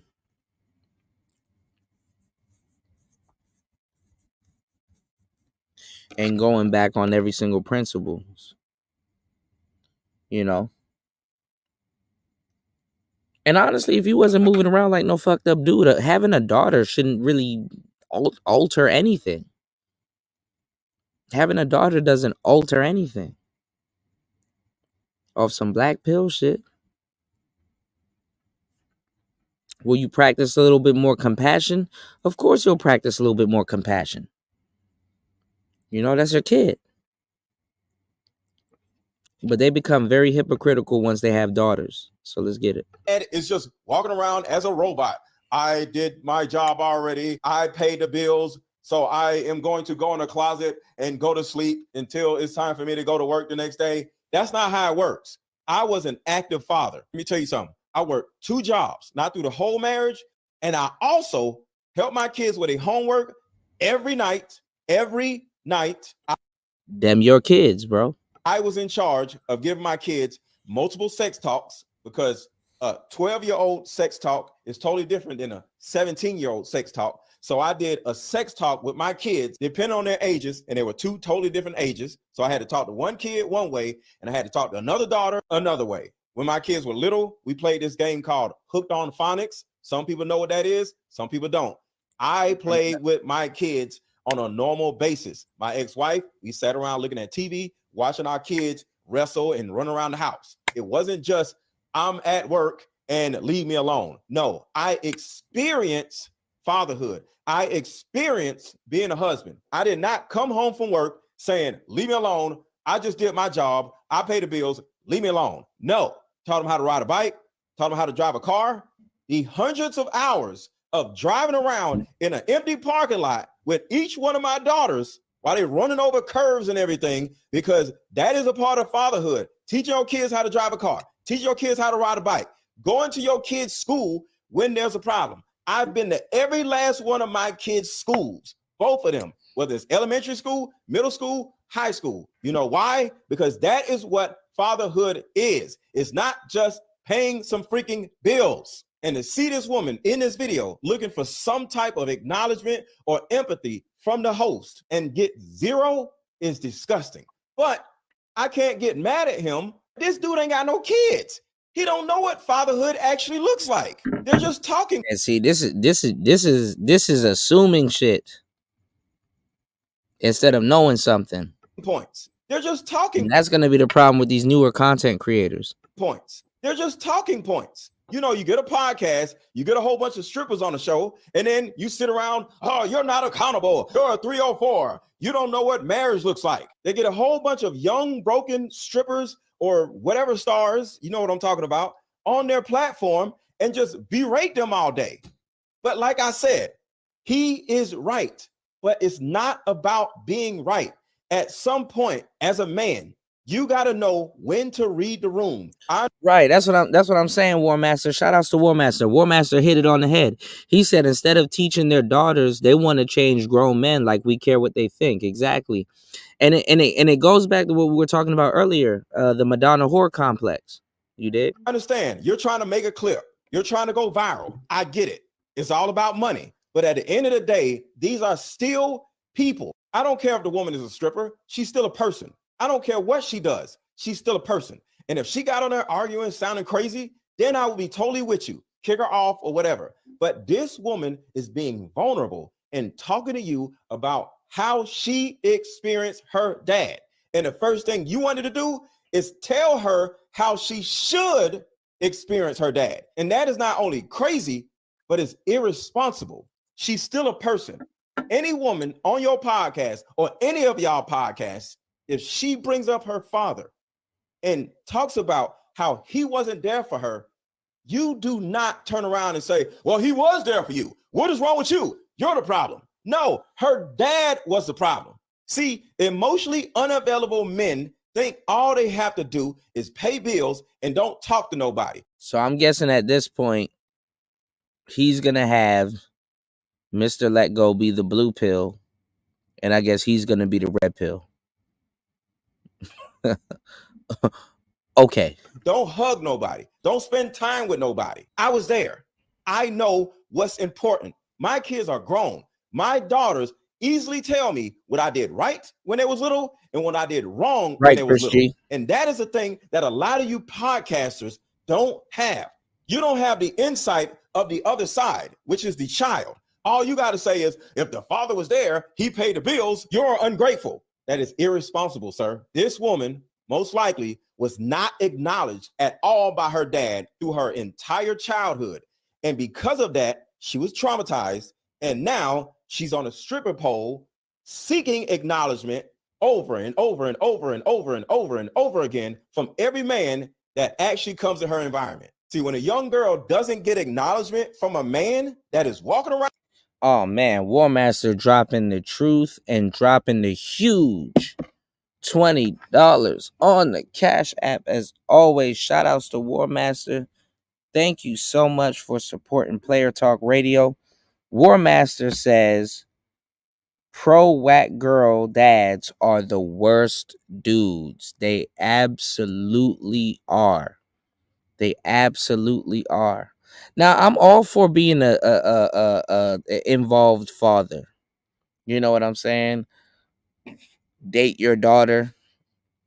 You know, kind of tell her, you know, the type of man she should be dealing with. But there's a lot of different, you know, moving parts in it too. You know, I mean, girls have brothers and stuff like that. They have uncles. They have, you know, if they're present, you know, I mean, in the black community is really one-sided because they lied to you and say black men aren't, you know, they don't respect women, when that's bullshit. You know, a lot of black men come up in the matriarchy. So a lot of black men respect their grandma, they respect their aunties, they respect their mothers, they respect their, you know, sisters and stuff like that. Black men are, they stay around women. But a lot of the girls, their uncles are locked up. They're not around. Grandpa not around. All kinds of, you know what I'm saying? Not too many women grew up with dudes. You know what I'm saying? But you said they fear black females. They actually do too. Yeah. But shout outs to War Master. Yeah, the pro wag dads are actually the worst ones, you know. And I hate to, I'm not gonna throw Umar under the bus. But the Umar types. They kind of send they girls out here with a you know, with no direction. You know what I'm saying? Shout outs to War Master dropping the huge 20 on the Cash App, because that is absolutely true.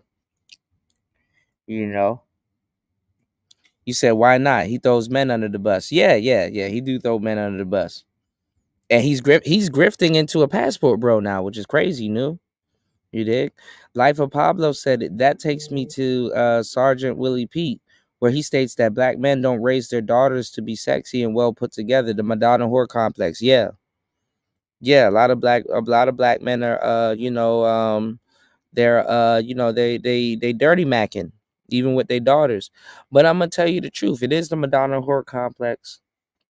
But black men, I mean those fathers too, they actually, I'm gonna tell you the truth.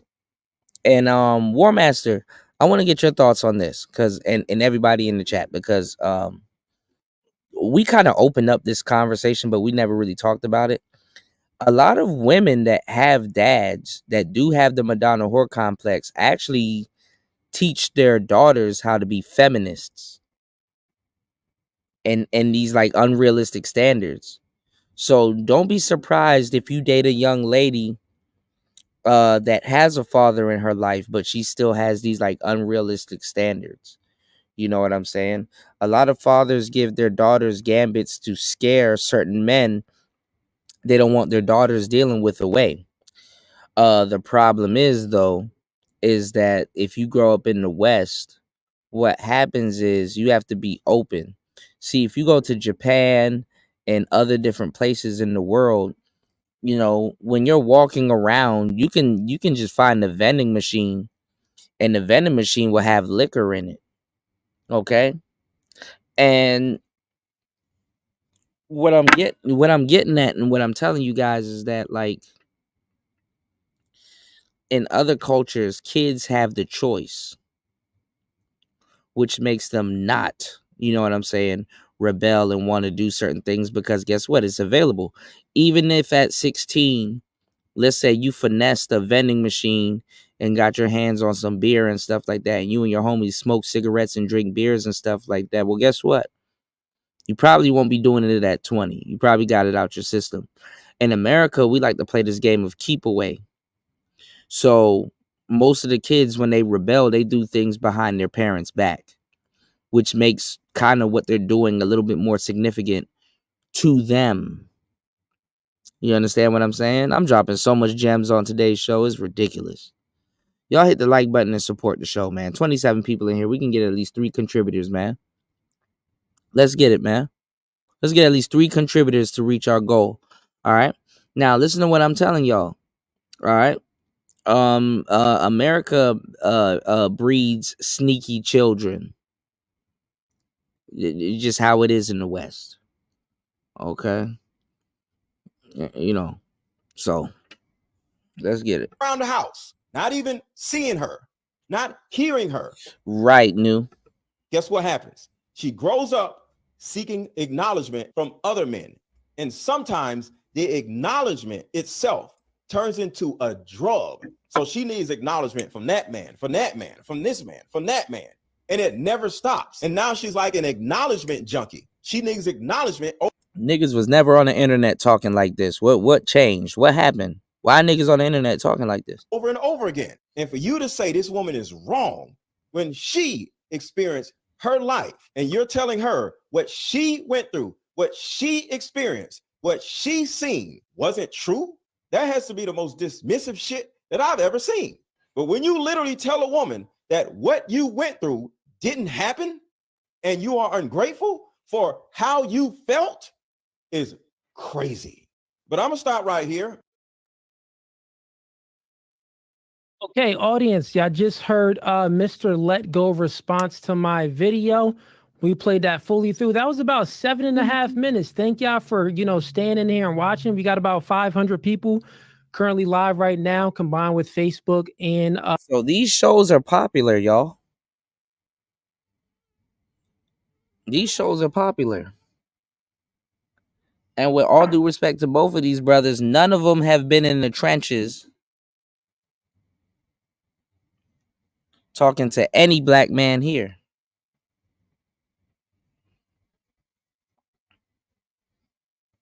I haven't seen Mr. Let Go talk to BGS. I haven't seen him talk to the Roger Report. I haven't seen him invite LAR Movement onto his show.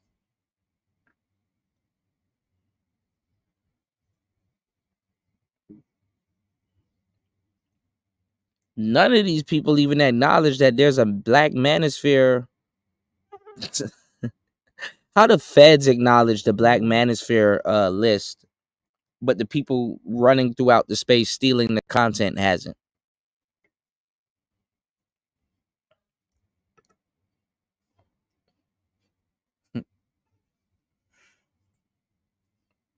Rest in peace to my boy. It's a mystery. Scooby-Doo. Put a hole in you like a hula hoop.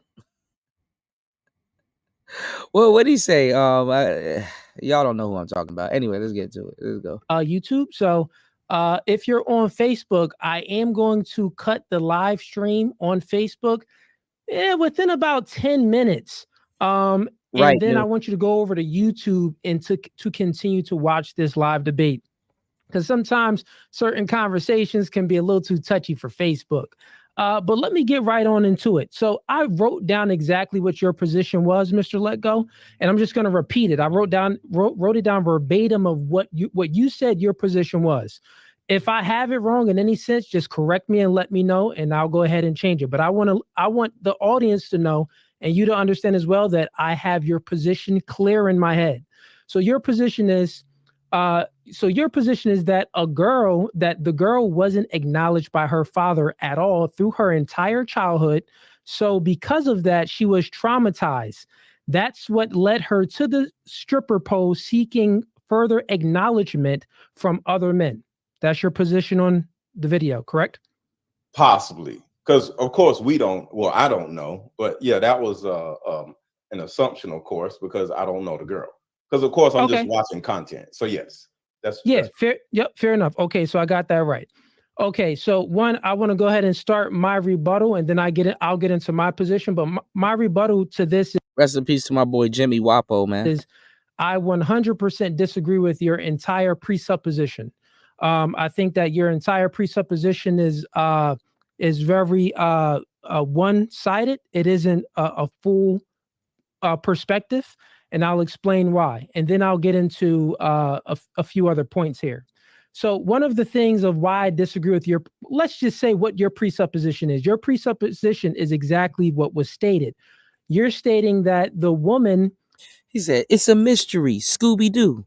Uzi make him do the hula hoop. That was the reason why she was on a stripper pole, is because her father traumatized her. So the reason why I disagree with the presupposition, because this is a grown woman. She's 31 years old. And also, she's 31 years old. And all women have agency. When you're 31 years old, you're accountable of the choices that you make. And I think that you actually agreed that the woman does need to be accountable as well, correct? No, I agreed about what you said, not that she needs to be accountable. Okay. So I'm agreeing with what you're saying right now, but in the video, I did say I agree. Cooley up here looking like Big Sean. What you said, but the point, because the thing about it is, it's not that I disagreed with what you said. It's about you did not read the room, because there's a certain time and a certain place for empathy, and there's a certain time and a certain place to tell the woman, like, get the hell out of here. Like, you know. Okay, cool. We'll go into that. So we'll go into that in more detail. What you said, yeah. Got you. Yeah, and we'll go into that in more detail.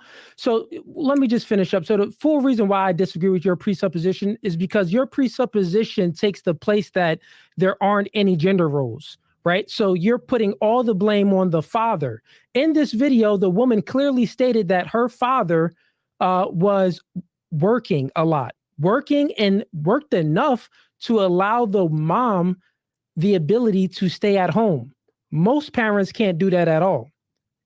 Most parents don't even have the ability. Well, most men don't even, got to think about it. Only 20% of the population makes $100,000 a year. So most men and women don't have the ability to earn enough money to allow their partner to not work and to nurture the kids. So your presupposition is based off of no gender roles, pretty much, because if the man is having his gender role and his gender role was working and providing and protecting the family, what's the woman's gender role? The woman's gender role is nurturing, and that's the part where I'm saying that you totally dismissed, like you totally left out.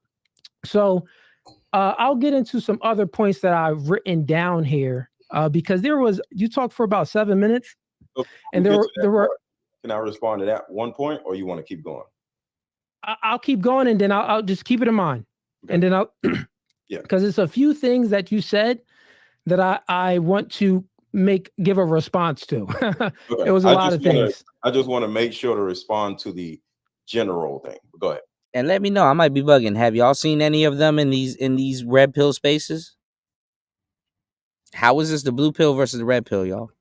Okay, and actually, I'll ask you this question: do you believe that there are gender roles? Do you believe in gender roles? 1000%. Yes. Okay, But cool. that's So literally, I have no idea what you're talking about. Me talking about gender roles. I'll actually, we can start there then. Let's start there real quick, and then I'll finish my rebuttal. Okay, So I have another question. So if you believe in gender roles, cool. Do you believe that men and women are the same? In no way in the world. Okay, cool. So what I'm saying is that since you do believe in gender roles and you don't believe men and women are the same, then you defeat your own presupposition, because your presupposition, both these dudes just got here, is putting all the blame on the father, which you're taking away from the mother's nurturing gender role. So your own answers just defeated your own presupposition. And I'll tell you why. So you said let go blames the father for the way the mother raised the daughter. Interesting. To explain it in more detail is that a mother's role in the relationship is nurturing. One of the nurturing factors that the mother does is, it could be a multitude of things, but okay, let's say let's just talk directly to the video, right? She said that her father was working. And then she went on to say that, oh, well, he wasn't never around, right? He didn't pay her any attention. That's the specific. He didn't give her, he wasn't around. Right. And abandonment issues. And yeah, that she said that he wasn't around, and she didn't. Her father didn't give her any attention. Okay, fair enough. So then, if the man is working, he's doing his gender role. Do you agree? No, because the woman can work too. Okay. That's So the let me right there. Got it. So let me finish. Working itself is not a gender role, but go ahead. Got it. Let me finish, and then what the fuck?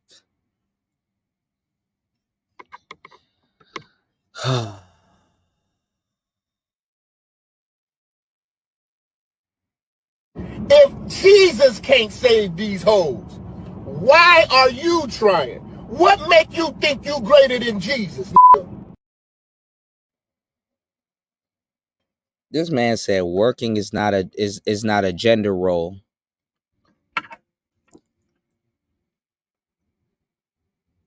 When one sex is like, oh, if one sex works, he can cover all of the household bills instead of the other sex work. How is it not a gender role?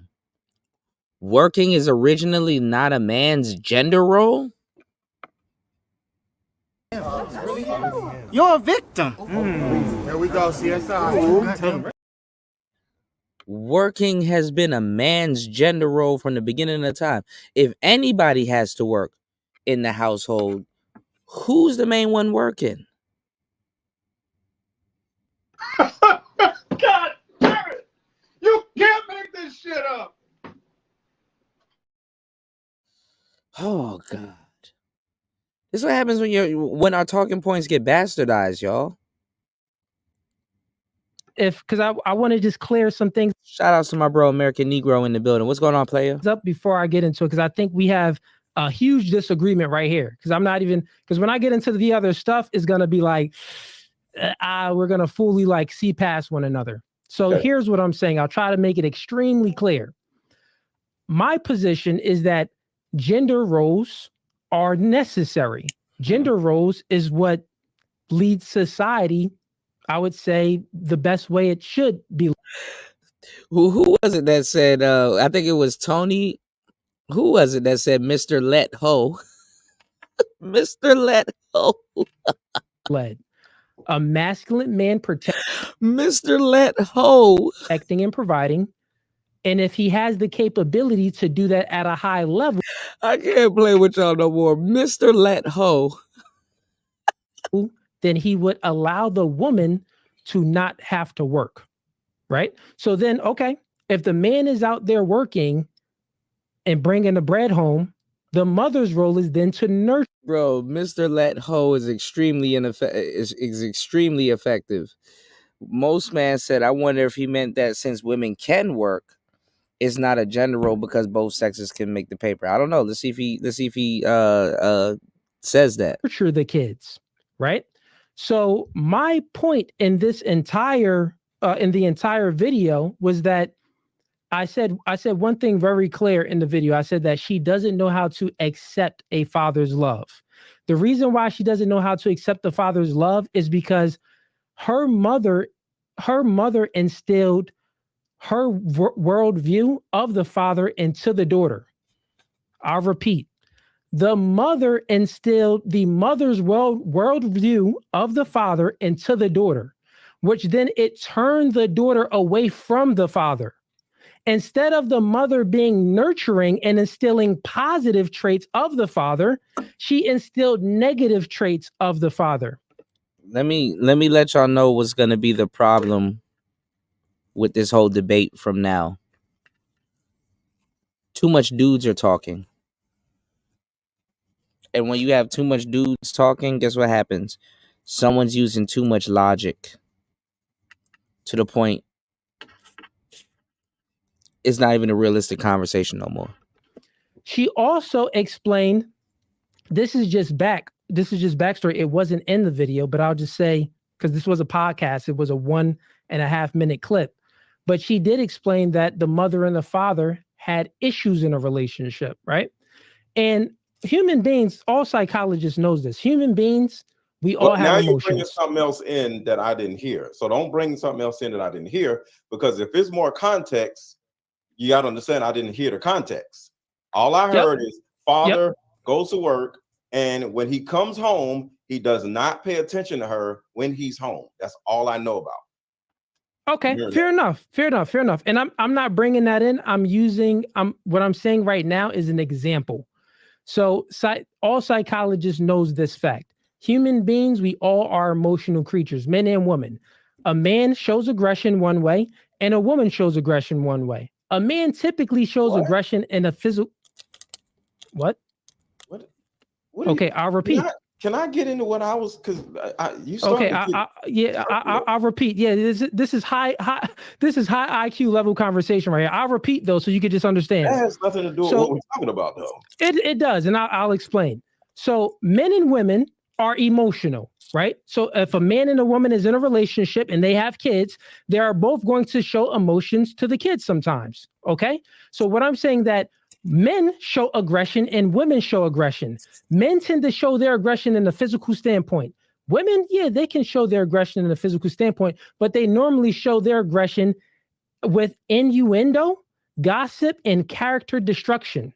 That's how women normally show their aggression. So my point is that the mother, he a guru, y'all, instilled innuendo. She behaved with her child in an innuendo way, and she instilled her worldview of the father into the daughter. That's why she doesn't know how to accept or even appreciate her father working. And the crazy point is that, you got so many people biting off the red pill. Mr. Let Go hangs around the LaBeef network. So why is he still, first of all, why is he still, what's the word I'm looking for? Why is he still surprised at this level of talk? Do you get what I'm saying? I got to stop, because I don't know what the hell you're talking about. Okay? Of course you don't. So, okay, let's stop right here. Because one, if something was said on this podcast that is not in this clip, I don't know anything. So one, see, I didn't catch on to it, War Master. There was a snack dish. Sir Ism said, if he was such a great dad, why did he get a divorce? Bad husband? Most man said these debates go off the rail when people think They need to say more than needed. What does this have to do with Mr. Let Go's point? You said the sneak diss was sneaky. What's the sneak diss that he doesn't get it? I'm telling you, what happens is like what he's doing is the same thing that whole math does. They add in so much logic and in paint a picture and all this other stuff, and it's like, bro, that ain't even what's going on. I get what you're saying, but that's not what's going on. Try again. Try again, though. Well, no. Hold on. Sorry. Can we Go ahead. I'll let you go. Can we please not add something else to this clip? Because I don't know. You know, I don't know. I'm responding to the clip itself. So let me just. I'm gonna go backwards. Okay. So Pause real quick. I let your clip play for a while, and the audience seen it. I just wanted to. I'll Right, make that's what I was it make thinking sense most, to man. you. Because you're saying crazy shit right now. So, but go ahead. It may sound crazy to you. I only bring this up because you don't understand. War Master said sneak diss. That shit was overt. But it was a sneak diss, though. Men and women We would get it, but I don't think other people probably won't. sexual dynamics. Don't tell me what I don't understand. How didn't you just understand what I just Let's said? just have a conversation because you can't tell me what I don't understand. Okay, well, I just From a explained something. You don't standpoint, explain what you're saying that is men and women tend to crazy show shit. their aggression differently. That can't even be. Look, the bottom line is this. Every psychologist knows this. I guess you don't know this. Hold on. When we're with this context, we got to look at things from a contextual standpoint. A man taking out aggression versus a woman taking out aggression within a household can actually be the same. Out in the streets, yes, different. But as a father taking out aggression versus a mother taking out aggression on the child, or versus the other parent, that's. Oh no, I'm with you, War Master. This is a high level conversation, right? This is the most surface level conversation you can ever have. I don't even know what these niggas talking about at this point.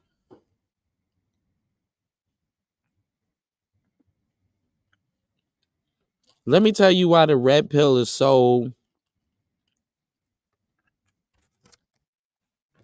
dope. I guess we could say it's dope, right? For years, because Cooley and Mr. Let Ho is and I shouldn't call him that because I don't got no beef with him, but I just found that funny. They've never been battle tested.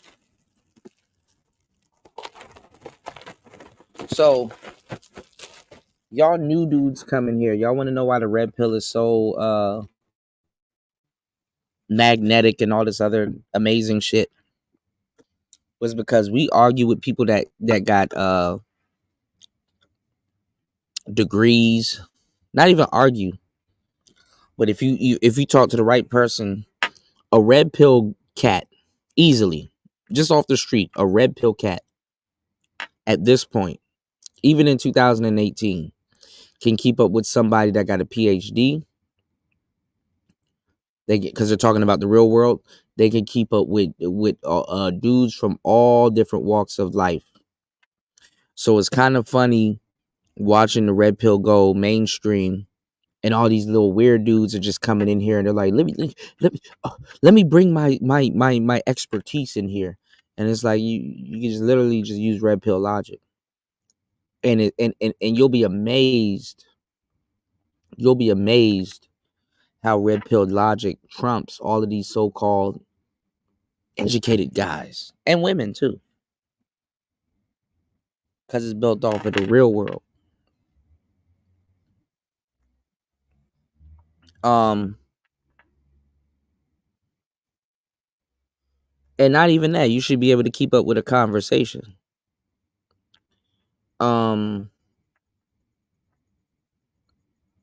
Also too, it exposes the world that school sold a lot of these degreed up cats, because to a certain degree, school sells you a world in which you think you're operating in, and you're really not. To a certain degree, school gets you more invested into the matrix in a weird way. It's crazy. It's player talk. That could be the same. That's the first. Yeah. What my point. Hold on.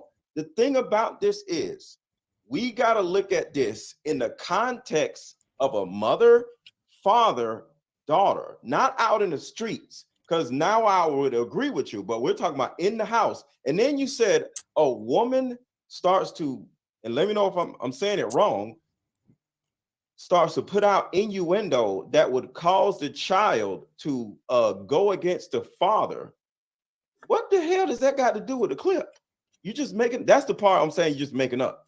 Yeah, so I'll repeat my position again. My position is based off of biology, right? Biology and psychology. That's everything that I explained to the girl was from a biological and psychological standpoint. So what I'm saying is the reason why is in a clip. You even responded to it. You said that it was well, in the clip, I think you put some sort of a emoji face when the video was playing with what I just said. That woman a stripper. Yeah, that's why you want to but that's yeah, why you're a stripper. Yeah, but not the stripper crazy. point. So when I said that, that's the reason. I said the reason why you don't. I said that's the reason why you don't know how to accept a father's love. Cooley actually is right. In this debate, War Master, I'm on Cooley's side. I guess he's being the red pill.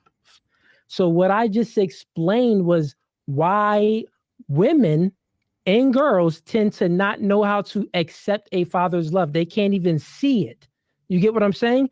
And the reason why they can't see it is because men and women show aggression differently, right? And my question in the household. What does aggression have to do with this in particular? Okay, so she said that, yes. So in the video, she is explaining, should we play? I could play the clip again. Because what does Let's aggression play it have to again do real with quick. this? You Let's said play the it word again. aggression, and I'm confused on why you're using the word aggression. That is out of context of the conversation. It's not out of context. The reason why I'm using the word aggression is because it's an emotion, right?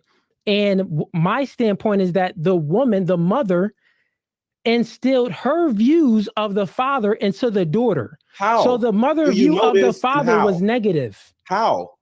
One, how do you know this? Okay. And two, the mother. He acting like this never happens. Like it's actually pretty easy. The kids usually cling to the mother for the most part.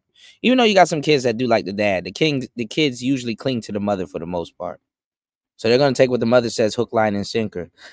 Honestly, I've been saying this for years, and my talking point's been getting stolen for years. Nigga, dad is damn near a walking wallet. You know what I'm saying? Mr. Blind. He said, Mr. Don't See. Nigga, dad ain't your friend until you hit 30. And then paid some significant bills and then been through some bullshit. Now after 30, everybody's like, man, dad is right. Now you starting to see what dad knew in the beginning. So let's get it. Mother's view of the father was negative. How do you know this? Because she couldn't see it. Wait, just because somebody can't see it, the mother instilled something? This is what the Mr. Don't See. The problem is right here. Yeah. How do you know that the woman did this? See, this is this woman's. One, she explained it. In this she clip? explained it. In this clip, she did not. In this clip, she explained that the father was working a whole lot, and the father couldn't show any love. Yeah, she didn't. She did say stuff about her mother. Said nothing about her said mother. That is incorrect. I could play the clip again. She said that her mother did the grocery shopping while the Mr. Can't hear neither. The father was working. The mom was a stay-at-home mom. What the mom was a stay-at-home mom. Right, War Master. Okay. You get what I'm saying? Right now, Okay. what you're doing is adding something that is not there. She literally said, "My isn't mother adding did." anything. Hold on, let me. She literally said, "My mother did grocery shopping. My mother stayed home. She did not tell you in this clip in particular, not on the podcast, because I don't know. She did not say in this clip that my mother instilled some type of thought process that makes me look at my father differently. She literally said, I see my father for what he literally did. Now, if her mother said something, that's a different conversation because I don't know. So in this clip, she did not say what her mother said or did. All she said was, my mother stayed home and did the grocery shopping. Yeah. You're This making is up actually shit. real. No, this is real funny. So I'm not saying that her mother ever said that. That's not Yes, my point. You literally just said No, that her I said that mother her, said that. not that. didn't I say said it. that. No. Once, let me please listen to understand and not listen to respond. What I'm saying is this, man. I'm saying that her mother said certain, once we went off topic, and then I said that her mother did say certain things in the clip. Her mother said that she used to do the grocery shopping while the father would work, and her mother was a stay-at-home mom, That's right? all she said. That's all. That's what she talked about her mother. My standpoint is that the reason why she can't accept the father's love, it has nothing to do with what she didn't say any of this about her mom. This is what I'm saying. You get Thank it? So you. this is my standpoint. Thank you. That's what I'm saying. Make Yeah, that it's my clear. standpoint. Just Yeah, make that part clear. I said that. I said this is my position. Yeah, this is my Hey, position. This is my opinion. I said this is my position. This is my position. Not This is is your not an opinion. right here. Well, I It know is an more than opinion you. because you didn't. You Well, wasn't we could get raising in. this girl. We could get into it afterwards. I know more than you do about this individual, and I We also know can more than only you do talk about all of clip. this. Do you Exactly, but understand this what is I'm why I'm saying saying? that this is my position. Okay. We can only talk about the clip. If she said I'm something only else, talking about the we're talking clip. about the clip. I'm not. Go ahead. And once again, I didn't bring anything else. What I'm saying that this is my position. Okay. So my position is that your position, to make it clear again, so the audience can see what we're speaking about and you can see what we're speaking about. Your position, I repeated it, I said it in the beginning of the podcast. The reason why she ended up on a stripper pole is because her father, what was it? Because now you're adding more. okay, here we go. to it. That's No, not not even. No. I wrote it down How and about you I already just agreed say to my it. position, So I'll say it. man? Your position is that the girl wasn't acknowledged by her father at all through her entire childhood. So because of that, she was traumatized. So that's why she ended up on a stripper pole seeking acknowledgement from other men. No, there's a possibility. See, I don't know why she ended up on a stripper pole. Okay. Yeah, great, but that's your position, right? Hold on. Can I? Here's the thing. How about I just speak my own position instead of you reading off the paper? I'm sitting right here. Can I do that? We watched your video for 7 Yeah, he gonna alter his position now that he sat back and listened to it, and now that he gotta explain it, obviously. minutes and I couldn't even get into it. But I'm sitting here though. But and also in the beginning, I literally read what I just read, and you said yes. Can I say something? Go ahead. Thank you. The first thing is, do you have kids? I'll get into that. You're asking me a question that's off topic. And I like how Cooley is holding that back because he could have said in the beginning that he has kids. He actually does have kids though, or at least a kid. Do you have kids? So let me go ahead and I would like to know if you have kids. Great, I'll get into that. That's your position, and here's my position, right? So I'm your still position, talking, sir. I asked you a question so I can keep talking. Exactly, man. So I gave you the rules before the podcast started, man, and we both agreed to it. I said that I will play the videos. Right, Ty City. And you then literally after I said play right now, so look, okay, we can after I talk play about the this videos, particular part right now. Exactly, we? but I can't even. You're not understanding my position, so I literally have to say it again so you understand it. And once you understand it, then we can move on. If you don't understand it, it's pointless to move on. I asked you. I said, do you want to talk about the roles of the mother and father, or you want me to wait? You said we can talk about the roles of the mother and father right now. I haven't had a chance to speak on that particular part. So can I speak on that particular Yes, part? because or do you want me to stay quiet? because we went off topic.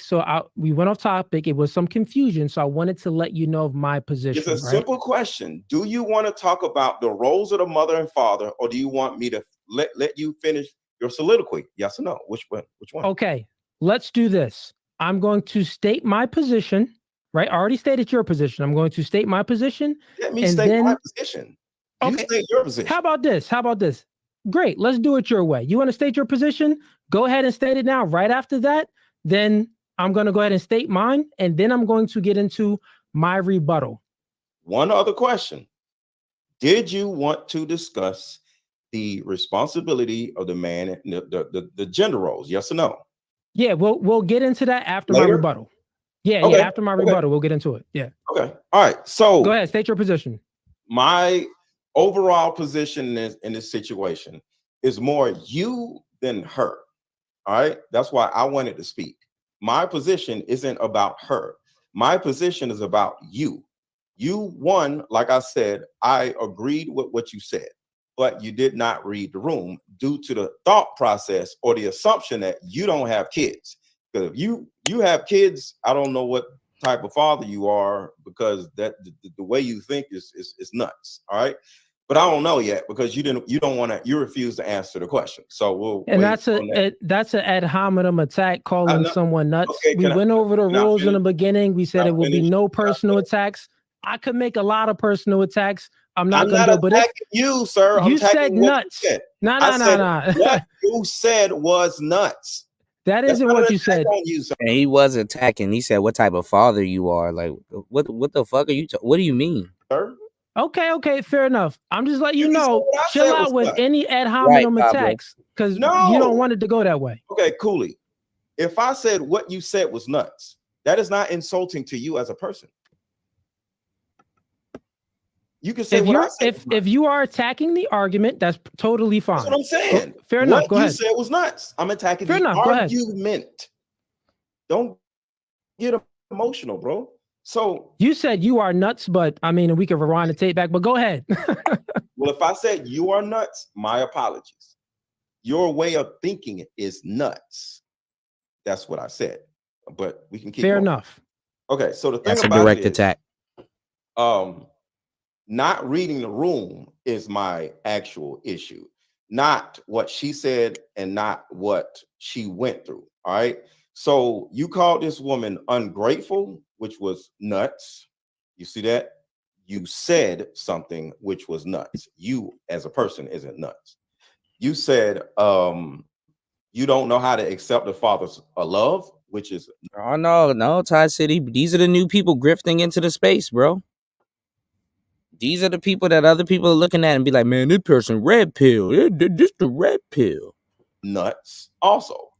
Because the thing about it is, you don't know what she knows how to do. You just have a woman on her podcast and you're hearing her life experience. And for you to the sit red here pill. or sit there and literally dismiss her entire life experience when she possibly is looking at you as I would say an adjacent mentor, because of course she's not paying you to be her mentor, but she's probably looking at you as an adjacent mentor, you know, Nigga, adjacent mentor. Nigga, she just went on a fucking podcast. The fuck? Adjacent mentor. brother, and she's literally letting you Right, Ty, I got you. you know how she dealt with her life and partly how she ended up on the stripper pole, because she literally said in the video, I started Nigga, a whole stripper went on your show talking about some adjacent mentor. Boy, if you don't get the hell out of here. stripping later on in my life, which means other things happen that caused her to be on the stripper pole, not her dad. Oh God. If Jesus can't save these hoes, why are you trying? What make you think you greater than Jesus? Not being in her life, not her mom doing A, B, and C. Ain't no telling what went on in her life, right? And that is a part of not reading the room. So you sitting there telling this woman that she doesn't know how to accept the father's love is nuts. You telling her she's ungrateful is nuts. And it's always the man's responsibility. God damn it! You can't make this shit up. So when it comes to the actual responsibility of the man versus the mother, we'll talk about that later because you want to talk about that later. But that part right there is the meat of this whole situation, because Oh, brother, this guy stinks! in my opinion, the father, which I actually acknowledged that me being a father, I worked, I provided, I protected, but I also parented. See, parenting is different than protecting and providing. But Black people don't know that, because guess what? Black people don't have no damn parents. So we don't know what the hell parents actually supposed to do. We just have a single mother that, you know, and I'm against single motherhood. So I think any person that is raised by a woman only, most likely, if they don't get therapy, is a screwed up person or has a lot of problems, because we end up getting instilled with the woman's energy and all the things you said. You need to diversify your bonds, nigga. So you haven't been with any underage girls? Why would I let y'all catch me again for something I ain't do before that I'm gonna get caught for again? That's stupid. Which camera I'm lying to? That's stupid. That's not even common sense. Where's your comment? That's stupid. What about the alleged unspeakable things in a dark room? Woo! Absolutely not. Absolutely not. I hope that camera keep going. This is not the truth. So you really want to play the victim right now? You're fucking killing me! You're fucking killing me! 30 years of my career! 30 years of my fucking career! I've been fucking these young bitches 30 years of my career! Now y'all wanna kill me! This is not me! This is not me! I just don't want to believe the truth. Hey! And the difference between other people who raise up under single mothers and the mother instills all kinds of crazy shit in your brain, like you said, to a certain degree, versus her situation, which we can't say that because dad was there. Because one of the things that a child is able to see when a mother... Okay, one sec. Hold on, one last thing. What's your position, though? One last thing. Did you already give your position? One last thing. When a child sees a mother and father... Bro just want to talk, bro. ...interacting, that can either be traumatizing or that can be the actual thing that is instilled in the child that makes them actually want to, like, repeat that when they grow up. Yeah, I get you, man. You repeating things that you said in your rebuttal and your response reaction video. It's the same. No, it's cool. It's the same thing. It's pretty much the same thing you already said in your video, your 7-minute long video that I allowed the audience to watch. Yeah, but you just repeated the same thing. So because you got into some other shit that I had to clear up. It's real simple, bro. I'll give my position. My position is that the reason why she sees the father like that is because the mother turned her away from her father.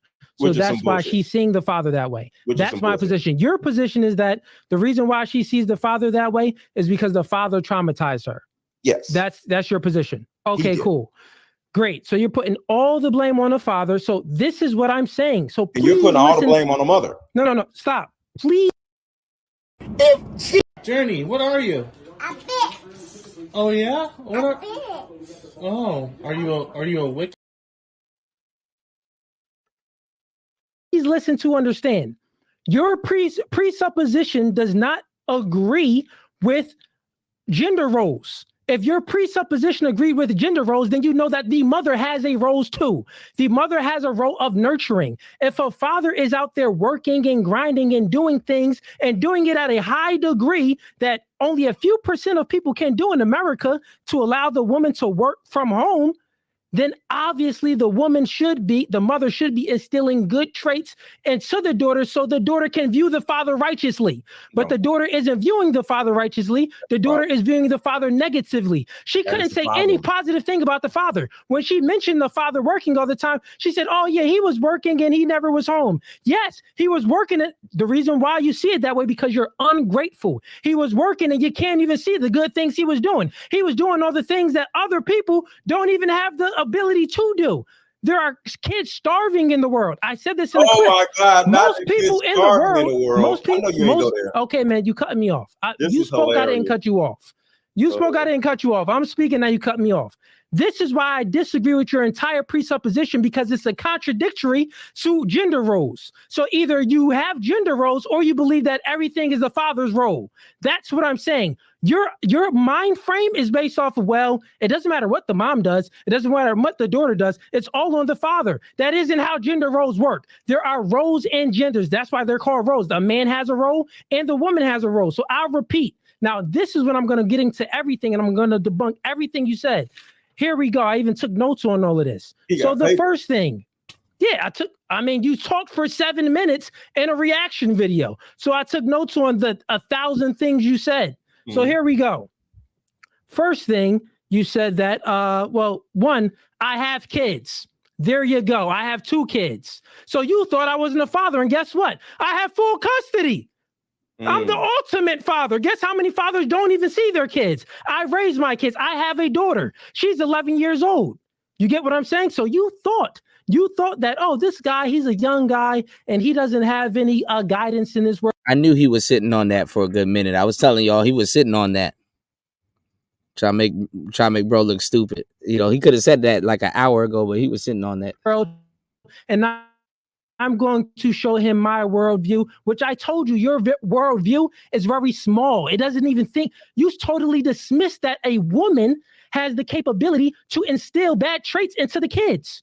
You dismissed that entire fact. Yes, you did. You dismissed it because you blamed everything on the father. You get it? You blame everything on the father. What you do is you pander to women. You're pandering to women.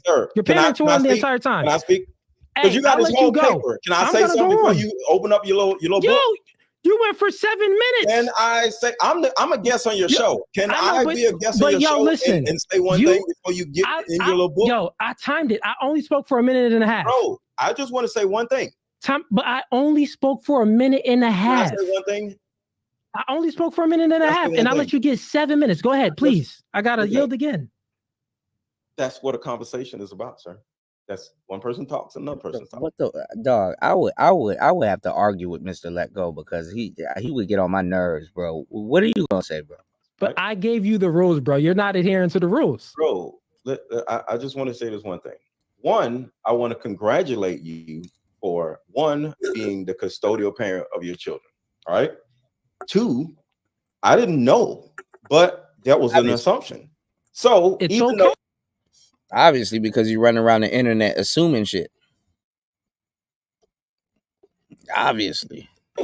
Even though I acted as if you didn't have kids, I'll apologize to you because one thing I always champion is fatherhood, right? So I don't want to argue with you in this particular situation. I want to give you your flowers. See, this ain't after the fact. After the fact. He had a whole rebuttal, but now after the fact, I'm gonna give you your flowers. Ain't about no talking points, the innuendo. I just want to stop for a second and give you your flowers for literally being the custodial parent of your kids. So that's the only thing I want to say. I just want to compliment you for doing something that most people, not men, aren't doing because it's the father usually is an custodial, right? So whatever you did to do that, and whatever you ever did to maintain that, I commend you for that. But go ahead. Appreciate your compliment. I mean, it wasn't needed, but I do appreciate it, and I see that you have a kind heart.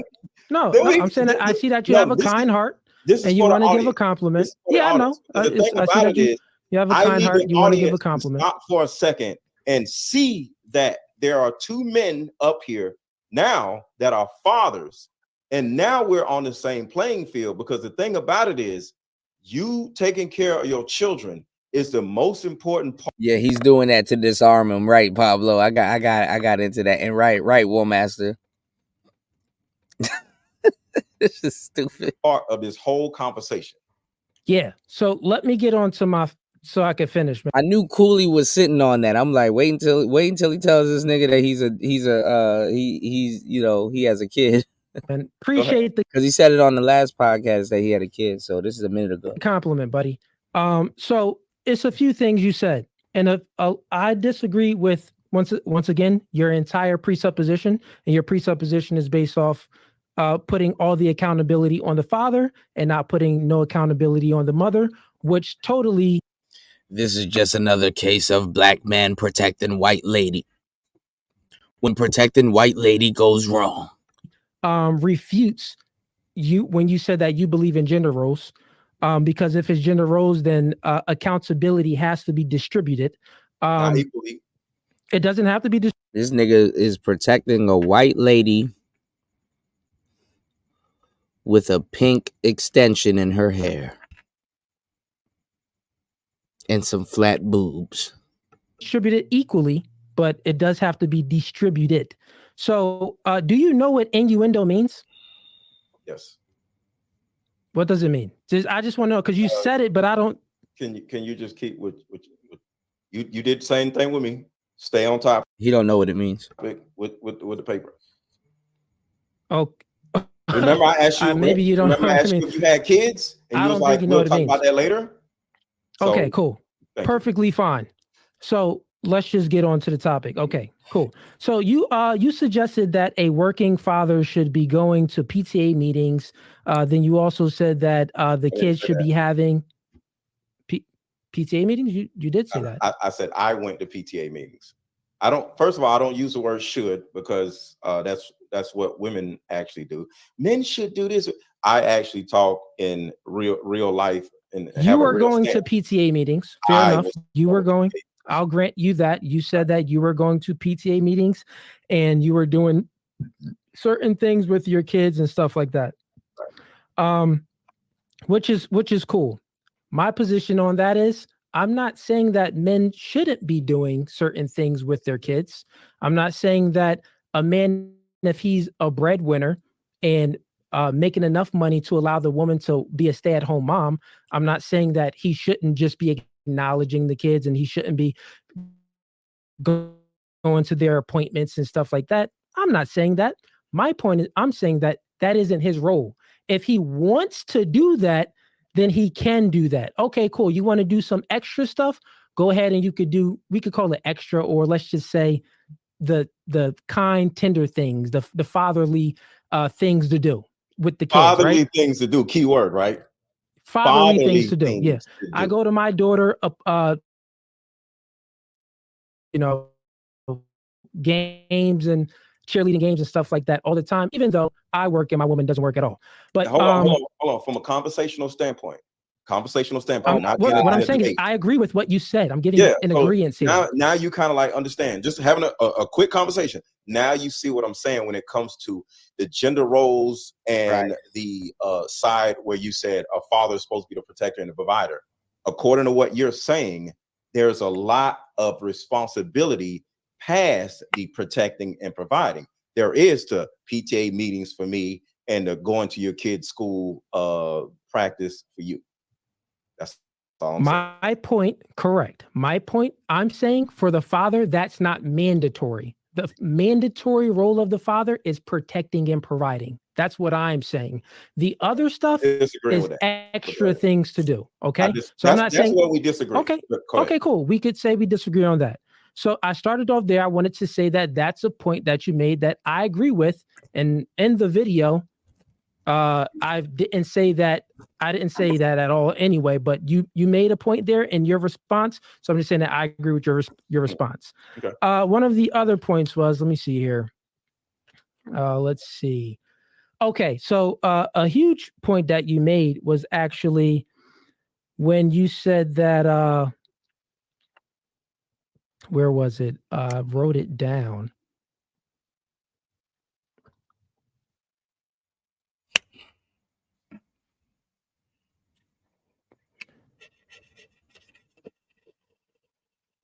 Oh, here it goes. So one of the points you said that you pretty much you say I'm right.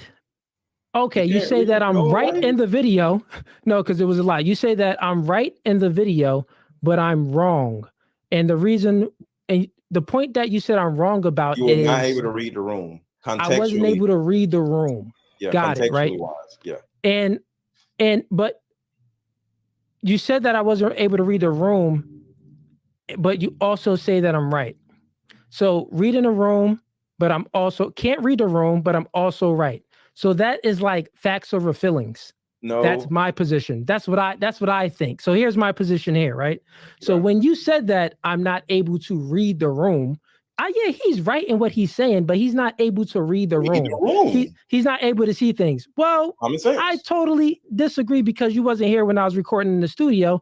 And also it's always facts over feelings. That's always my standpoint. So despite how you feel, I'm going to give you I'm going to give you facts. I'm going to give you a logical response. That's how I operate, right? But that's the problem. And that's actually you could call that a problem. You could call that a problem. That's actually totally not fine. reading the room when you're throwing out facts in the wrong situation. It wasn't throwing out facts in the wrong situation. She That's asked not reading me. the room. No, she literally asked me a question. She said, "So daddy issues." Okay, so if the father is always working, but he's not really showing, giving the daughter any attention, why do you think that led me to the stripper pole? That's what she asked me. Can we play that again? Because she did not say that. Let's just play that part again real quick.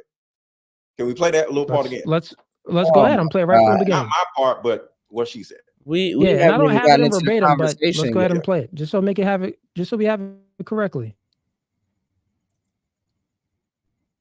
When you brought up daddy issues, what if your dad was present in your life as a kid, but like he didn't pay attention to you at all? He was always like working and busy. I'm a dancer, but I started doing this like later in my life. Okay. That part. I started doing this later on in my life, which Got means you. So being on the stripper pole may have been because of something else. Yeah, and I could speak about that, but that's not in the discussion, so I'm not gonna mention it. No problem. I'm not even gonna mention it because it will defeat the entire argument. So, okay, fair enough. Cool. So my point with all of that, with when you said that, oh, you can't read a room. Well, my rebuttal to that, I'm not really looking at the whole feeling side of it.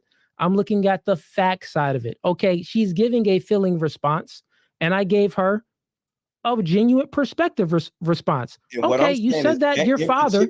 I'm still speaking. I'm still speaking. I'm still speaking. I've actually read the room pretty good, and I'm going to tell you why.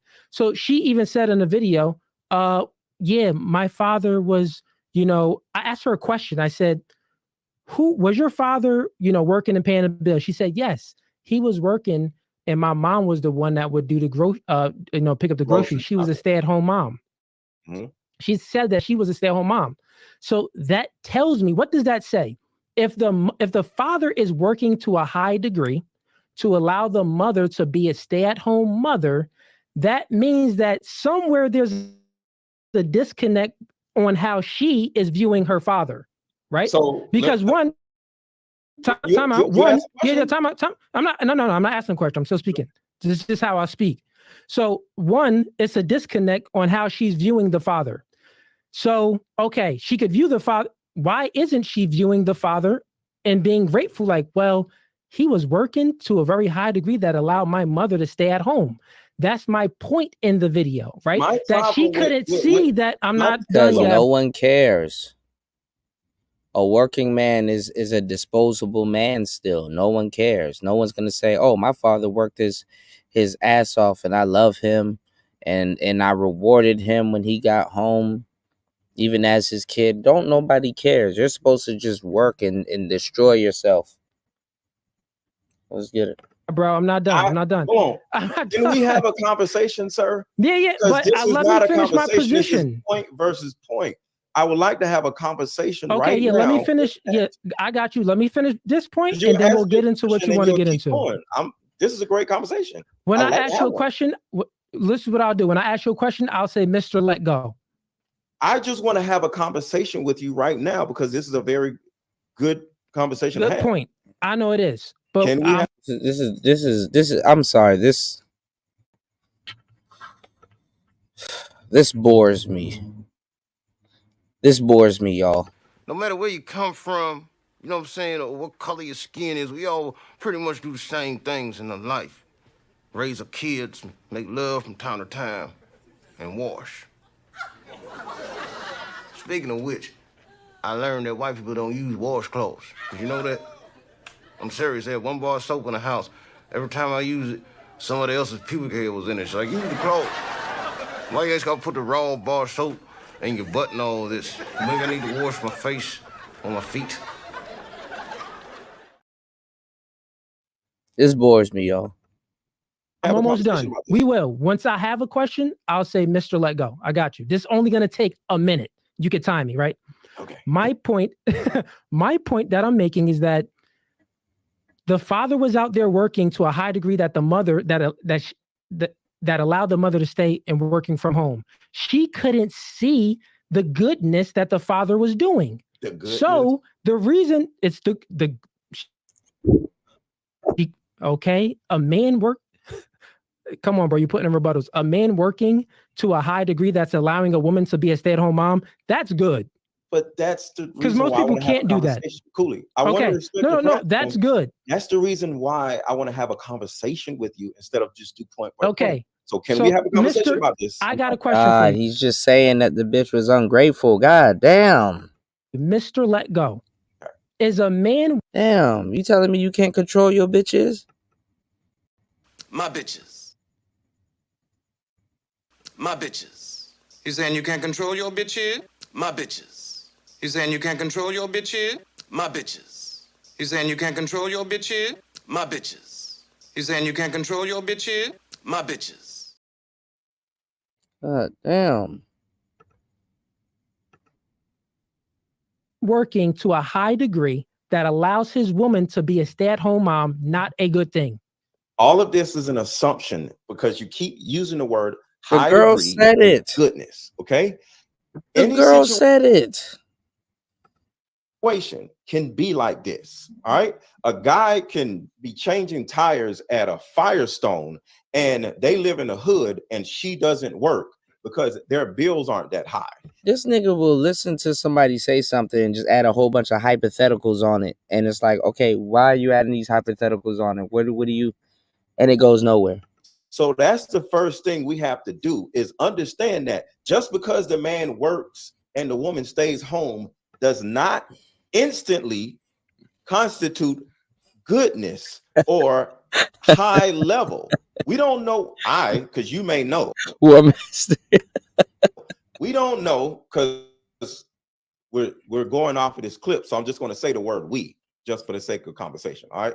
We don't know what the man does. We don't know what type of woman she is. All right. So in my mind, the way I see fatherhood, he is at the top.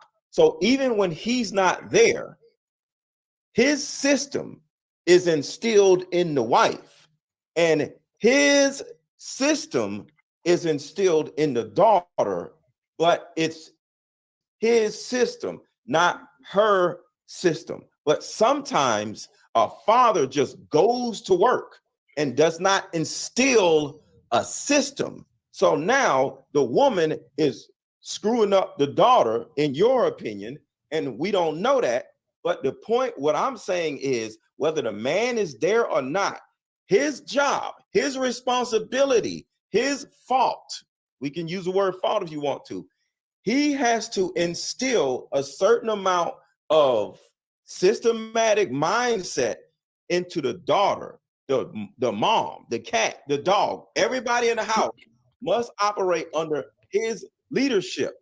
So whether he works or whether she works is all the same. So him working and her not working is a part of this, not the entire thing. So it's not goodness that he works and it's not goodness that she doesn't work, because we don't have enough information to make that part an actual fact. Well, one, it doesn't matter where the father works. This is what I'm saying. Like, I totally disagree with your entire worldview. How you see the world, I totally disagree with. I disagree with And you. I'll explain why. If a person, it doesn't matter where they work, they can work at you just said, okay, is it even one? It's not even it's a very low probability to be making minimum wage and to have a woman staying at home with the kids while you working. That's a low probability. Usually when you're making a low income, two people have to work. Those are just the facts. You get what I'm saying? Also, I'm not done yet. Also, it's not about where he's working. It's the fact that what is working? Working is sacrificing your time in order to make money. So I'm going to sacrifice my time. I could be doing other things, but I'm going to literally sacrifice all my time to allow you to work and nurture the kids so the kids don't got to go to daycare and other people is going to be instilling other things in my kids. Ooh, that's very high degree. So it doesn't matter it doesn't matter where you work. It doesn't matter where you work. That isn't a problem. Your worldview is very incorrect. Okay, your worldview is very incorrect. Okay, two people can be right. Oh wait, one second. Hey, I got you. I'm gonna move the Facebook to YouTube real quick. Go ahead. Everybody on Facebook right now. Hey man, we live. We having fun though. It's a debate.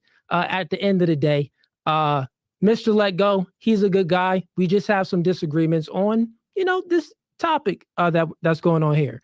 But other than that, it's litty. So I'm about to shut down the Facebook live stream. Go on over to YouTube. It's No Fugazi Podcast. Go on over to YouTube right now at No Fugazi Podcast. YouTube, who's ever watching on YouTube right now, don't worry. We keeping the stream up. But on Facebook, we shutting it down. Everybody come on over to YouTube. And everybody hit the like button. The likes are low. Hit that like button, man. We need them likes up. And go on over to YouTube right now. I'm shutting down the live stream on Facebook. And contribute to this man's channel. Like, what the hell? Where's the super chats at? Like, what are y'all doing? Y'all brokies over here? Like, contribute to this man's channel. Okay, all right. So I'm just trying to make sure it's shut down. Hold up. All right, y'all. This done took all the energy out me. 5 hours and 13 minutes into the madness. Listen, I'm gonna go take a nap so I can wake up and be over at Thai City. Shout outs to Thai City in the building. I need to set my alarm so I can wake up and I'll be over there. Listen, y'all. Thank you everybody for coming through. Shout outs to everybody that supported the show. This is I don't even know what the hell we talking about at this point. Yeah, 7 p.m. We're gonna be over there, all right? I'm gonna go take a nap and set my alarm. It's Player Talk Radio. Peace, everybody. Shout outs to everybody in the building that supported the show. I'm your gracious host, DJ Kuda. We'll be over at Thai Cities. It's Player Talk. Let's get it. Let's go. Yeah, you thought I was gonna run, huh? Y'all wondering where's Steve Harvey? I know people been waiting on my response to what Cat Williams done said on Club Shay Shay. I was on Club Shay Shay before Cat Williams. See, the reason why it took so long, I had to pray to God to give me the strength not to get mad. God talked to me every day, every damn day. I've been in this business a long time, boy. See, you done messed up with the wrong one. See, you just sitting there talking that bullshit to Shannon Sharp, talking about I couldn't be a movie star. Yeah. I guess you didn't see You Got Served. Yeah, that there was acting, huh? Then you gonna say I took Mark Curry's jokes and stole his show. Boy, you got the nerve to call me Mr. Potato Head, calling my ass Mr. Potato Head. Yeah. Woo! That was a good one. I ain't gonna lie. That was a good one. But I digress. So what? I wore a wig, huh? People asking. Congratulations! Oh my God.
What have I got?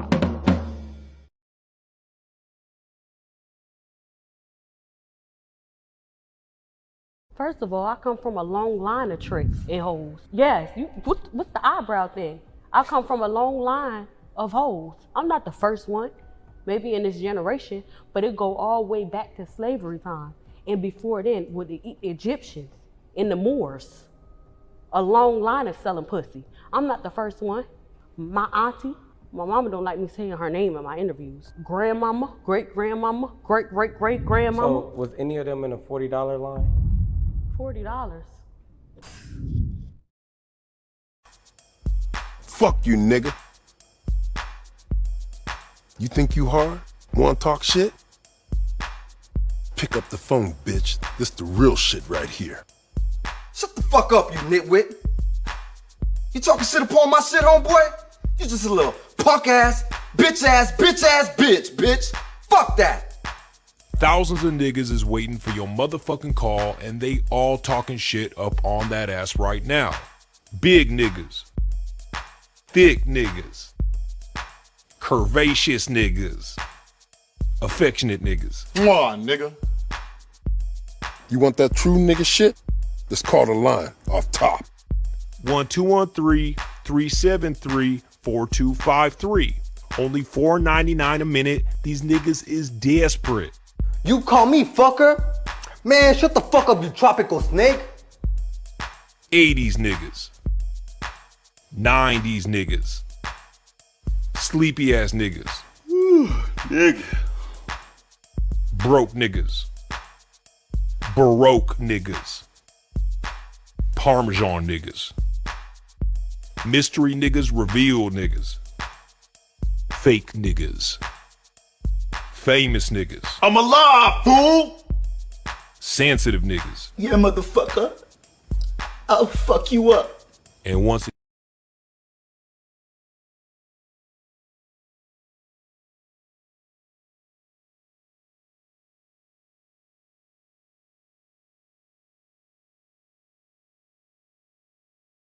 We started this video in Trinidad and Tobago. Pimp never made the flight. And Pimp like, I'm not going to Trinidad, shoot no goddamn video. He had just bought a new car. He had a new lady friend at the time. He felt he didn't want to leave the situation to go do the video. The lady friend is actually one of the people that's supposed to be in the video. So they looking for him. They looking for her. I'm the only one to know they together. So they never get him on the plane. They end up doing a reshoot. It's like, well, where is he? Like, he's in Miami. All right, well, let's go to Miami. You see him, the Benz, and the girl. That's how he showed up. They get dressed, they come out with mink coats. Literally, we on the beach in Miami. It's about 90 degrees outside. Jay-Z's like, you tired out here. Pimp looked at him and said, man, TV ain't got no temperature, and walked off. And Jay-Z looked at me and was like, your brother's a star. That's the only way they ever spoke about Pimp. He was going to be who he was going to be in the moment, and he knew this was a big moment, so he wanted to come in a big way.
No, I want this.